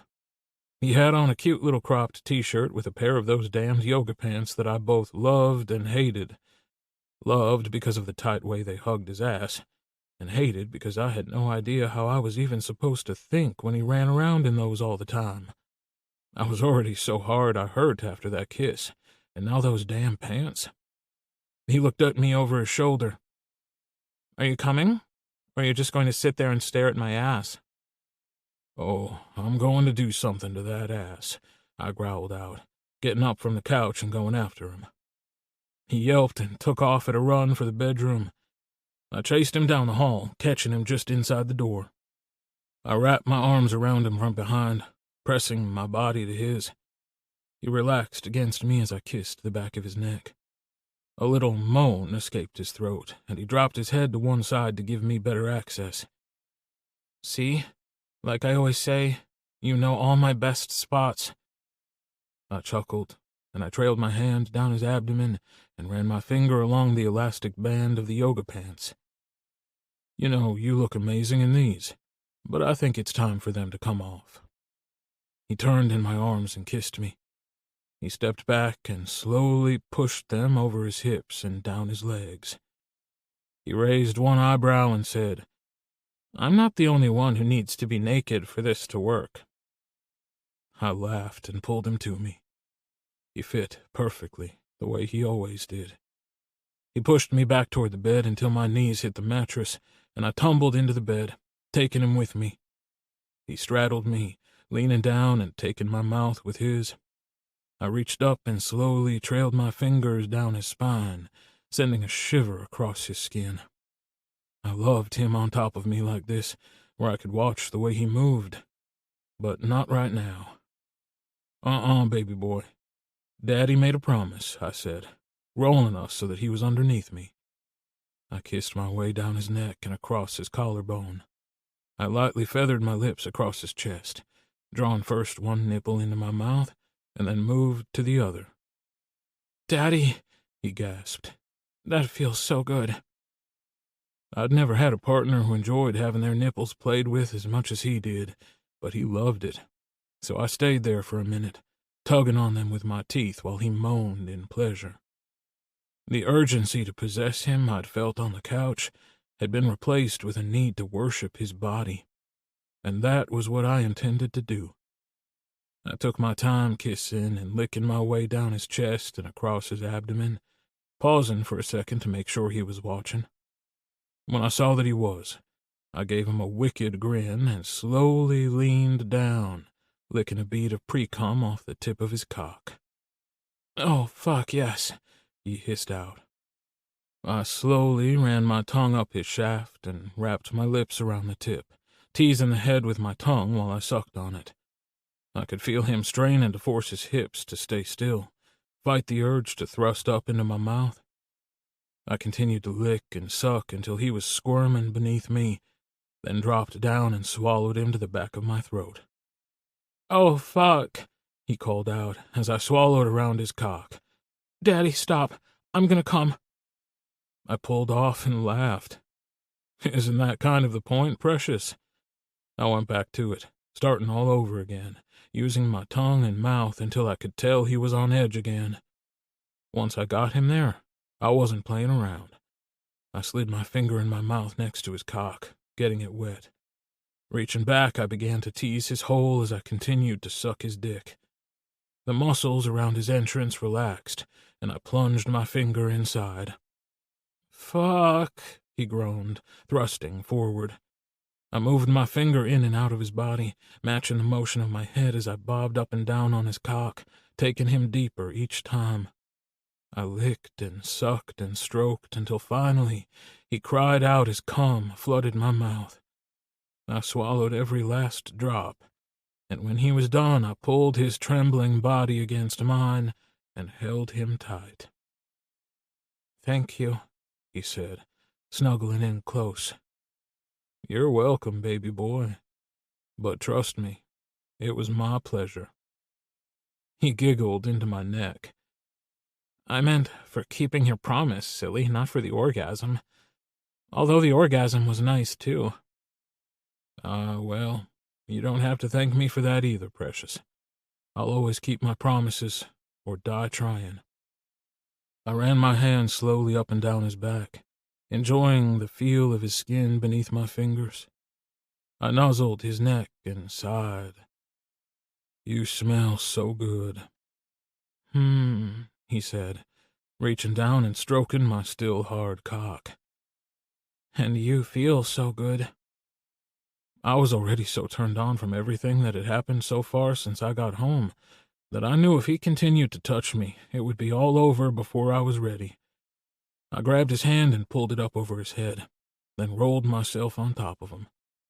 He thrust his hips up against mine, and I could tell he was already getting hard again. "Well," I teased, "I guess that's the benefit of being with such a young man. Quick rebound." "Yep," he said, grinning. But when I rocked my hips against him, the grin morphed into a moan. "Oh, Daddy, please. I want to feel you inside me." After quickly adding some lube, I moved into place and then leaned down and kissed him as I slid home, deep inside him with one stroke. I held him tight as I froze for a moment, giving him time to adjust. Thankfully, we'd both been tested, so feeling him condom-free was nearly mind-blowing. "Fuck, baby, you're so tight," I groaned. I felt his body relax around me, and I began to move, in and out, slow and deep with every stroke. Everything about this time was different. Today, he wasn't just the sexy brat who had teased me all summer. Today, he was mine, and I needed to hear him say so. I pulled almost all the way out and stopped, looking down into his eyes. Then I slammed back in hard and deep, hard enough to make him gasp and whimper at the same time. "Who do you belong to, precious?" "You, Daddy. Just you." "That's right. Don't you forget it." I started pounding into him hard and deep. "Now come for me, precious." "I don't think I can. I just came so hard down your throat a minute ago." "You can, baby boy. I know you can." He reached down and grabbed his cock, stroking it in time with my thrusts. I continued to move in and out of his body at a punishing pace until he was right on edge again. Then I reached underneath him, lifting his hips to make sure I was hitting him in just the right spot. "Oh, God! Oh, fuck! Daddy!" he cried as he came for the second time that evening. Seeing his comb glistening on his stomach pushed me right over the edge. My movements became erratic as I chased my pending release when he said, "Come on me, Daddy, please." "Fuck yeah," I growled out, pulling out and stroking my cock furiously. "I'm coming." I threw my head back as I shot all over his stomach and chest. I watched as he lay there with his eyes closed, breathing heavily while he used one finger to swirl our releases together where they pooled on his stomach. My boy looked thoroughly debauched, and damned if that wasn't the most beautiful thing I had ever seen. It was such a stunning sight that I hated to clean him up, but I knew I had to. Nobody wanted dried cum on their body. I'll be right back. I gave him a quick kiss and went to the bathroom to get a warm, wet cloth. Once I had him all cleaned up, I lay down beside him with my head propped up on my elbow, watching him. He slowly opened one eye and peeked up at me. Hot chocolate time? Nap time, brat, I teased. You wore me out. He let out a long, exaggerated sigh. I guess that's what I get for falling in love with an old man. No stamina. His eyes flew open when he realized what he'd said. I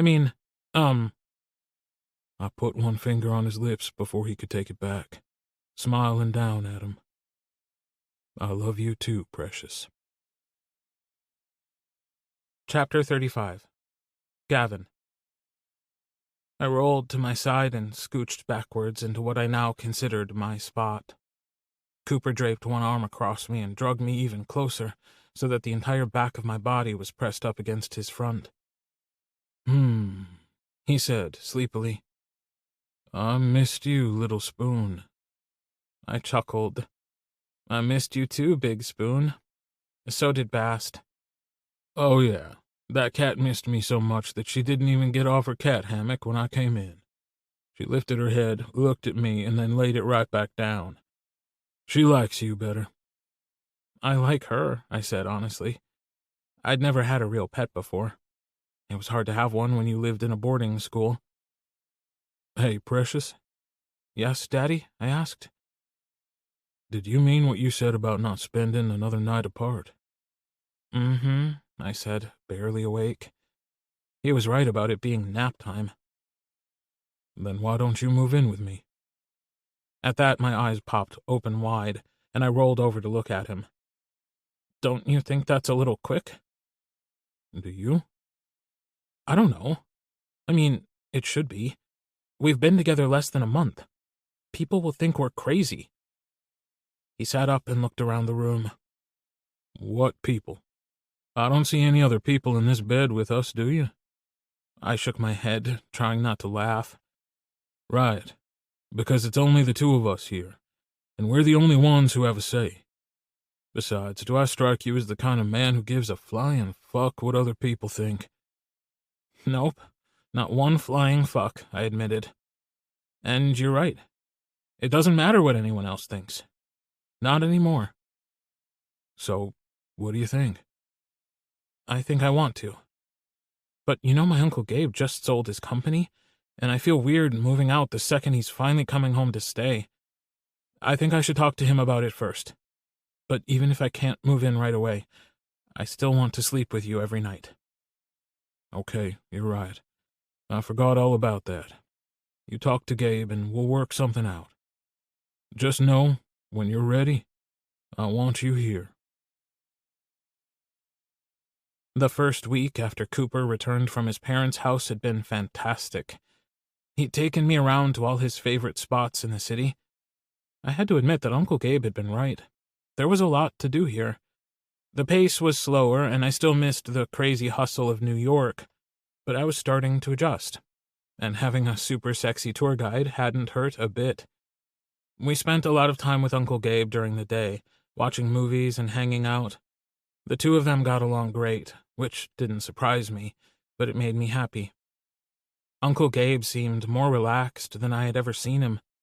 He hadn't had much to say about what he was planning to do with himself now that he wasn't working, but I was pretty sure he wouldn't be home long. Retirement didn't suit him, and he was too young to spend his days sitting around the house.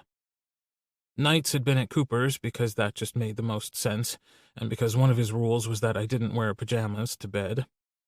We'd spent a fair amount of time talking about limits and rules. For the most part, I didn't mind. None of the rules were too crazy, other than the one about me having to ask him before I could touch myself, because that just wasn't going to happen. I mean, seriously, how would he even know? Just thinking about it had me violating rule number 5, which was no rolling my eyes at him. I swear he added that one just to have a reason to punish me. Or maybe to give me something I could use to get punished. I smiled to myself at the thought. I didn't actually think his idea of punishments were really all that bad sounding. The list included spankings, which we'd already determined I kind of liked, wearing a cock cage, something I agreed to but had never tried, and not letting me come. And all of those didn't sound so bad. There were other things like no hot chocolate and no pizza, both of which I thought were cruel and unusual punishments, but I didn't have a real reason to say no to them. Everything was perfect. But then week 2 rolled around, and he had to go back to work. Every day. All day. I'd known it was going to be crazy. He'd warned me that people had been patient when it came to getting the decorations up, but now that the holidays were over, they wanted them down quickly, so I got it. I knew he had to work. But after almost a week of it, I was bored. I'd gotten used to having him here with me, and I didn't like it. I knew he was busy, and I wanted to be good. Really, I did. But I also wanted him to pay attention to me because I didn't like being bored, and I didn't like being here alone. So I figured it wouldn't hurt to play just a little bit. If he was really working, he could just not answer, right? Me. Daddy, Daddy, Daddy. Daddy. What, precious? I'm bored. So find something to do. I'm working. No, I need attention. My attention level is dangerously low. Dangerously, huh? Yep, I could die. Dramatic much? Eye roll emoji. I tried snuggling Baz. It didn't work. She didn't like it. I'm trying to work here, precious. You're going to have to find a way to entertain yourself.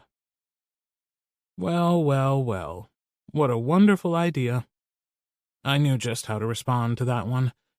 I pulled my yoga pants down to my thighs and got in a comfy position on the couch. Then I wrapped one hand around my dick and took a picture with the other. I had received a few dick pics, but I'd never sent one. But I had to admit, from this angle, it didn't look half bad. And it was going to Daddy, so that was okay. Me. Like this? I asked, and sent the picture. Daddy. Precious, we talked about this now, didn't we? I did not tell you you could touch yourself. You told me to find a way to entertain myself. It's currently 11:30. We're breaking for lunch at 12. It will take me 10 minutes to get there from here. By the time I arrive at 12:10, you need to be naked on the bed waiting for your punishment. That's mean. See you in 40 minutes, brat. Chapter 36. Cooper. I told the guys I would take them to Dub's for lunch today, but now there was something else I had to attend to. I knew Gavin was just bored, and I really shouldn't encourage him, but the Gavin who texted me at lunch reminded me so much of the way he'd been all summer, and I was itching to give him the spanking he was begging for. Whether he realized that was what he was doing or not remained to be seen. I gave Craig some cash and told him to buy them lunch, hopped into my truck, and headed home. I made it a few minutes earlier than I had expected to, but fair was fair, and I wanted to give him plenty of time to get ready. When it was 10 after, I got out and went inside. I didn't call out for him or alert him to my presence. If he followed directions, then I knew where to find him. I went down the hallway to our bedroom, and sure enough, I found him there naked on the bed exactly as I asked. He watched me to see what I would do next. He was excited and unsure and a little bit defiant, and it all showed right there on his face. My mouth twitched as I fought a smile. I couldn't let it through because that would ruin the whole thing. I need to come across as much more annoyed than I actually was. The truth was, I was delighted to see bratty Gavin, and this was going to be fun. Maybe more for me than him in the beginning, but for him as well before I was done. I went straight to the chair that sat in the corner, a chair that I'd put there especially for this reason, although I had never used it because I never brought hookups here. He watched me cautiously, like he wasn't sure what I was doing. Over here, precious, I said, patting my lap. But, Daddy, I didn't do anything wrong, he said innocently. He sat up on the bed but didn't make any effort to come to me. You told me to find a way to entertain myself. Don't make it worse by trying to pretend you didn't know touching yourself without permission was against the rules, I replied immediately. Who does that pretty cock belong to? He hesitated for a minute, and I just stared at him, waiting for him to say it. Finally, his shoulders slumped, and he let out a sigh. You, Daddy. That's right.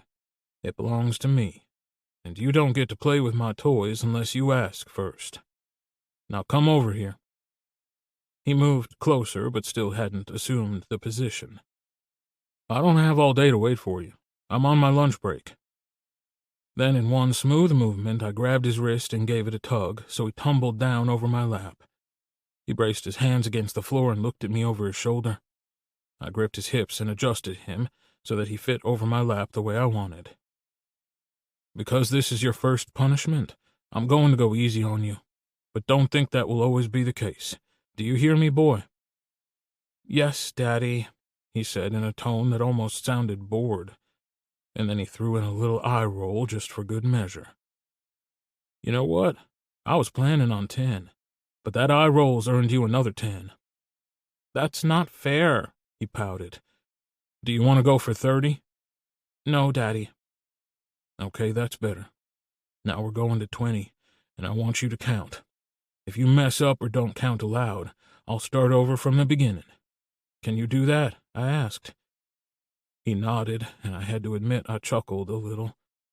Smack. My hand came down on one cheek, and he gasped. I wasn't ready. I asked you a question, boy. Use your words. Yes, Daddy, he grumbled. I can do that. I smoothed my hand over the sting of the unexpected smack. Good boy. Now let's get started. As I debated in my head just how far I should go, I ran my palm over the cool, soft skin of Gavin's ass. Teasing me and pushing my buttons was in his nature, and I didn't want to change him. But actions had consequences, and delivering those consequences was my job. I started fairly easy as the first of 20 spanks landed against his flesh. 1, he breathed out. Smack. Slightly harder. 2, he said on a gasp. Smack. Harder now as I started to get warmed up. Ouch, 3, he said. Over and over, my hand rose and fell against the flesh of his ass. I alternated sides and intensity with each blow. By the time we got to 10, his ass was starting to look nice and pink. I'd been going easy up to that point, and he'd relaxed into the rhythm of the spanking, so it was time to change it up. I landed 11 nice and hard, and the breath whooshed out of his lungs, and he yelped in surprise. Ow! Daddy, that hurt. Wouldn't be much of a punishment if it didn't hurt now, would it? I murmured. Now did you forget something, baby boy? I would hate to have to start all over. No, don't. 11, that was 11. Good boy, I said, as I brought my hand down again. By the time I got to 20, his breath was coming in shallow gasps. 20, Daddy, he said. That was 20. My hand came to rest gently on his skin, smoothing away the hurt. Are you okay, precious? Yes, Daddy, I'm okay. I could feel just how okay he was as his erection pressed into my thigh. He wasn't the only one. The sight of his perfect red ass had caused the blood to rush to an entirely different part of my body. I was hard and throbbing for release myself. I turned him over on my lap and scooped him up, striding a few steps to the bed, tossing him on the mattress. He watched me as I slowly undressed. When the last item of my clothing reached the floor, I reached over and gripped his leaking cock and gave it a stroke. Whose cock is this, precious? Yours, Daddy. It's yours. That's right. I reached into the dresser drawer and took out the lube. And whose ass is that? It's yours, Daddy. Good boy. I got on the bed between his thighs. I made quick work of getting him ready for me, and then I thrust forward, my cock sinking into his tight, slick hole in a single stroke. He let out a low, guttural growl as I penetrated him. This wasn't going to be us making sweet and slow love. This was going to be a quick and dirty fucking, hard and deep on every stroke. Each time I thrust into him, he let out a cry. "More, Daddy, yes, harder," he begged, over and over. "Touch yourself, precious. I want you to come with me." He reached almost desperately for his cock and started stroking himself in time with my thrusts. It didn't take long before he threw back his head and moaned as cum erupted from his cock and flowed over his hand as he continued to stroke. My climax slammed into me, and I followed him over the edge. I pushed home one last time and emptied myself into his body. When I was done, I collapsed on the bed beside him and pulled him into my arms. He snuggled against me, and I held him there, right where he belonged. We lay there for a bit, but I really couldn't stay. I kissed the top of his head. "I have to go back to work, precious. Let's put something on your bottom so you won't be too sore." "Okay," he said, holding on tighter. "Daddy?" "Yes?" "I love you." "I love you too, precious." I rolled over and grabbed a bottle of salve out of the drawer and poured it in my hands, rubbing them together to warm it up. Then I soothed it into his perfectly round ass. The little moans that escaped his mouth made me wish I could stay longer, but by the time the salve was well rubbed in, the moans had stopped, and his breathing had evened out. I looked down at my boy, asleep on the bed, and smiled. Looked like I'd worn him out. Whether it was the spanking or the orgasm, I didn't know. But either way, it looked like my precious boy was down for the count. I guess he wouldn't be bored this afternoon anyway. Chapter 37. Gavin. I set the final bowl in the kiln and turned it on. I'd been working on these all week, getting them ready so I could fire them. It took around 10 hours, so I'd left the house as soon as Cooper did this morning and headed straight over. I couldn't leave while it was running, so I planned to hang out at Uncle Gabe's all day, and Cooper was coming here for dinner. By the time we were done, it should be ready to be turned off so it could cool overnight, and we could go home. I was puttering around in the pool house, deciding what to make next, when the door opened and Uncle Gabe came in. "Morning. You're here early?" "Yeah, I needed to run the kiln today." "Cool. What's in there?" 10 bowls. They'll be done tonight. Then they have to cool until morning." "Your work is really beautiful, Gavin. I know it's just a hobby for you, but it could be more." Cooper says the same thing. He took a seat on the bar stool and gave me a serious look. "Speaking of Cooper, I have something I want to ask you, but I don't want you to take it the wrong way." Great. Things have been going along so smoothly, and I really thought Uncle Gabe liked Cooper. But maybe I was wrong. Maybe he wasn't so thrilled with it after all, and he was about to give me the "he isn't good enough for you," which in this family's case meant rich enough, speech. I braced myself and said, "Okay." "I just don't want you to think I don't want you here. I know that worried you when you first came, but honestly, I enjoy you being around. That's why I'm hesitant to say anything. But, Gavin, you haven't slept here a single night since Cooper got back. You eat more meals at his place than here lately, and more days than not you stay there unless you have pottery to work on. I know he asked you to move in, so my question is, why's your stuff still here?" I busted out laughing, partially in relief, and partially because of the way that last question sounded. I could see why he would be worried that I would think he didn't want me here if he'd started with that. "I don't know. I guess because you're home now, and I feel bad to leave you here by yourself." "Gavin, I'm a grown-ass man. I'd been planning on selling the company for a couple years and had everything set into motion way before you arrived. You know that, right? I didn't do it because you're here." "I do know. It just seemed rude to be like, 'Oh, great, now that you're home, I'm gonna take off.'" "You're a sweet kid, Gav, and Cooper is a good man. Pack your shit and get out of my house. he teased. Besides, Cooper doesn't have any place for you to work on your pottery, so you'll be back here in the pool house all the time anyway. Cooper's planning to sell the house before long, and then we can buy a place with space for the studio.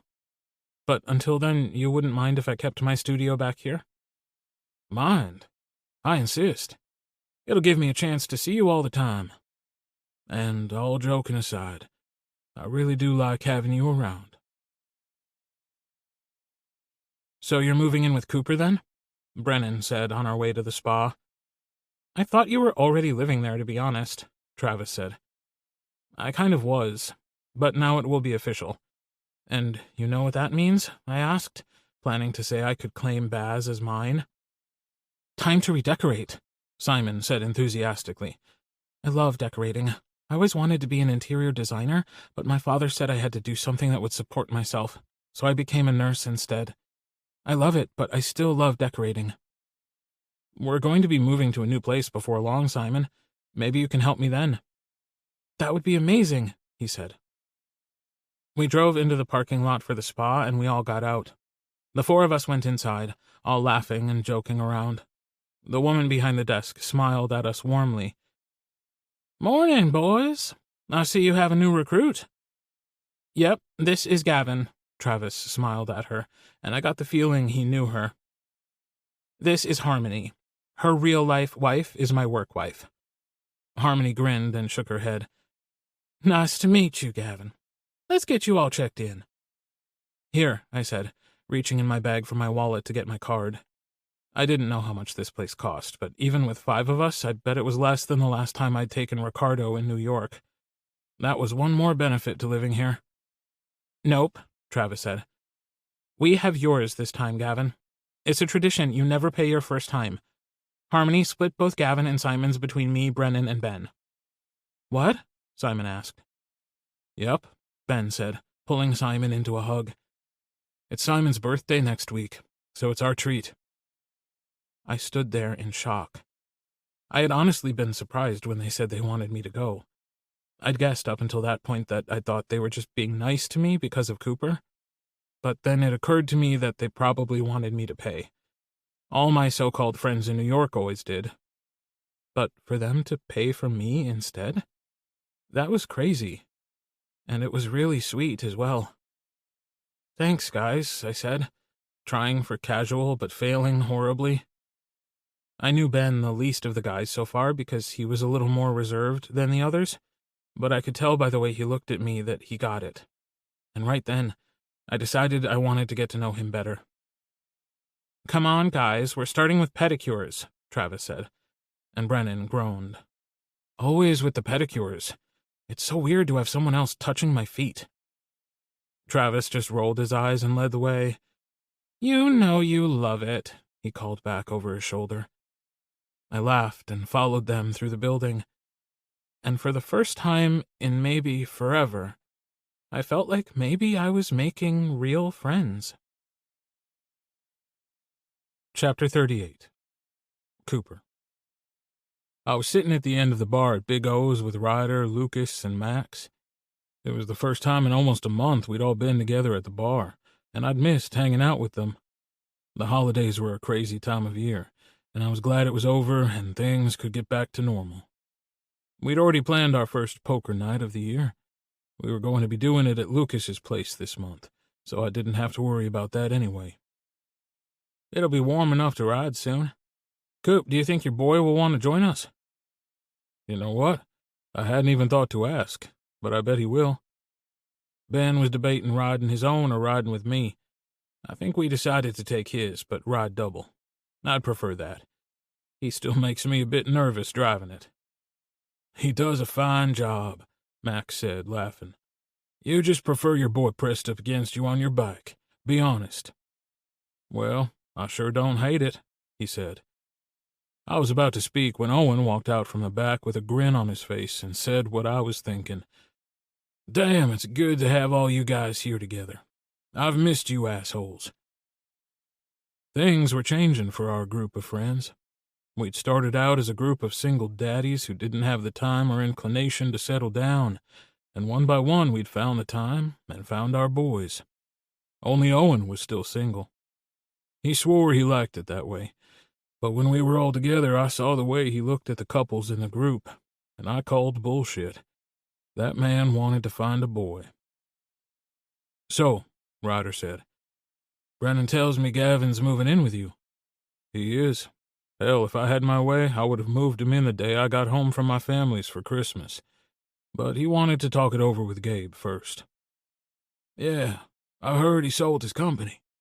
What's he going to do next? Max asked. No clue. I don't think he knows. I'm happy for you, man, Lucas said. Do y'all need any help getting his stuff moved? I don't think so. We're going to have brunch with Gabe tomorrow and load up all the stuff at the house. But it isn't much, and he's going to leave all his pottery at Gabe's. We don't have a place for his studio at my house that's anywhere near as good as his setup there. All his other belongings are in one of those pods sitting out beside Gabe's garage, so we'll just have to move it to my house. I'll save your offer for the big move after I sell the house. All right, Lucas said. If you guys want help unloading it, just let us know. I don't even know what all's in there. It's the stuff he had back home. His mother had it loaded up and shipped here. Yeah, Max said. From what Travis tells me, it sounds like she's a piece of work. But at least he's here now. Yep, I agreed. Speaking of him being here now, I wanted to check in really quick just to make sure everything was going okay. I was pretty sure everything was fine, but this was the first time he had been out with all the boys. I pulled out my phone. Me. Hey, Precious, how's it going? Precious. Good. Know what? What? They not only didn't let me pay, they paid for mine. You tried to pay for theirs? My friends in New York always expected me to pay. My heart broke a little for him when I read that, but I didn't want to make a big deal out of it to him. Me. Well, I'm glad you're having fun, Precious. Precious. How about you, Daddy? Do you miss me? So much it drove me to drink. I sent him a picture of my beer sitting on the bar. Have fun, and I'll see you tonight. Chapter 39. Gavin. I was in an insanely good mood. We were going to get my stuff from Uncle Gabe's today, and I'll officially be living with Cooper. Of course, I would still have the pod to deal with, but that would be primarily clothes. Cooper's house was a 4-bedroom, and I talked him into giving me the smallest one to be my closet/dressing room. I was planning rods and mirrors and all kinds of shelving to make it the dressing room of my dreams. We arrived at the house just as brunch was served in the dining room, of all places. We never ate in there. I had to say Gabe looked good, better than he had since Richard died a few years ago. The brunch looked like something you would get at a restaurant with a fabulous selection of fresh fruits, French toast, quiche, and mimosas. I didn't think Marcella worked on Sundays, I said, looking at the food. She doesn't. I did all this myself, he said with a grin, and I raised one eyebrow skeptically. Well, mostly. I cut the fruit and made the French toast. Oh, and I mixed the mimosas. She made the quiche yesterday and left it for me to heat up. I'm impressed, Cooper said, taking a long drink of his mimosa and then tipping the glass towards Gabe. Yeah, but you haven't seen the kitchen. Making French toast is a messy business. My phone buzzed in my pocket, and I ignored it. The guys always texted, not called, and the only people who did call me that mattered were sitting right here at this table. But it wasn't a minute before it started again. I took it out to see my mother's name on the screen. What does she want? I grumbled, showing Cooper the screen. Might as well answer it, Gabe said. You know how she is. She won't stop until you do. I rolled my eyes, but answered the phone. Hello, Mother. Gavin, sweetheart, how are things going? Sweetheart? What the hell? Things are wonderful. I'm having brunch, so I can't really talk right now. Did you need something urgent? Having brunch is more important than your own mother. Yep, there was the mother I knew. What do you need, Mother? Listen, I've been thinking. I was maybe a little rash in telling you to stay in Texas. You know I always hated that place, so what kind of mother would I be if I forced you to stay there? I have decided you should come here to Miami with us. I'll cover all the costs, of course. We can have all your stuff shipped here. The house here is a little smaller than the one in New York, so you'll need your own place, but that shouldn't be a problem. Mother, there are some fabulous condos here, she continued, not even giving me a minute to speak. And you can see Cynthia Armstead. She's the head of the membership committee of the most exclusive country club. It's to die for. Anyway, she and I were talking at a luncheon the other day, and she was telling me she has a son who's gay, and he's handsome and single. Darling, I showed her pictures of you, and she's really excited for you two to meet. And there it was. I'd been waiting for her to reveal the reason behind the call. It wouldn't be the first time she'd paraded her gay son out to win favor with her society friends when it suited her. But no more. She could take her exclusive country club membership and shove it up her ass. Mother, I said firmly, I'm not coming to Miami. Not to live, not to visit. But, no, I'm not. I have a life here. I have a partner here that I love very much. I'm not coming. Cooper smiled at me and leaned over and kissed my temple. What does she want? He whispered. I rolled my eyes and put the phone on speaker, setting it on the table. Gavin, Prince, you have a responsibility to this family. Mother, I said again, even more harshly. I'm going to say this one more time, so listen carefully. I have a life here. I'm not leaving, and there's nothing you can do to make me. I am through letting you make my decisions for me. Oh, really? There's nothing I can do, huh? What about your allowance? I bet if I stopped that, it would get your attention, she spat out. I glanced up nervously at Cooper. I didn't really think it mattered to him, but what if? Like he could read my mind, he gave me a reassuring smile and nodded his head. I knew she couldn't do anything about the trust. That was mine, but it could make it a lot harder to live without that monthly allowance. Not as hard as it would be to live without my daddy, though. I took a deep breath and then said what I had wanted to say for years. You can take your money and shove it up your ass, Phyllis. I reached over and hit the end button, not even caring what she had to say. Cooper reached over, took my face in his hands, and kissed me. I'm so proud of you, Precious. That was amazing. I let out a wry chuckle. Amazing that I just told my mother to shove $20,000 a month up her ass when I have no other income? First of all, $20,000 is your allowance? Seriously? I nodded. He knew I had money, but we'd never discussed the exact amount I got each month. He laughed and shook his head. Then that's even more amazing.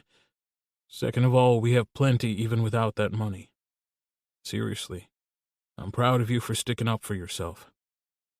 I'm proud of you as well, Gabe said from the end of the table, and my eyes flew to his. I'd forgotten he was there, but I wasn't going to lie. I was glad he'd heard that. I'd always wondered if it came down to it, if he would take his sister's side over mine. But instead, the look he gave me held nothing but pride, exactly as he said. I turned back to Cooper. I have money in savings, so I can pull my own weight. He laughed softly and shook his head, but I didn't give him a chance to speak. And I can get a job doing something if I need to. First of all, Precious, I don't need or want you to get a job, and I don't want the money you have in savings. I'll make enough to support both of us. Besides, if you're really worried about it, you could sell your pottery for enough to make a living. You really think so? I know so. Hell, do you have any idea how much money people around here pay for the large outdoor ornamental pots I used in their landscaping? You could probably make a living off those alone. Isn't that right, Gabe? Gabe nodded his head. It's true. I don't even think I want to know what Richard paid for the ones you put out in front of our porch. Probably not. Cooper chuckled. Gavin, Gabe said seriously, making sure he had my attention. Cooper had a good idea. I do think your pottery is good enough to sell. But I have an even better idea. You do? I asked. I could just release the trust to you so you don't have to worry about money at all. What? But my mother controls the trust, I insisted. He just chuckled. Your mother is one of the trustees. Not the trustee. We were named co-trustees. Actually, I'm the main trustee of the entire Johnson family trust, and your mother has limited power over your portion. That was the way my father had it set up. But if you want your money now, just say so. I see no reason for you to wait. Really? I had no idea. I had no idea your mother had been holding your inheritance over you like that, or I would have said something. But understand, Gavin, even if I had known about that, the most I would have done was make sure you had your allowance. I wouldn't have released the entire trust to you. Not until you came here and I got to know you, and got to see that you're mature enough to handle it. I'd been dreaming of what I would do with that money for years. But when I looked over at Cooper, I realized that the things I wanted 2 years ago weren't the things I wanted now, and the choices I made now didn't only affect me. What do you think? I asked. Precious, I think you're amazing and smart and talented and perfectly capable in all things. But this needs to be your decision, not mine. I'm happy to talk it over with you if you want, but ultimately it's up to you. I threw myself into his arms and said, "Thank you, Daddy." Nothing to thank me for, Precious. Do you need to know now, Gabe? Crap, I'd forgotten he was here again. But when I turned to look at him, he was looking at us fondly. No rush at all. Gavin can take the money now or when he turns 26, as the trust indicates. Or if he wants, he can also opt to leave it there after that and allow RFJ Financial to continue to manage the money. Cooper nodded. See, Precious, you don't have to decide right now. I let out a relieved sigh. Good. I think I've made enough major life changes in the last month. I don't want to have to worry about what to do about that. Major life changes, huh? Hope they were good ones. The best, Daddy. Nothing but the best. This concludes Cooper by Jacki James. Narrated by Kurt Graves. Copyright 2021 by Jacki James. This unabridged audiobook is published by arrangement with Jacki James and was produced in the year 2024 by Tantor Media Incorporated, a division of Recorded Books, which holds the copyright thereto. Please visit tantor.com for more information on our growing library of unabridged audiobooks.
but I don't want you to take it the wrong way.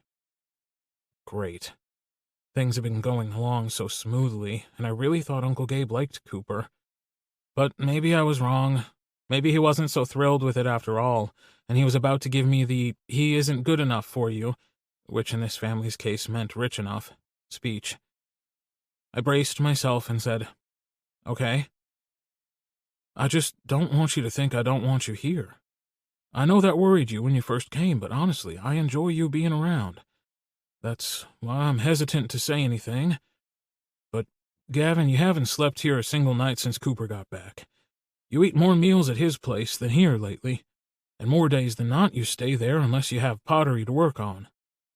I know he asked you to move in, so my question is, why's your stuff still here?" I busted out laughing, partially in relief, and partially because of the way that last question sounded.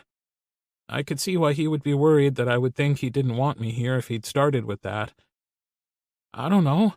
I guess because you're home now, and I feel bad to leave you here by yourself."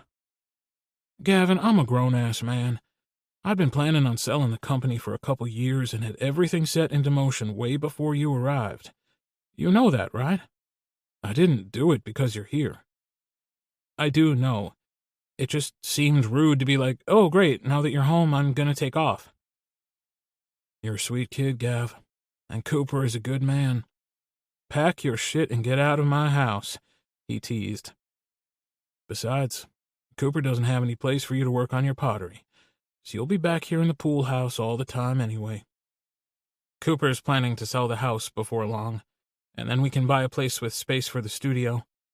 But until then, you wouldn't mind if I kept my studio back here?" "Mind? I insist. It'll give me a chance to see you all the time. And all joking aside, I really do like having you around." "So you're moving in with Cooper then?" Brennan said on our way to the spa. "I thought you were already living there, to be honest," Travis said. "I kind of was, but now it will be official." "And you know what that means?" I asked, planning to say I could claim Baz as mine. "Time to redecorate," Simon said enthusiastically. "I love decorating. I always wanted to be an interior designer, but my father said I had to do something that would support myself, so I became a nurse instead. I love it, but I still love decorating." "We're going to be moving to a new place before long, Simon. Maybe you can help me then." "That would be amazing," he said. We drove into the parking lot for the spa, and we all got out. The four of us went inside, all laughing and joking around. The woman behind the desk smiled at us warmly. "Morning, boys. I see you have a new recruit." "Yep, this is Gavin," Travis smiled at her, and I got the feeling he knew her. "This is Harmony. Her real-life wife is my work wife." Harmony grinned and shook her head. "Nice to meet you, Gavin. Let's get you all checked in." "Here," I said, reaching in my bag for my wallet to get my card. I didn't know how much this place cost, but even with 5 of us, I'd bet it was less than the last time I'd taken Ricardo in New York. That was one more benefit to living here. "Nope," Travis said. "We have yours this time, Gavin. It's a tradition you never pay your first time. Harmony split both Gavin and Simon's between me, Brennan, and Ben." "What?" Simon asked. "Yep," Ben said, pulling Simon into a hug. "It's Simon's birthday next week, so it's our treat." I stood there in shock. I had honestly been surprised when they said they wanted me to go. I'd guessed up until that point that I thought they were just being nice to me because of Cooper. But then it occurred to me that they probably wanted me to pay. All my so-called friends in New York always did. But for them to pay for me instead? That was crazy. And it was really sweet as well. "Thanks, guys," I said, trying for casual but failing horribly. I knew Ben the least of the guys so far because he was a little more reserved than the others, but I could tell by the way he looked at me that he got it. And right then, I decided I wanted to get to know him better. "Come on, guys, we're starting with pedicures," Travis said, and Brennan groaned. "Always with the pedicures. It's so weird to have someone else touching my feet."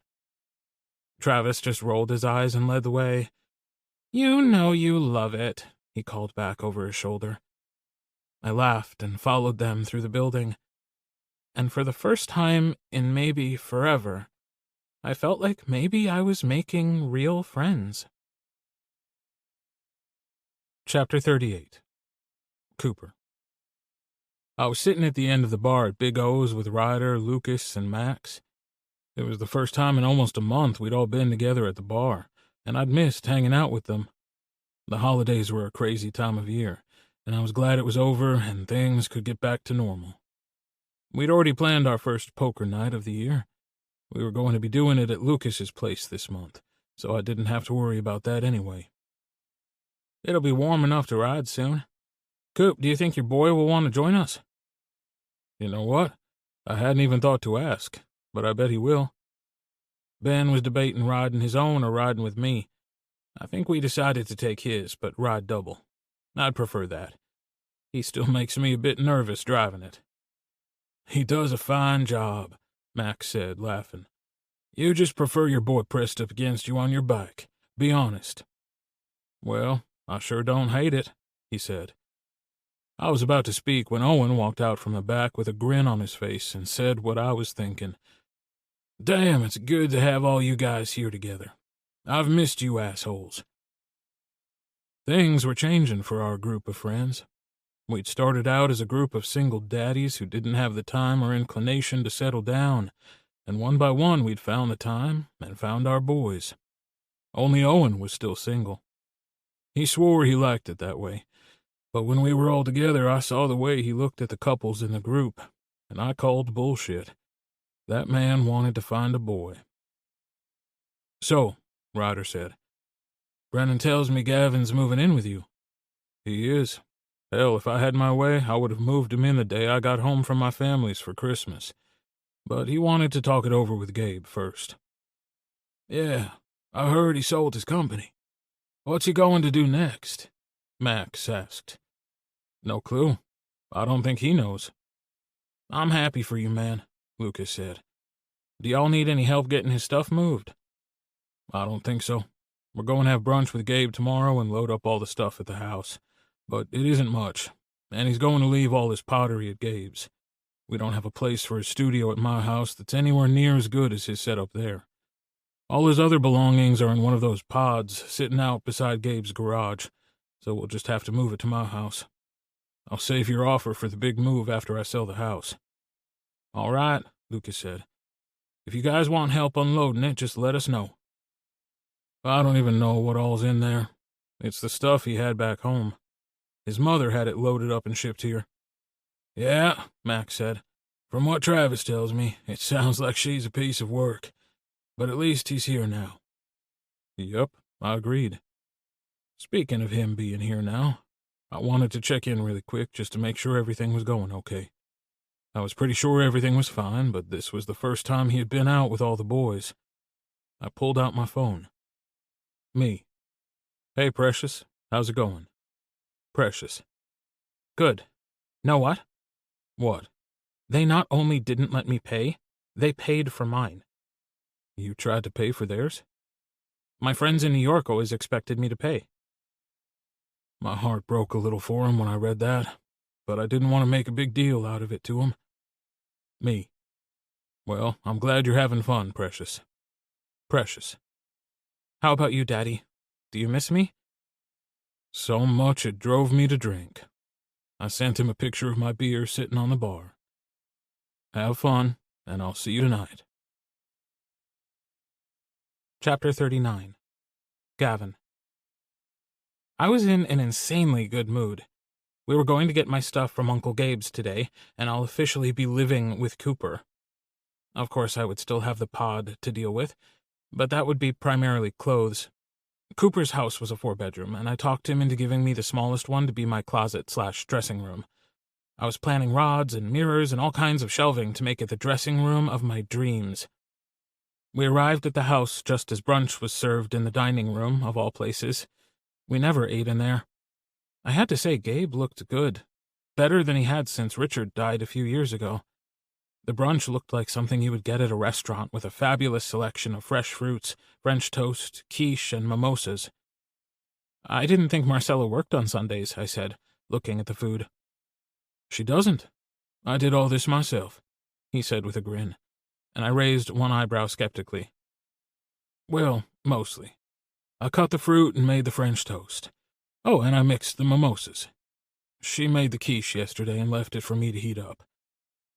I'm impressed, Cooper said, taking a long drink of his mimosa and then tipping the glass towards Gabe. Yeah, but you haven't seen the kitchen. Making French toast is a messy business. My phone buzzed in my pocket, and I ignored it. The guys always texted, not called, and the only people who did call me that mattered were sitting right here at this table. But it wasn't a minute before it started again. I took it out to see my mother's name on the screen. What does she want? I grumbled, showing Cooper the screen. Might as well answer it, Gabe said. You know how she is. She won't stop until you do. I rolled my eyes, but answered the phone. Hello, Mother. Gavin, sweetheart, how are things going? Sweetheart? What the hell? Things are wonderful. I'm having brunch, so I can't really talk right now. Did you need something urgent? Having brunch is more important than your own mother. Yep, there was the mother I knew. What do you need, Mother? Listen, I've been thinking. I was maybe a little rash in telling you to stay in Texas. You know I always hated that place, so what kind of mother would I be if I forced you to stay there? I have decided you should come here to Miami with us. I'll cover all the costs, of course. We can have all your stuff shipped here. The house here is a little smaller than the one in New York, so you'll need your own place, but that shouldn't be a problem. Mother, there are some fabulous condos here, she continued, not even giving me a minute to speak. And you can see Cynthia Armstead. She's the head of the membership committee of the most exclusive country club. It's to die for. Anyway, she and I were talking at a luncheon the other day, and she was telling me she has a son who's gay, and he's handsome and single. Darling, I showed her pictures of you, and she's really excited for you two to meet. And there it was. I'd been waiting for her to reveal the reason behind the call. It wouldn't be the first time she'd paraded her gay son out to win favor with her society friends when it suited her. But no more. She could take her exclusive country club membership and shove it up her ass. Mother, I said firmly, I'm not coming to Miami. Not to live, not to visit. But, no, I'm not. I have a life here. I have a partner here that I love very much. I'm not coming.